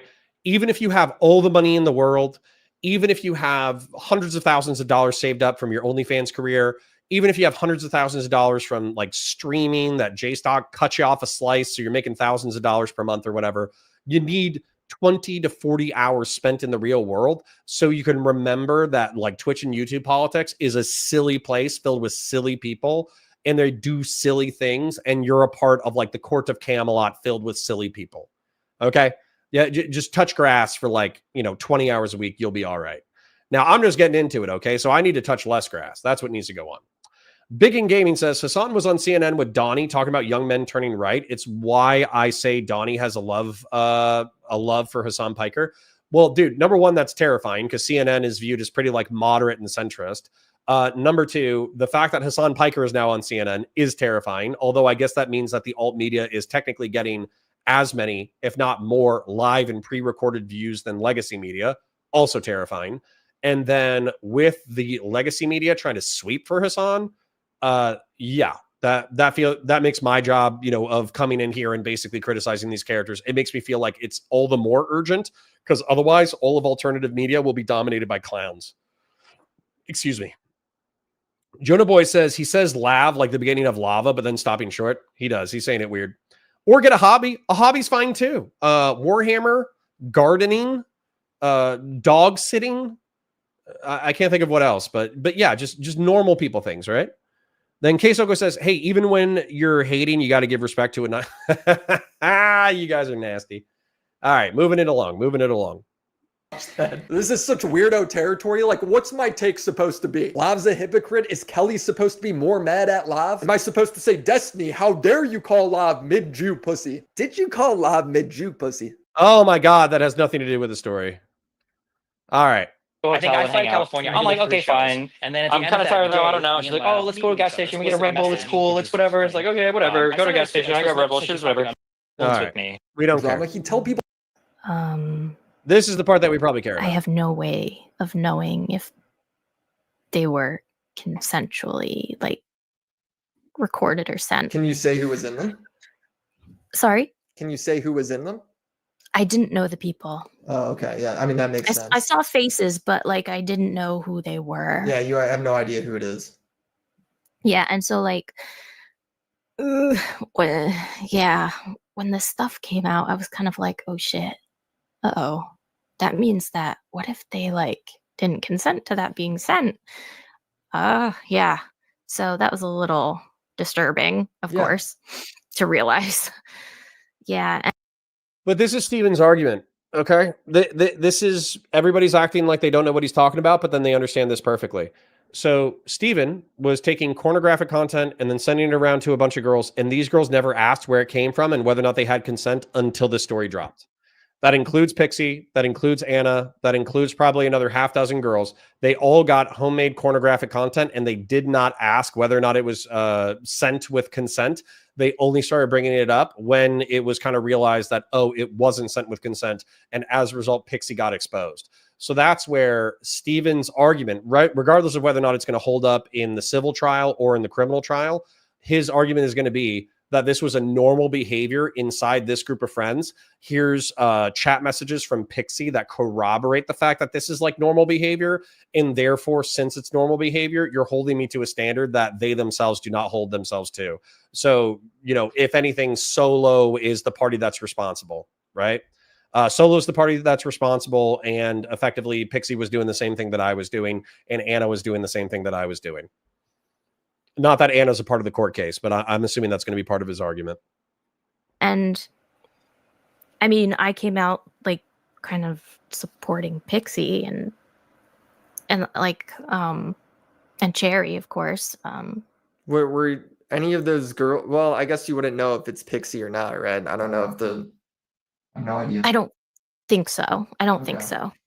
Yeah, I don't think I got anything about like from any of Pixie's stuff, basically. Or Cherry. I wonder, was this actual consent or more of that implied consent? Here we go. This This is the only other segment that I care about is the doxing. Otherwise, I'm probably going to wrap it up, to be honest. The Anna drama, he'd tell people to go talk about it on her Kiwi Farms. Her Kiwi Farms thread also hosted her docs. And Ryan Beard made the point that sending people to her Kiwi Farms is effectively just spreading her docs. And he encouraged them to post in her thread. Oh, okay. Also, heads up. This is my only non-media blackout time, okay? This is my only non-media blackout time. I will immediately back this, okay? Somebody on Kiwi Farms has made a thread of Anna. So if you are obsessed with Anna, you know what? Sorry, I'm going to do it because it's frustrating. This is what I need to get to, right? I don't even know if I have energy for this. I think I need to move on because I'm losing my stuff. But the point is, oh, hold on. There we are. There's our cameo. Yeah, there we go. Let's move to the cameo. So hold on. Let me summarize this for you. And then effectively, if, who is it? If Queeman or JStock, if they have like a serious problem that they need with me to contend in reference to the doxing situation, they can DM me and I'll contend with their arguments on stream and I'll talk about it, okay? However, in summary, so far what we've got, and I'm sorry for being so lackadaisical with the content, but I was effectively hoping that it would go somewhere, and so far it's the relitigation of old stuff. So let's just summarize it real quick so we can know where we're at. Steven leaked homemade pornography by sending it to somebody who he didn't know the age of. He wasn't particularly prudent. And I think that this is the hedonic wheel that we've all talked about, where you're just pursuing a goal and pleasure over and over and over again. Desire, strive, obtain, enjoy, adapt, desire more. This is Steven. He's just spinning his wheel, spinning his wheel, spinning his wheel. And then in reference to Anna, the only thing that I got out of this was the fact that it was the hedonic wheel that broke itself repeatedly so he could enjoy even more of the hedonic wheel spin, okay? I think that this is all a coping strategy for the fact that we're all going to die one day, a coping strategy for mortality. And so as a result, Steven's bad. He's not as bad as Andrew Tate, but he did something that was messed up, okay? Which is leaking homemade pornography and sending it around, right? Now, the next part of this in reference to the doxing is that he allegedly, because JStock and Queeman, who are also drama personalities, are his biggest critics, and they've been talking about it for like 90 days so far since the drama started, about how big of a piece of garbage Steven is and how much he deserves to be in jail or prison and how he deserves to lose his money and how he deserves to be sent, put on the sex offender registry or whatever. Because of that focus and that laser focus and that intensity of them trying to attack Steven, they've accumulated an audience of, I don't know, maybe around 1,000 people who actively hate Steven with every fiber of their being. And he accuses them of playing footsie with Kiwi Farms. And so therefore, all the bad things that Kiwi Farms does, he thinks it's appropriate to do to JStock and Queeman. That's bad. He shouldn't do it. He should be the bigger man and turn the other cheek. That's all I got, to be honest. So if they If they want to keep fighting about it, if they want to do this in order to distract themselves until they die, that's totally fine. But I would rather like actually talk about the morals or the principles of the issue and how you should live your life as like, I don't know, a mid 30-year-old man, rather than, I don't know, just like relitigating how many girls he sexted. I'm sorry it took me so long to realize that that's what I actually wanted to talk about. And Willie Mack's show was so surface level that we never even got to like the principles or the philosophy. So anyways, apparently we make a cameo. Let's go ahead and check out the cameo. Like this is like the pattern. It is so fucking irritating. That's why people like Gisticle and Queeman, if I could, I would put their balls in a vice and crush them and then slice them off and then feed them to them and then slice their and kill them. Okay. Them because they're amplifying all this shit and they're knowingly playing a part of it. They know what's going on. But like Kelly Jean, dude, I can send you like 50, like there are so many albums of them just constantly talking shit about me, talking about my dick, talking about my girlfriend, talking about my kid, like constantly. It never ends. It's never ending. Constantly talking about me, constantly talking about my girlfriend, and half the shit talking about is just stuff that's they're like getting off of like Kiwi farms. They're just discussing it like in their servers. Poor Hannah gets no grace for going through the exact problem that Destiny's complaining about. As far as the messages Destiny sent me, yeah, people are talking about him a lot. I'm sure it's annoying, but so what? This is how the internet works. I hate doxing on the internet. It is the worst part of Kiwi farms because doxing is when online hate becomes offline hate. It starts affecting people's real life, allowing unhinged individuals to then swat them. People have died from this, but he is being completely unsympathetic towards Anna, who had the same complaints about him, and now he wants to be the doxer. Breaking, it's Saturday, I'm in the middle of editing, but I've just been made aware of Destiny addressing this exact argument I make, and I think it's important to let you hear. Destiny's mad because people are linking to his Kiwi farms. Destiny's mad about that, but he linked to Anna's Kiwi farms, right? Well, if you look at the two differences in context here, it's not even remotely the same. There was a Kiwi Farms thread that was posted, and everybody kept basically doing what Gisticle servers doing, where they would link it in my chat, like, oh my God, did you say this? Did you say that? And I think I said something on stream to the effect of, listen, if you want to talk about her, go to our KF thread and talk about her. Don't do it here. I don't want to see this here. This isn't going to be talked about here. Get out. Okay. That was my statement on it. They're trying to pretend like that statement is the same as the 50 extra discords and the room that, Gisticle has, where they explicitly talk about all of my stuff on there over and over and over again. And they're linking to it and they're referencing it and talking about it constantly. It's clearly not the same thing. Like if Gisticle or any of those side servers made the same statement about me that I made about Anna, I would be totally fine with that. If they were like, listen, guys, we're not going to talk about their personal shit anymore. If you want to talk about it, or like their docs or whatever, if you want to talk about it, then go to CAF and talk about it. I'd be totally fine with that. But here's the difference. Hold up. Before Willie Mack addresses it, I don't think I accepted that in the moment. I think I could potentially accept that now. Reason being that, to my knowledge, DGG didn't create side chats for Anna as a result of directing her to the docs. They didn't create text chats, VC chats, anything. Effectively, he didn't allow the DGG Discord or the DGG subreddit to be the locations of the brigading and the harassment and the inquisitions and all that kind of crap. So I almost accept it. I'll keep my skeptical hat on just because I know that J-Stock and Queeman are skeptical of that claim, but I think I understand it logically. So let's see how Willie Mack responds to it.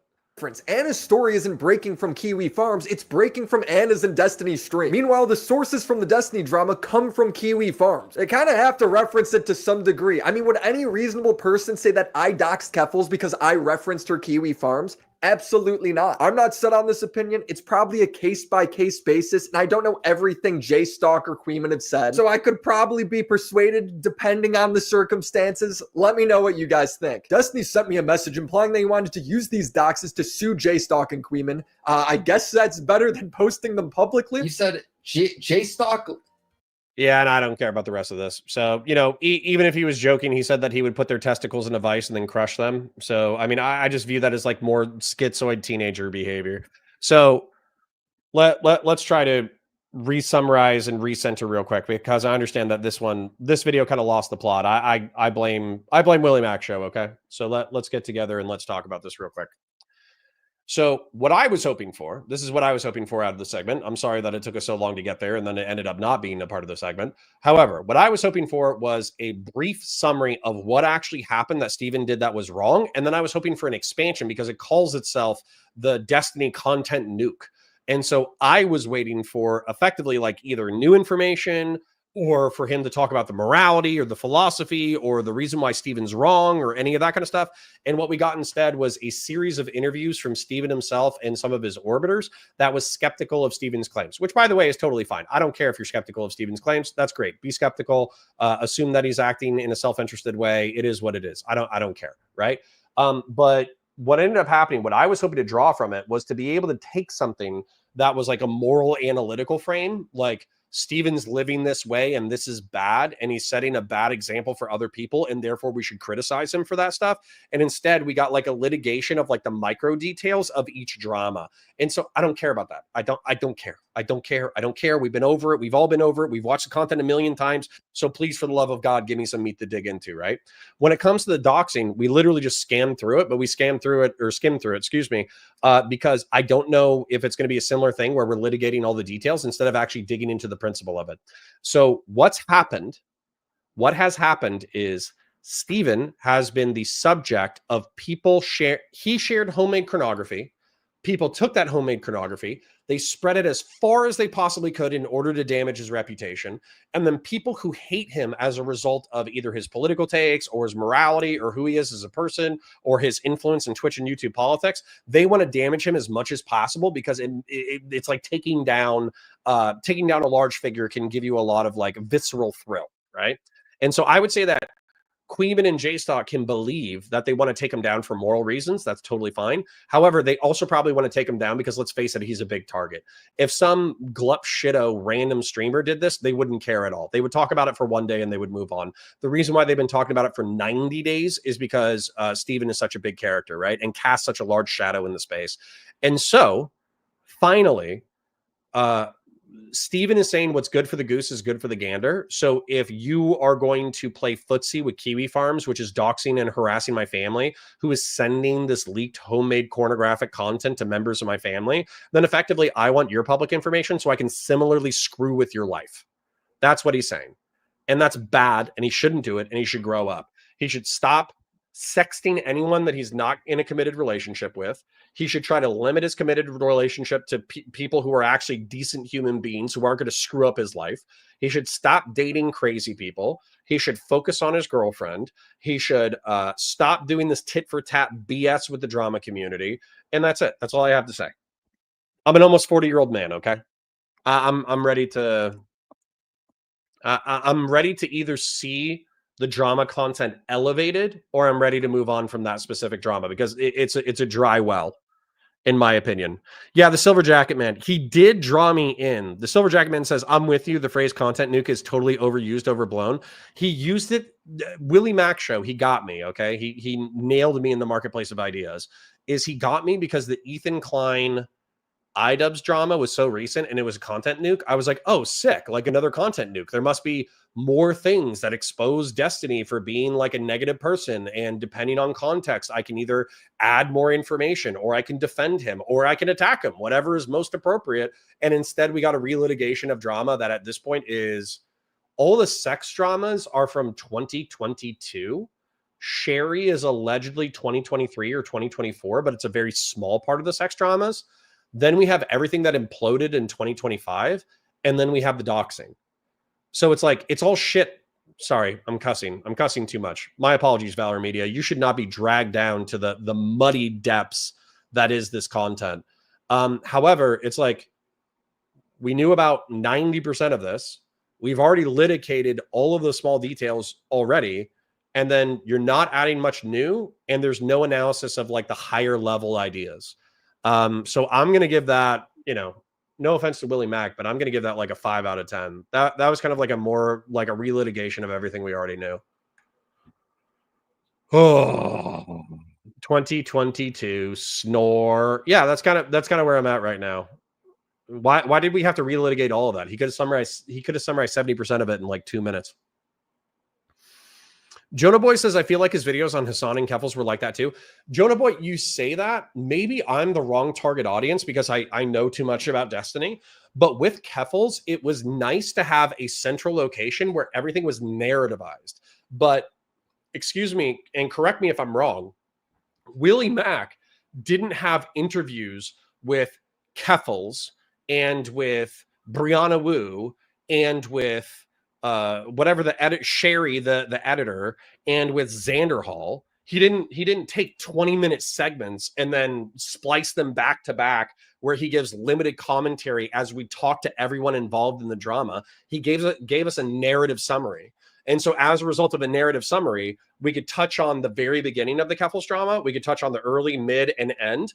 And it was summarized in a way that was compelling versus this was like 3 or 4 interviews stitched together with minimal commentary in between.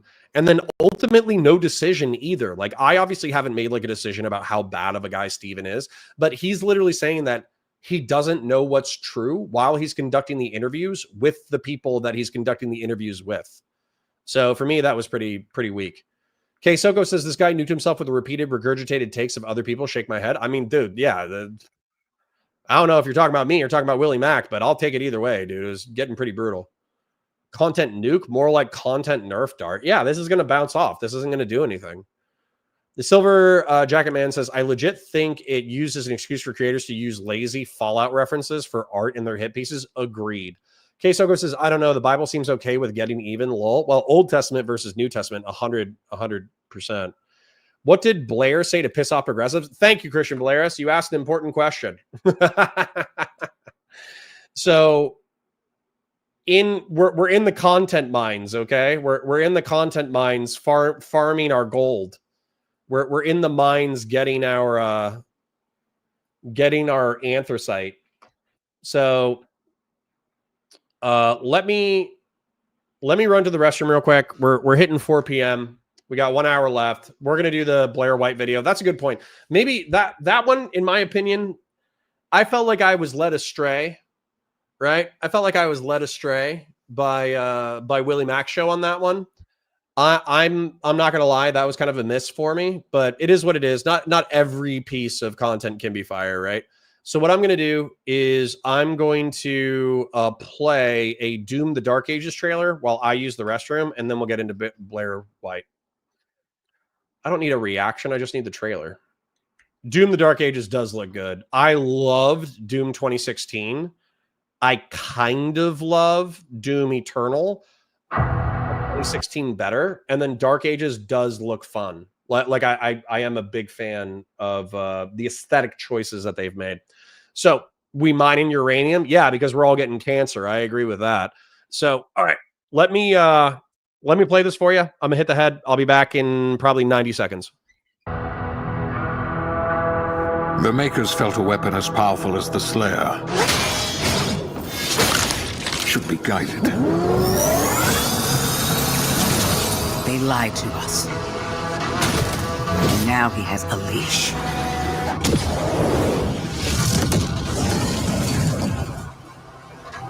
He's not one of us. Our enemy is divided. The time is now. They fear him, and so your dominion over hell is not absolute. Avoid the Slayer. Focus on breaking humans first. That demon, he's after something. That much power in hell's hands. None of us would survive.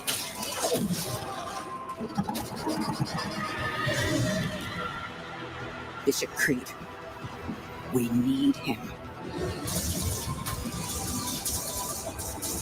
Launch the Slayer. Impact confirmed. The Slayer has been activated.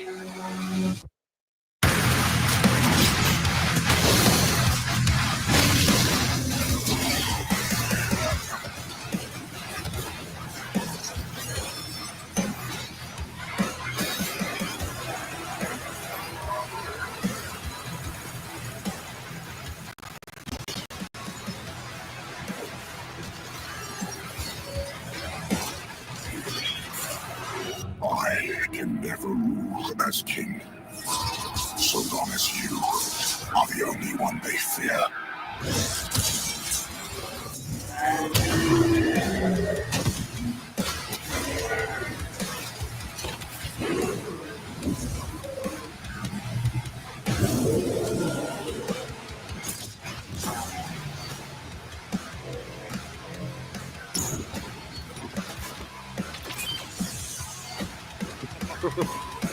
Stronger than maybe even you.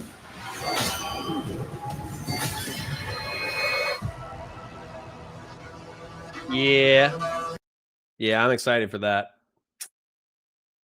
I am excited for that. I think I already told y'all my headcanon is that the Doomslayer is like stuck in alternative reality in the warp. That's my thing. So anyways, we're going to start a new segment. You know, it's 4. We're running until 5 is our normal schedule. So we'll stick to that today.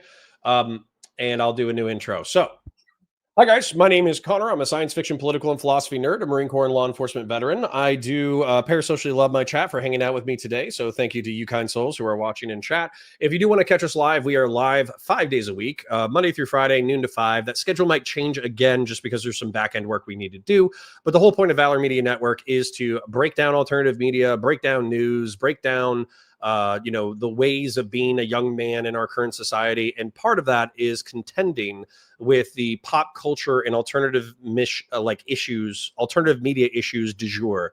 Miss Blaire White, for the uninitiated, is a trans gal who is kind of libertarian conservatarian. She's endeared herself to the right wing by being like the one cool trans gal. And as a result, a substantive amount of her content is picking on other trans people. There are some other popular trans activists who are, let's face it, more popular with progressives, who took the time out of their day in order to criticize Blaire White. And so as a result, it started like a little bit of a dust up that got a few 100,000 views on her YouTube channel. We are going to take a look at it. Yeah, like almost 350K in 2 days. So that's not bad from a metric standpoint. So let's take a look and see what the issue is, because frankly, there's some criticism of Blaire White that's legitimate, and there's some criticism of Blaire White that's not. So let's see which one we get in this segment. For example, she is a trans woman, albeit a conservative one. Oh, hold up. Take Blaire White, for example. She is a trans woman, albeit a conservative one. Blaire throws trans people under the bus. Really? I'm throwing you under the bus? I couldn't lift you if I tried. Blaire White is what you get when you have a trans woman who's trying to keep her male privilege. That's what happened right there. Trans Republican. Oh! I wonder what it'd be like to make money off of like the far right and telling people that trans people are bad. Hey guys, welcome back. Today we Hold up, like already, this is one of the things that I have with an issue with Blaire White. And by the way, like I don't care. Like make fun of people when they're cringe, totally fine. Love it when people get made fun of for being cringe. However, the accusation is that in order to endear herself to the right wing, because let's face it, Blaire White's a little bit of a passoid. You know, that there are straight dudes who, if they did know that Blaire White was trans, they would still date her. And if they didn't know that she was trans, they would absolutely date her. So she's kind of a passoid. And they're accusing her, at least in those initial clips, of making her living off of being a passoid that appeals to the right. So she hasn't debunked that by saying like, oh, you're so fat I couldn't throw you, and making fun of the way that Dylan Mulvaney made a noise. That doesn't debunk the point that she's a passoid who capitalizes on right-wing attention. So let's write that down as a central argument so far and see if there's other arguments made. Passoid who gets money, clout, fame by trashing other trans people. Let's see. are reacting to monkeys on meth. Oh, sorry. Reacting to trans TikTokers who hate me. That's today's video. Maybe we'll do that one next week. I don't know. We're actually reacting to various trans TikTokers, some whose faces may be unfortunately quite familiar to you. Trans Republican.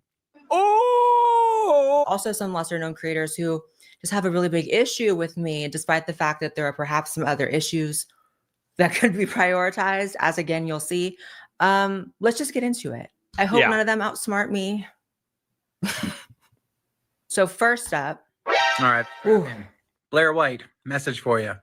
And everybody else, actually. Blair White is what you get when you have a trans woman who's trying to keep her male privilege. That's what happened right there. I think she's special. No, sweetie. Sit down. What does that mean? A trans woman trying to keep my male privilege? Are you literally talking about a penis? You know, I see that you have a really big problem with me, right? I would suggest perhaps addressing other problems, some of them which are quite literally elephants in the room, starting with the Party City wig, starting with the unit, right? I just feel like if I was rocking that kind of a unit, I would maybe not get on camera criticizing people. I just wouldn't have the goal. I wouldn't have the desire, first of all, because I'd be very depressed that that unit was in fact on my head. And I definitely wouldn't have the bravery. Just setting myself up for that.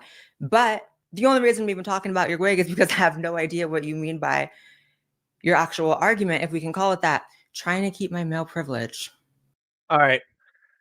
I'll try to analyze it, but to be honest, I'm also having issues with the argument. Maybe Chad can help me out a little bit. So let's pull it up. Yeah, Blair is really good at being the mean girl. Lol. Yeah, that's actually like the irony of it, right? So one of the accusations we heard is that she's a passoid who gets money, clout, fame by trashing other trans people. So far, that's just being proved true. Dylan Mulvaney sound. It is funny, but it doesn't detract from the point. And Blair White is what you get when when a trans woman tries to keep their male privilege. She thinks she's special. So what's funny is like, I actually think the opposite of what this person thinks. So male privilege versus like female privilege. So oftentimes males, if you're talking about privilege conceptually through a progressive lens, it's you're taken more seriously automatically. You're tend to be bigger, stronger, faster, all that kind of stuff.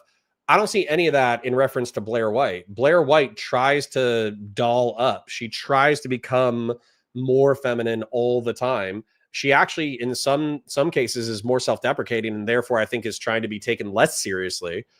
So I think that this argument kind of falls flat on its face, the argument. And then starting with your looks, Blair White kind of isn't making a counter argument just because she's trashing the other trans woman's looks. So I'm kind of looking for like a debunking, but I'm actually with Blair that like I don't think that this argument stands on its own. She's not particularly large. She's not aggressive. She doesn't demand to be taken seriously. And if anything, she's trying to be a doll. So let's see if we can get anything more substantive out of this. I don't know what that means, but I'm sure it slaps if you're retarded. So this is the one that everyone has been sending me this week because Lily Tino, you know, the infamous pregnant trans person who like goes and harasses service industry workers and gets rage bait content. Thank you. I'm not sir. Can you call me sir? I just want to tell you that the person who gave me this called me sir. I use she, her pronouns. I'm not sir. Oh, so sorry. Yeah, like it's like a knife in the heart. I did specifically ask ahead of time not to be called sir. And makes videos about being in bathrooms with little girls. I was just in the women's room at a cheesecake factory. And when I walked in, there was this little girl, like 3 years old, tops. And has accusations against them for sexual misconduct. And, you know, that scary one. This one had the nerve to make a video about me this week. So that's what everyone's sending me. So we're going to react. In the movies, we see people betray their own kind all the time. But sadly, it's also happening in the trans community. Take Blair White, for example. This video is sponsored by June's Journey. June's Journey is a captive. Okay. Thanks. Download the video game if you want. I'm opposed to pushing trans. So thank you to June's Journey for sponsoring this video. And now on to the video. Okay, let's actually see if we can get something substantive. That's a cute picture. Trans woman, albeit a conservative one. But instead of advocating for change or pushing people to be more accepting with her very large platform, Blair throws trans people under the bus in order to be seen. Really? I'm throwing you under the bus. I couldn't lift you if I tried.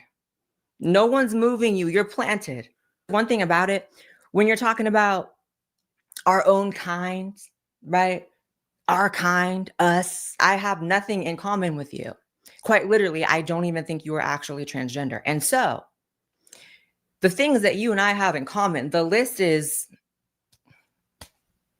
smaller than your IQ. I will say this is actually a very nice video. Y'all said it was a hate video.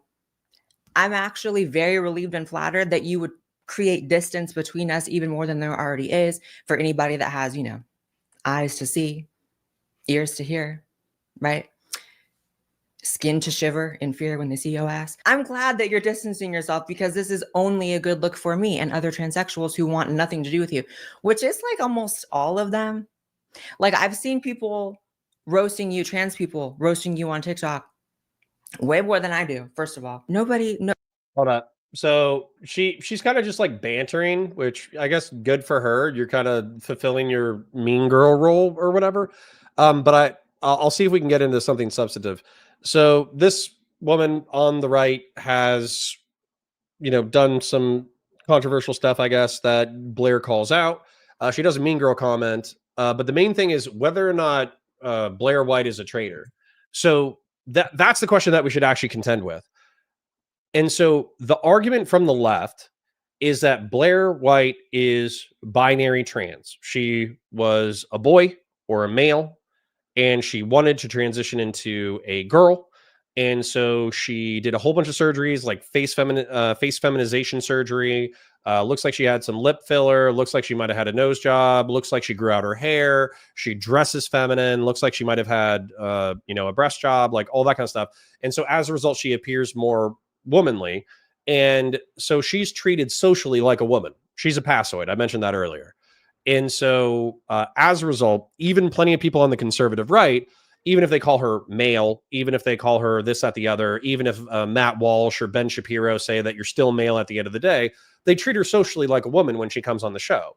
And so the argument from like conservative or Republican gays and conservative or Republican trans folk that do exist is that Blair White is actually like a net force for good because she normalizes being trans and yet still having some conservative or libertarian values.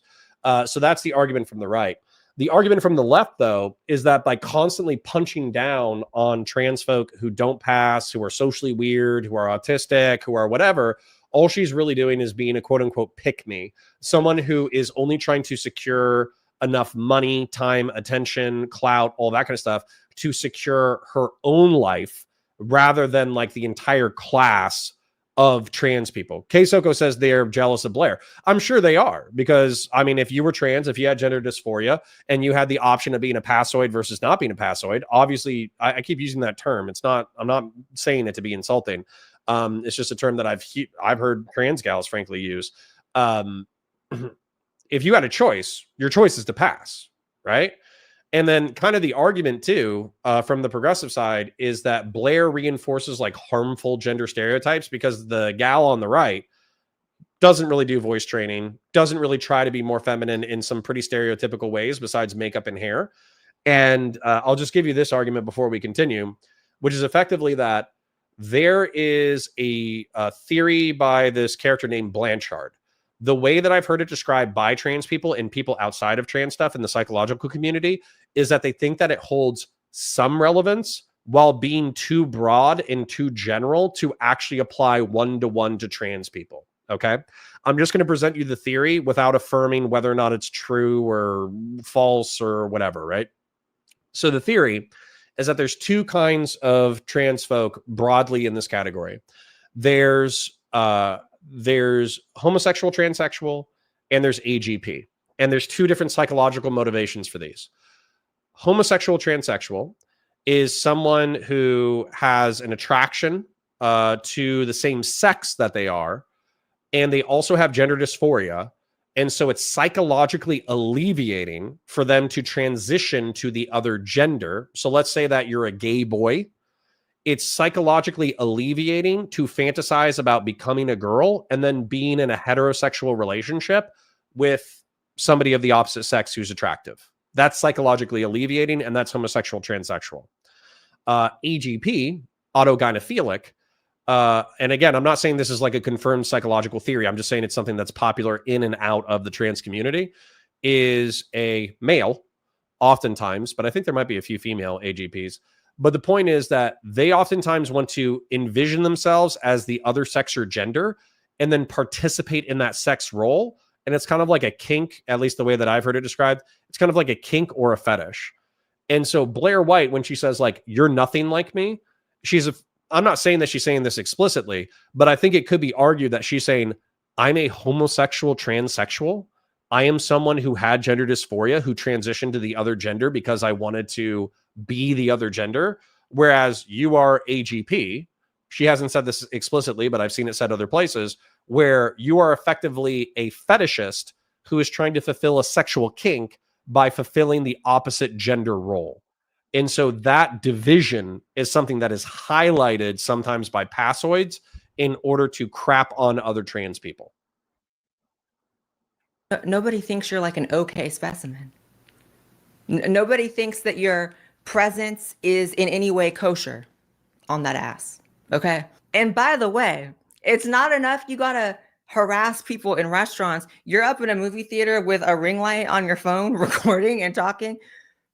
You are just a pest, a whole pest. Trans or not, can you just not be ghetto in the movie theater?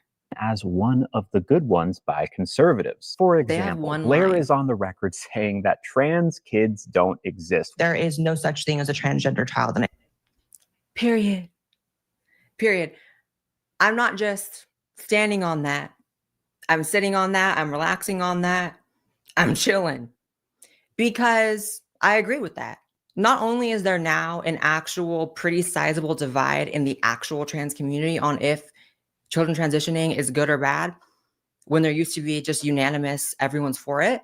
The world has really come to understand that this is like some barbarian shit. You're a barbarian. And advocating for that and just existing the way in which you do, right? Existing in the context that you do, right? That's just not okay. But also supporting these things out loud as a trans influencer, again, please create more distance. Please. That is such a worse look. Y'all lost yourselves the election. You took back actual trans acceptance to like the gutter. And you still want to be up here on camera acting like your ideas have not already been found out as fake as hell. Like you.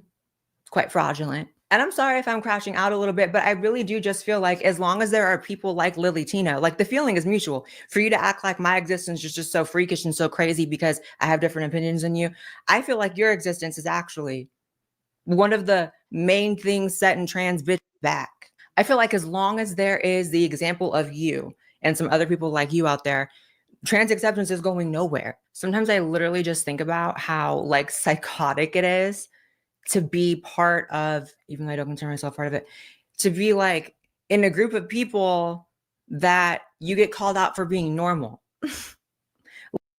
Okay, so the best way, I really wish he had gone into the trans, bear in mind, this is like insanely popular content. So trans just, or, you know, Blaire White bullying other trans people for being weird is, you know, insanely popular content. I'm going to try to steel man her argument real quick and then explain the progressive argument. And just to be clear, I'm more on the conservative side of this argument, but let's go for it. So Blaire White said that there are no trans children. However, what has been argued by trans activists is that there are kids who experience gender dysphoria very early on psychologically, right? What I think Blaire White is arguing, and what I would like to hear from her, perhaps in a different video, is that from ages 0 to 8, you're not really in puberty. And so your gonads, either your testes or your, you know, what is it? Your fallopian tubes. What's the at the end of it? I want to say like ova, but I swear to God, that's like an animal term. Anyways, the point is that your gonads are not activated. Therefore, like your sex or your gender as a kid doesn't really matter as much. And there seems to be like correlations in behavior where girls act a certain way and boys act a certain way. But to take somebody under the age of puberty and kind of to just like force them into a gender role where they're like, you have to do this because you're a boy, or actually you're a boy who acts a little feminine, therefore you're a girl. Thank you for saying ovaries. I wasn't that far off. Thank you, K-Soko. It's getting later in the day. But anyways, so trying to say that because a boy acts a little feminine, they're definitely a girl and we need to socially transition them right now. Or conversely, where you have like a tomboy who acts like a boy, therefore they're definitely a boy and you have to socially transition them right now. That's what I imagine she's arguing against, is that having sex correlate with gender and gender roles and then trying to force kids before puberty into those roles is crazy. And I think I agree with that. Now, the complication comes with puberty, because what happens is you can have gender dysphoria before puberty. It's more common during puberty. But then the question becomes, almost everyone is uncomfortable with their body when they're a teenager, when they're growing up, when they're getting dumps of testosterone or dumps of estrogen. There's going to be weird things that happen with your body. And so as a result, you know, are you actually gender dysphoric, or are you going through puberty and you have weird things going on with your body? And differentiating those along with psychiatric and psychological disorders like depression, anxiety, BPD, autism, try to differentiate persistent gender dysphoria away from all those other psychological issues is hard. And so is transition appropriate for teenagers? And I'm just going to tell you right now, I don't know the answer. I don't know the answer to that. I don't think we have enough studies. I don't think we know enough, right? But the conservative argument is no one should transition until they're an adult, and they should still be culturally discouraged from transitioning even as an adult. That's a conservative perspective in my summary. Whereas the progressive perspective is, if you have persistent gender dysphoria, 100% gender affirming care is the way to go, where no matter what, you can socially transition, you can change your clothes, you can cut your hair, you can get your earrings, and it doesn't matter whether or not your parents approve. The schools, our public schools, should support you, and then the community should be trained to support you in your gender transition. So that's kind of like the battlefield lines.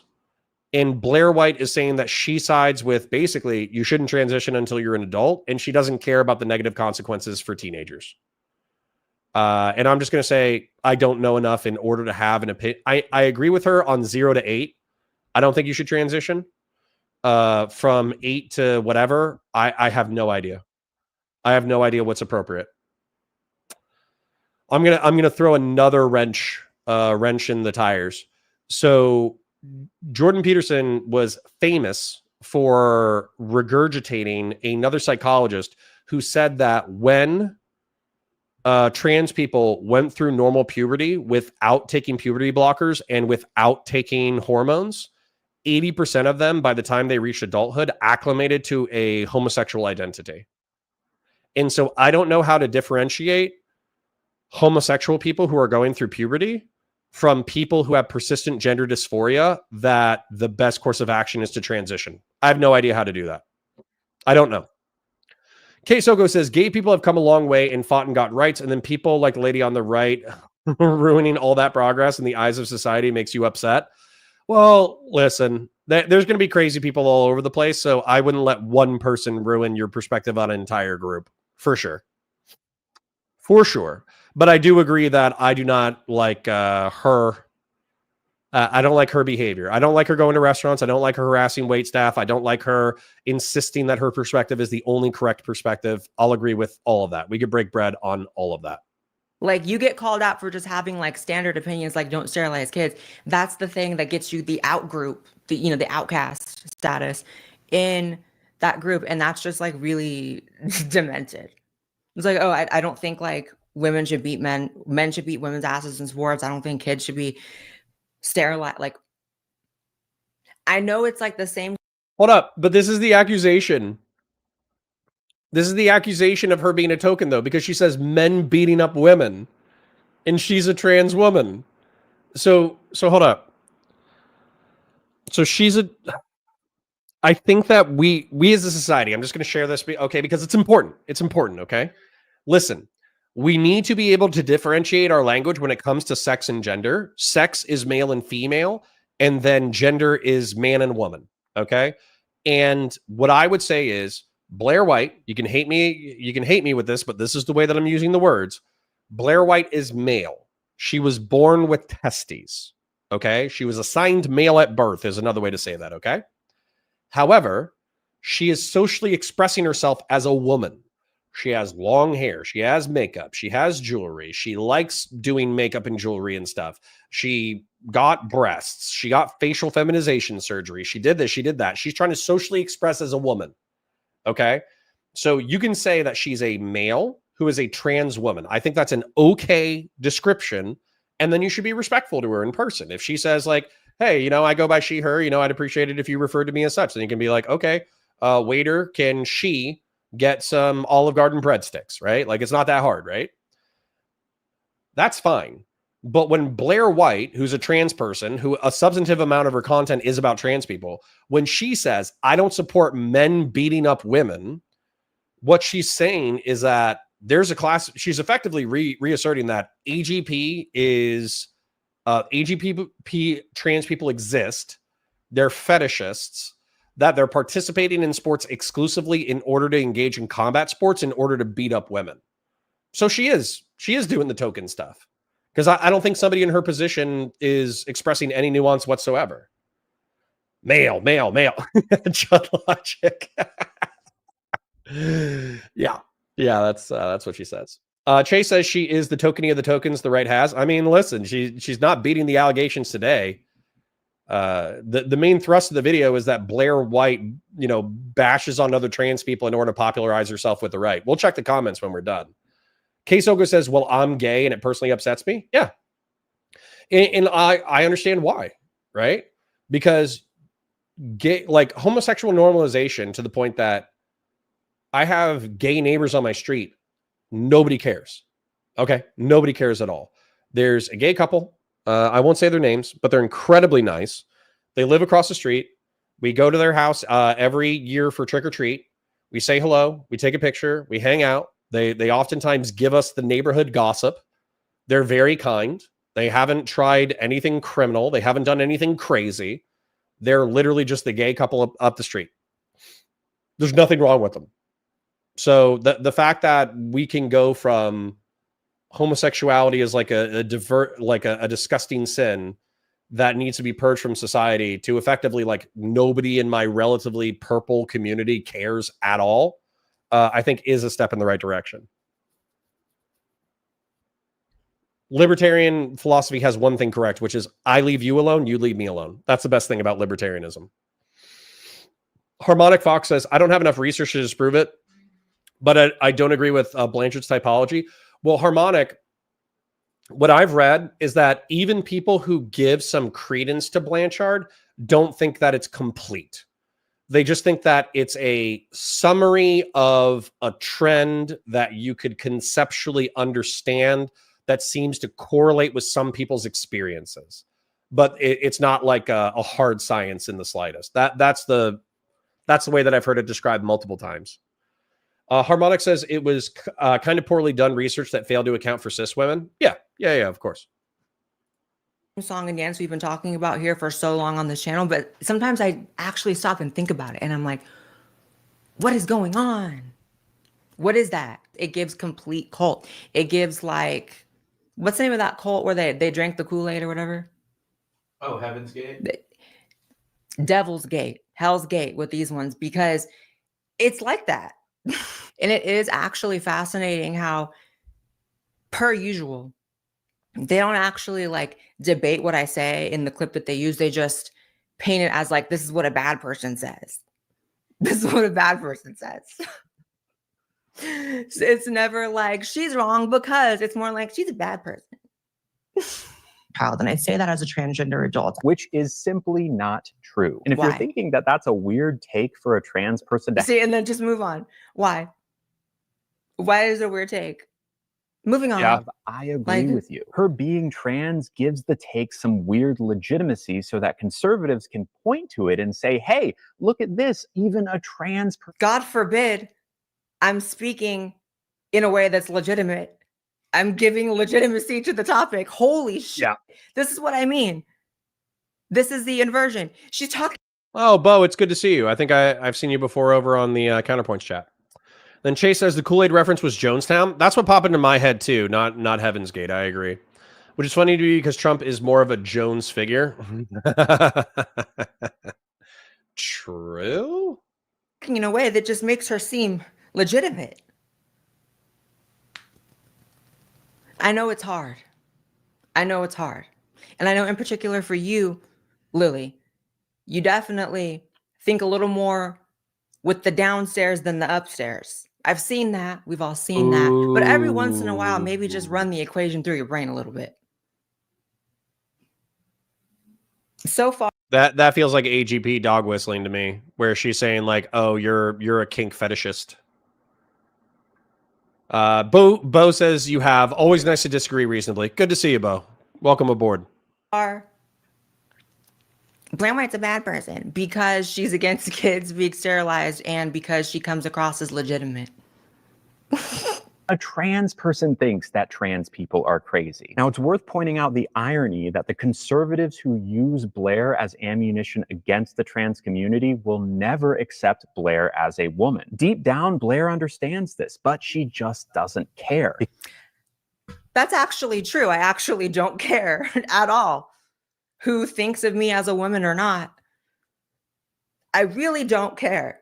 Like, I don't care if the last thing that a conservative says before they lay their head down at night, they say their prayers and then the prayer's over, they have one last thing to say mentally to themselves, Blair White is a man. I don't care if every single one of them did that. And I don't care that people like you will say that I'm a woman because I'm a woman, because I'm a woman, because I'm a woman. Like, I actually don't care. And since Lily Tino is reporting live from another business, I will give you some of my business right now. I will spill a little tea on some behind the scenes stuff if you want to know a little bit about conservative media, right-wing media, and all the pundits. I have legitimately never, ever, ever met a single one. Think of the most anti-trans, least likely to be pro-trans. I will never use pronouns as Republican. Picture that one in your head, and I guarantee you I've probably also met them. I have never been called he by a single one. And it's not because they avoid using pronouns, it's because they say she every time. And I don't really care because at the end of the day, the entire argument over pronouns, y'all are the ones that created that. Pronouns. So hold up. Let's dig into this because there is something interesting here. So I'm gonna address chat and then I'm gonna address something that's interesting. So K-Sogo says, I'll be honest with you, Blair is trying to show the right. Not everyone is like her, the person on the right. She's making sure conservatives understand that the person on the right is a minority, which actually kind of goes into what Blair's saying, which I think is fairly liberal and libertarian. I'll address more chats in a second, but I think that comment actually deals with what Blair is saying, which I think is potentially a strong argument. Okay. So there are, I am not a religious literalist. Okay. I believe that religion is powerful. I think it's a moral vehicle for human beings to pass down what's right and wrong. I do believe in like a vague creator God that kind of put the world in motion, kind of like a deist conception of like the blind watchmaker, so to speak. But I have no idea if it's conscious. But I do know that there are correlated behaviors like sin, where if you engage in negative behaviors for long enough, you're going to reap consequences. And then if you engage in pro-social behaviors, you're more likely to be better off. Now, of course, like chance is a thing, luck is a thing, war is a thing, but I still believe that there's such thing as like good and bad, and it's revealed in nature, right? And I think that religion oftentimes codifies that good and bad. However, there's religious literalists who think that God, the creator of the universe, communicated via human beings in order to communicate to the rest of humanity exactly what is true and exactly what is right and wrong. And oftentimes those people believe that God pronounced homosexuality and any kind of like gender dysphoria as verboten. It's prohibited. You cannot do it. And if you have those temptations, you should just blot them out of your mind. So plenty of conservatives believe that. What Blair is trying to say, which I agree with, is that ultimately what she's doing is an expression of herself where she knows her personality, she knows who she is, she knows what her interests are, and she knows basically she's confident enough to know who she is, where exterior perception, I think Jonah Boy said that it was cope. Exterior perception can obviously matter to a degree. Like if Blair White was being hunted down in the street, obviously she would care. However, she's saying that ultimately their judgment of her masculinity or femininity is not how she's going to define herself, and therefore it's no skin off of her back. And so that's a very liberal or libertarian perspective, which I think is actually healthy. Like, you should only care about people whose opinions you actually value. And then I think this also goes to, now obviously Blair White's a passoid, but I think this also goes to the cognitive dissonance of even the hardcore religious right, who will say that Blair, like if you interview them on the news, they will say Blair White's a male and she is a delusional man. I think that's what Matt Walsh would say. I think that's what Ben Shapiro would say. I think that Dennis Prager might say that. I think anybody in the PragerU, Daily Wire, Steven Crowder sphere, they would say that effectively Blair White is a delusional male.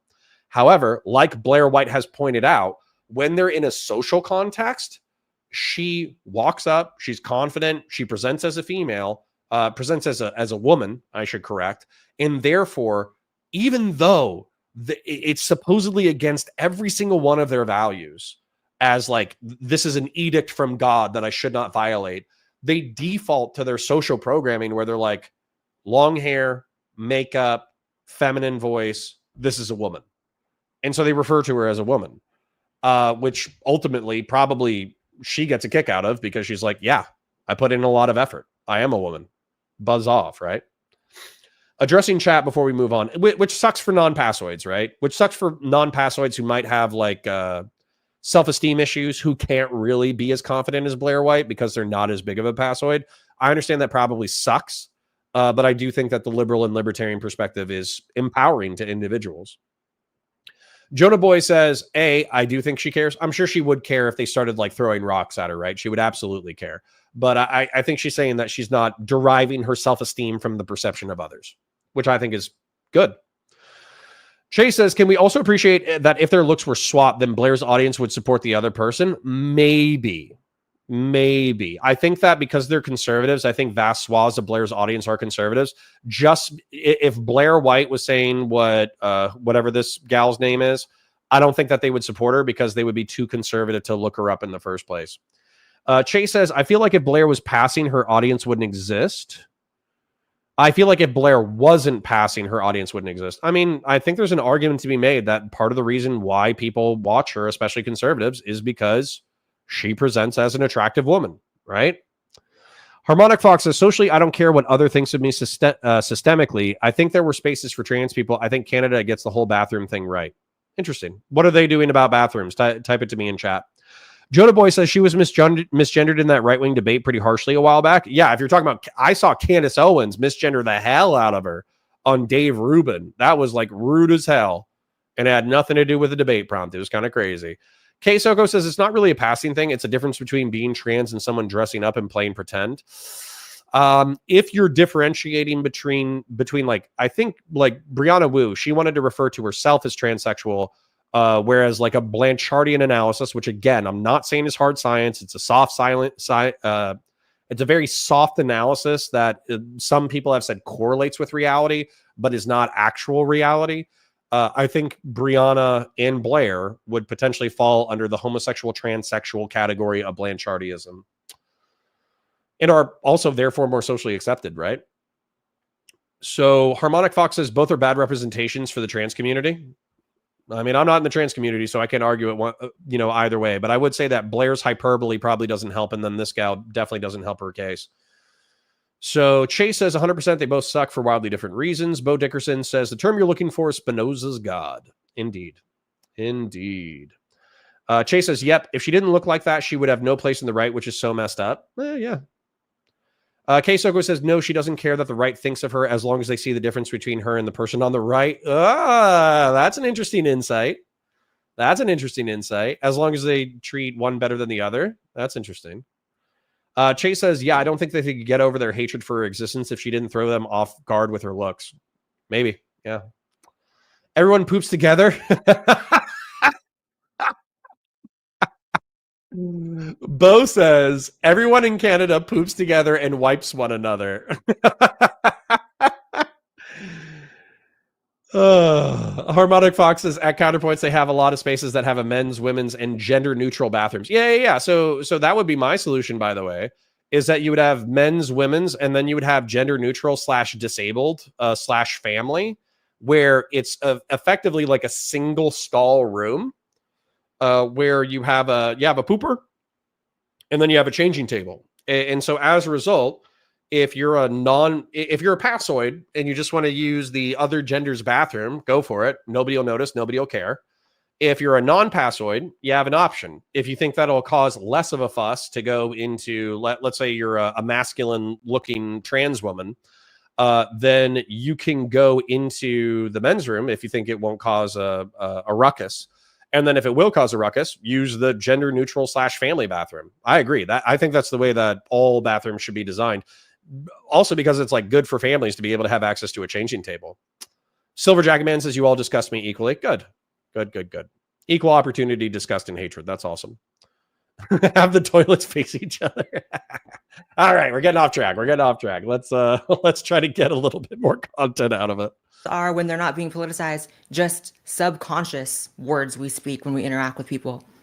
No one's running the gamut in their brain to every person they see to figure out if they're a male or female first and wonder about pronouns. They just subconsciously see a person, and if it looks like a woman, it looks like a woman, it's a she, and vice versa for he. That's actually how pronouns work. So the only one making some retarded, convoluted mess out of it is y'all. And now the conservatives in a lot of ways. But that's the point, because when you don't politicize pronouns, people aren't even tempted to misgender you.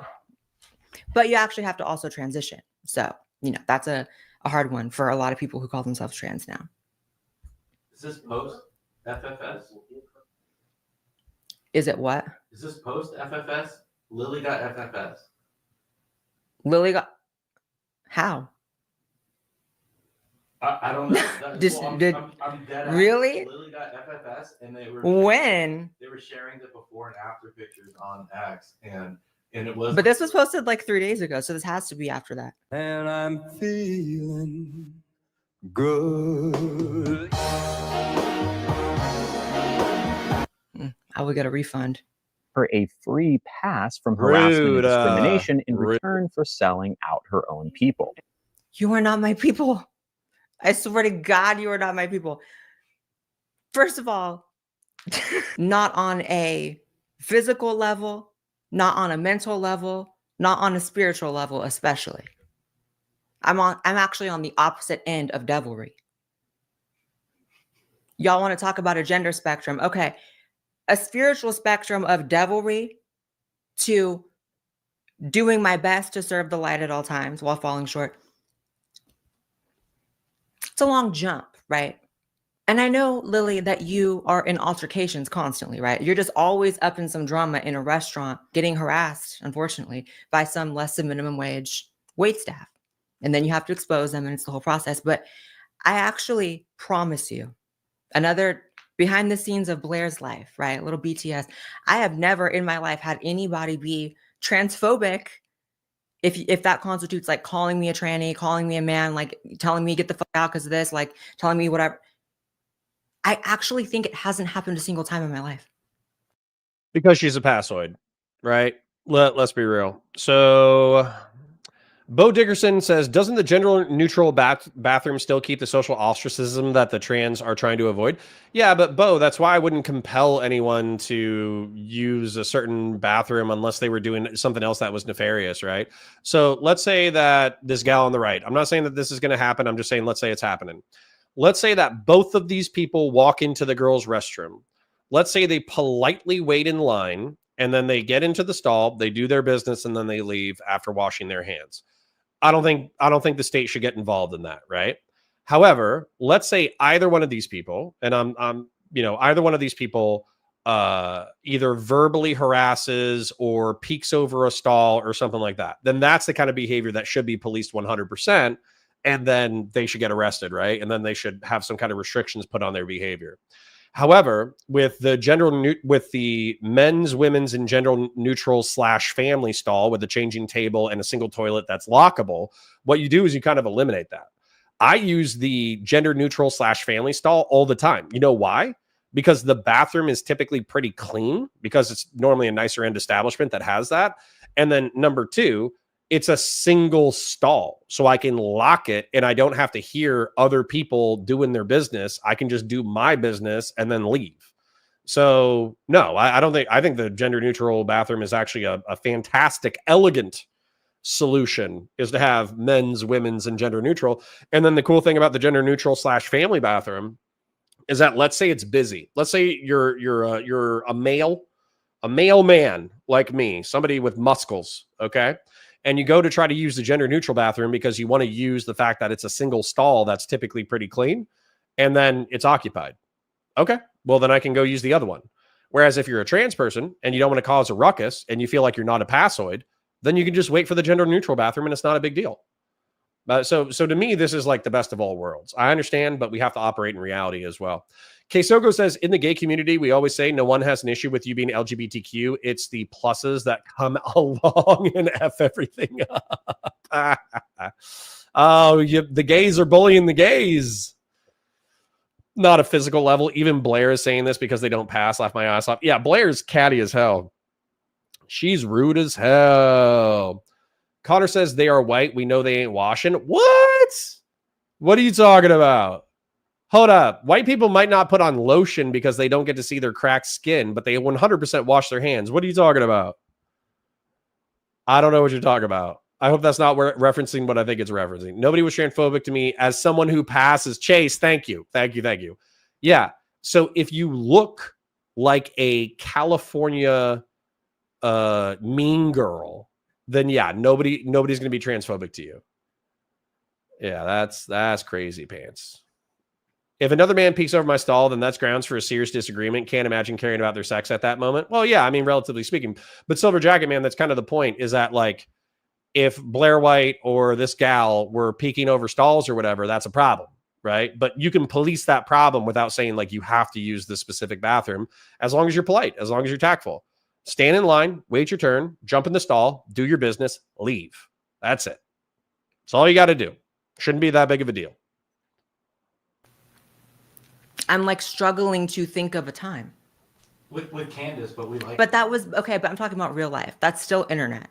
Like that was, we're filming a video for the internet, and so people can try to frame it as me like thinking I'm like better than someone because I am able to exist in the world in a way that's like respectful of other people, like bare minimum type stuff, like coming out the cave. I think she's also got stupid money, so she was able to afford her FFS and, you know, chest enhancement very early. Caveman and cave women, like just getting out the cave with that like basic respect stuff, just because you're not capable of that. And why, unfortunately, the trans community is capable of that kind of sparingly, which we have to work on. And that's actually the entire purpose of why I started talking about this topic, because I'm actually trying to raise the vibration a bit in the trans community, like just a bit. I don't get harassed by women. I don't get harassed by even other trans people. I don't get harassed by men. Although this might be the closest I've come to feeling harassed by a man in a while, I have to be. Oh, the misgendering. Ooh, Blair, you're so edgy. Silver Jacket Man says, right. But isn't that what we're all doing, I hope? Where are these Mad Max bathrooms? I'll tell you, downtown. All right. Downtown bars have Mad Max bathrooms. What's another one? Rest stops. Depending on the rest stop. If you have a nice rest stop, it's perfectly great. Family stopping, the birds are chirping, all that kind of stuff. If you find like a creepy rest stop in the middle of nowhere and there's like graffiti everywhere and nothing's maintained, you'll see some people be doing drugs, homeless people be sleeping, people be getting stabbed. You gotta do your business and get the fudge out. So no, there are some Mad Max bathrooms out there for sure. Kesoko says, bro, there are guys out there that don't need no money to be passing lol. Well, yeah, there are. And I'm sure that, you know, Blair started with some good genetics. I'm just saying money didn't hurt, right? FFS is expensive. Breast enhancement is expensive. Chase says, sure, but not every trans person is going to be that genetically lucky femboy. Thank you, Chase. You and I, great minds think alike. Northern Ohio rest stops. Yeah. Passing doesn't mean you have money or have surgery. It means you're real trans and you pass the initial look test. Some people can pass and some people can't. Well, right, Kesoko. I mean, I don't think we disagree. We're just saying that There are some people who have incredible genetics, and therefore they could literally be either gender. They're kind of androgynous to start with, so it's really whatever secondary sex characteristics they emphasize kind of determines how people pass the initial look test. And then number two, if you got money and you can get all the surgeries like FFS and breast enhancement, then that will typically that'll typically help you the rest of the way. So honest. I'm a trans girl. Of course I'm gonna want representation in the media. Just not by Blair White. I'm a trans girl. Of course I've had to learn that gay men shouldn't be my type. I'm a trans girl. Of course I raise the pitch of my voice around people who could be conservative. Ooh. Ooh. That was like painfully awkward. The voice thing? Oh my God. I mean, I'm looking at pain for sure. I'm definitely looking at pain. I'm looking at something that has convinced you, going along with your little line. Of course I want representation, just not Blair White. Then who's doing it right? Excluding you, because that's a given. We're at zero with you, right? It's giving actually nothing. So other than me, who's like doing it right? Lily Tino from the video before? Have you made a "we don't like Lily Tino" video, or just fix your little TikTok fingers to do a "we don't like"? Just because I have a few trans friends or whatever. I'm gonna show you this and then I'm gonna wrap up. I guarantee you it's Hunter Schafer. That's who this other gal would like. So Hunter Schafer, I think transitioned when she was younger. She had some naturally feminine features. Kind of looks like an elf, right? So this might have been like, I don't know, maybe a little bit before FFS or you know, hormones or whatever, like these pictures. However, I think that she's probably learned to do her makeup. I think that she's probably had FFS. I think she's probably had other surgeries that make her look more like a woman. And so as a result, yeah. So this is a more masculine picture of Hunter Schafer, right? But especially after all the surgeries and all that kind of stuff, I'm pretty sure that there would be conservative dudes who, if you saw this gal and you pointed her out and they had no idea that she was trans, they would have no idea. So yeah, the point is passoids have privilege, passoid privilege. That's where we'll leave that. But let's kind of wrap it up real quick. I'm gonna do a wrap and then I'm gonna talk to y'all and then we're probably gonna dip. And then I don't know what the schedule is gonna be going forward. I'll probably be live 5 hours a day going forward. But I do need to figure out the back end stuff with Valor. So I need to have a conversation with them when I can. But I do encourage you guys to like the video. Obviously, if you got super chats burning a hole in your pocket, do a super chat. When we got memberships turned on, become a member. Like the stream so other people know we're live, et cetera, et cetera. But let me give you a segment closeout and then we'll close it out. So Blair White, the main argument that was being made was that Blair White craps on other trans people in order to be like a pick-me trans person. That hasn't been debunked. She's just been mean to other trans people. So effectively, she's reaffirming the point that her critics are making. That being said, being a passoid gives you a heck of a lot of privilege because even conservatives will consciously and subconsciously accept you. Also, Blair says that she doesn't believe in transgender children. I agree with her. I think people before the age of puberty shouldn't be like hard locked into their gender. Just because you're a feminine man or a masculine woman doesn't mean they should be like, oh yeah, you're a man now, and then just like hard lock you in there. Same thing with feminine boys. There's some boys that are just going to be gay, right? Or they're just going to be feminine. They just might be sensitive, right? Just because they're sensitive doesn't mean that you're going to be like, oh, you're a woman, actually. You need to start growing out your hair and putting on dresses because you're actually a woman. That's crazy. Like, let kids grow up, let them express themselves, let them figure themselves out, right? Then I would say around puberty, I think I told y'all, I don't have any solutions. I just got problems, right? There are, I think I told you, 80% of people who experience gender dysphoria by the time they reach adulthood. This is according to Jordan Peterson. I'm not saying it's correct, but he said that there's a psychologist who basically affirmed that 80% of people who experience some level of gender dysphoria, they'll acclimate to a homosexual identity by the time that they reach adulthood.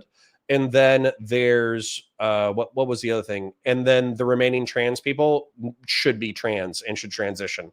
I have no idea how to differentiate between that.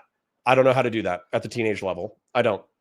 I don't know how to differentiate anxiety from depression.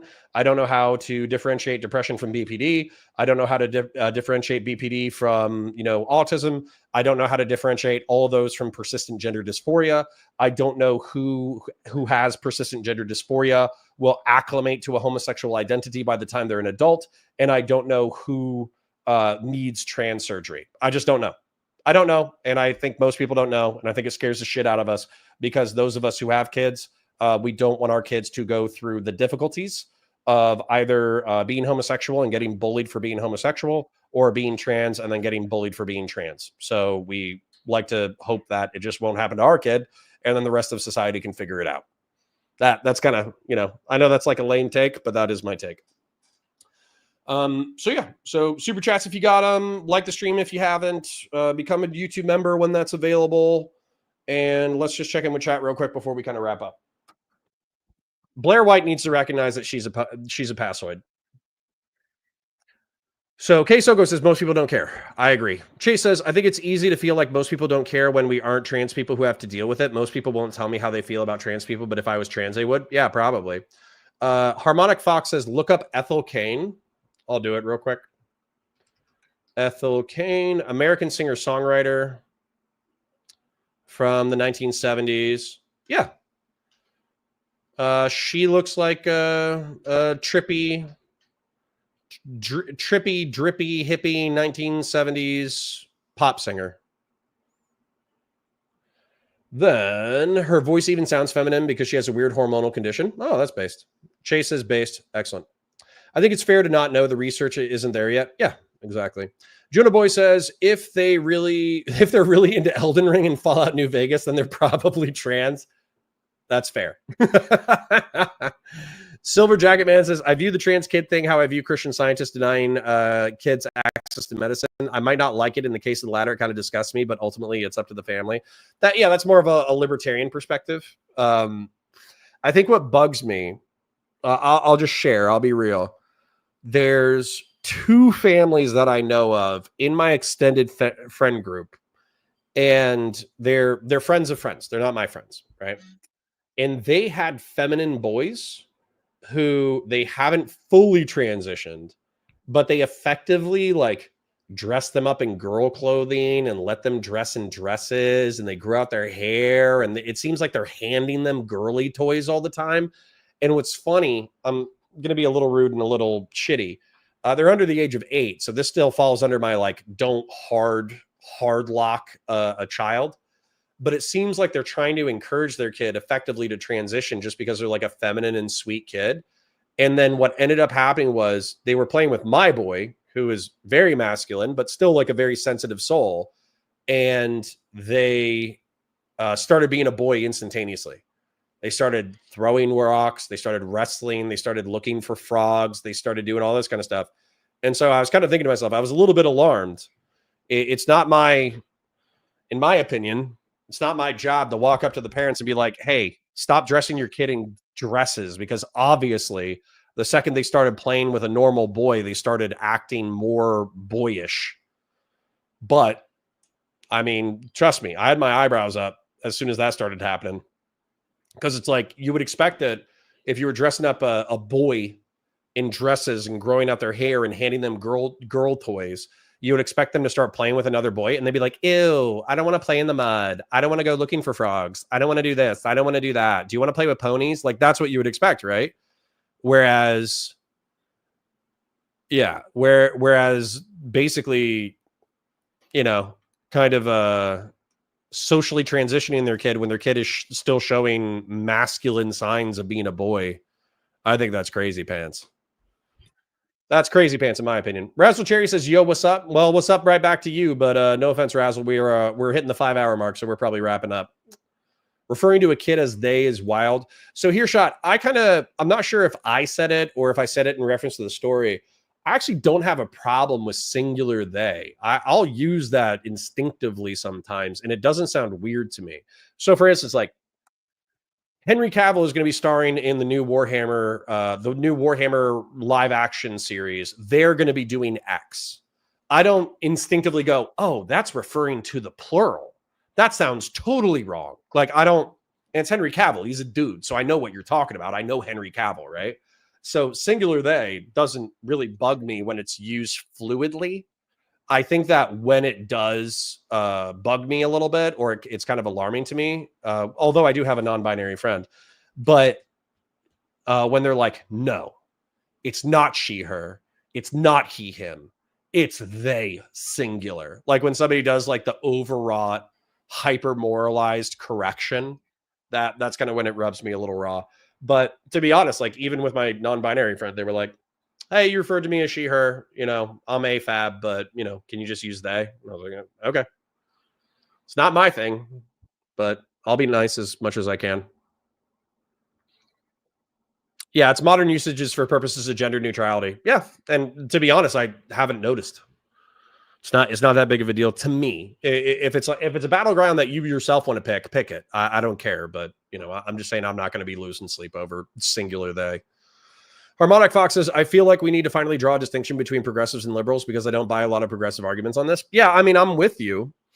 So what I could do, ideally, if I could politically, this is what I would do. I would put MAGA in their own camp.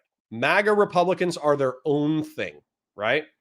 And then what I would do is I would build a political coalition between liberals, libertarians, and moderates. And effectively, it would be the constitutional coalition.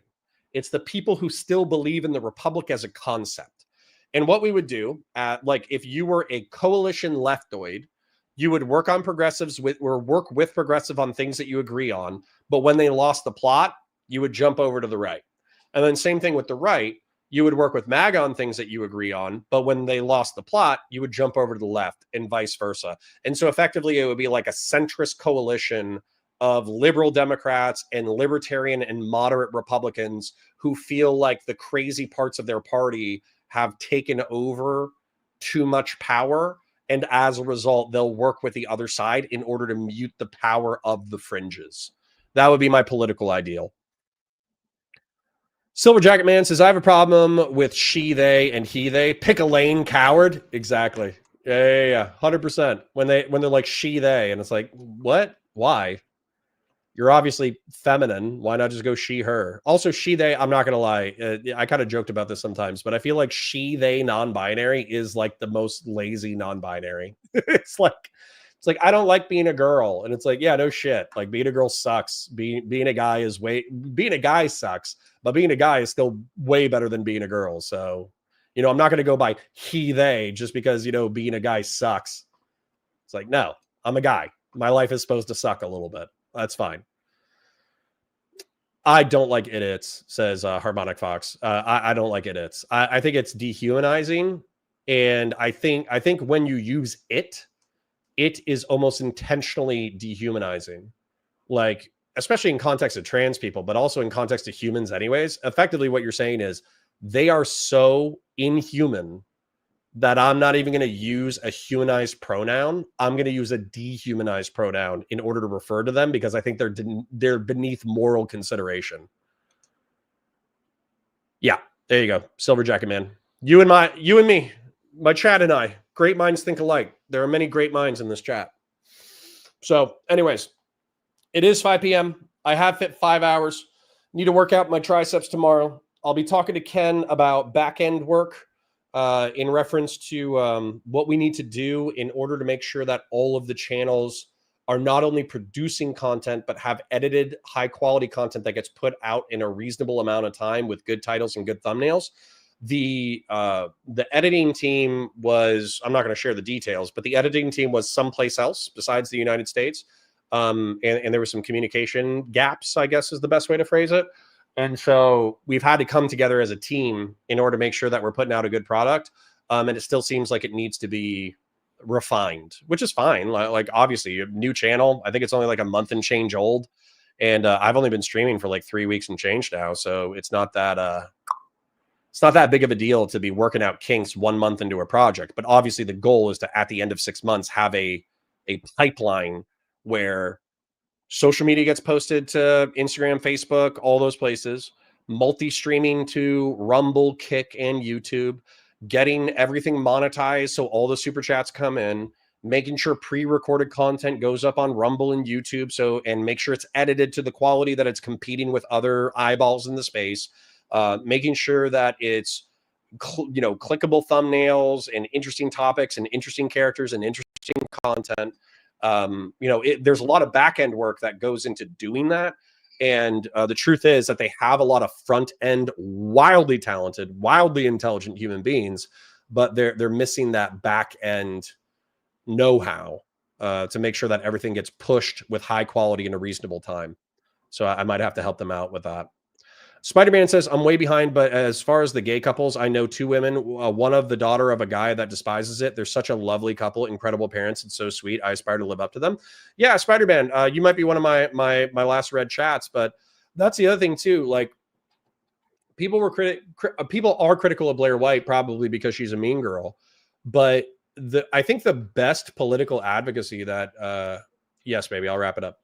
I think the best political advocacy that gay people can do in their own communities is just to be cool, right? That's the best thing you can do. Don't do hard drugs. Don't have orgies. Don't diddle kids, and just be cool. Be a cool person. And if you are cool and you don't do anything extremely morally objectionable or any drugs that will ruin your life, what's probably going to happen is even people who are bigoted against gay people or trans people, yeah, just be normal, Bastia. Yeah, we miss him. Well, what a strong voice in the space. But even if you're gay or trans or whatever, if you're a positive example in your community, people will refer to you and they'll be like, oh, I know Mark. He's got a husband, but he's cool and I like him and they're good people. And we went to dinner a couple of weeks ago and they were fantastic, blah, blah, blah, blah, blah. That's like the strongest political advocacy you could do, in my opinion, as a homosexual or trans person or bisexual person, is just be cool. K Soko says kick partying and stop getting in straight people's faces, relatively speaking. But anyways, I'm getting the signal and also it's after 5. I got to go. Parasocial love to you and yours. I hope you have an excellent day and evening. Bye for now.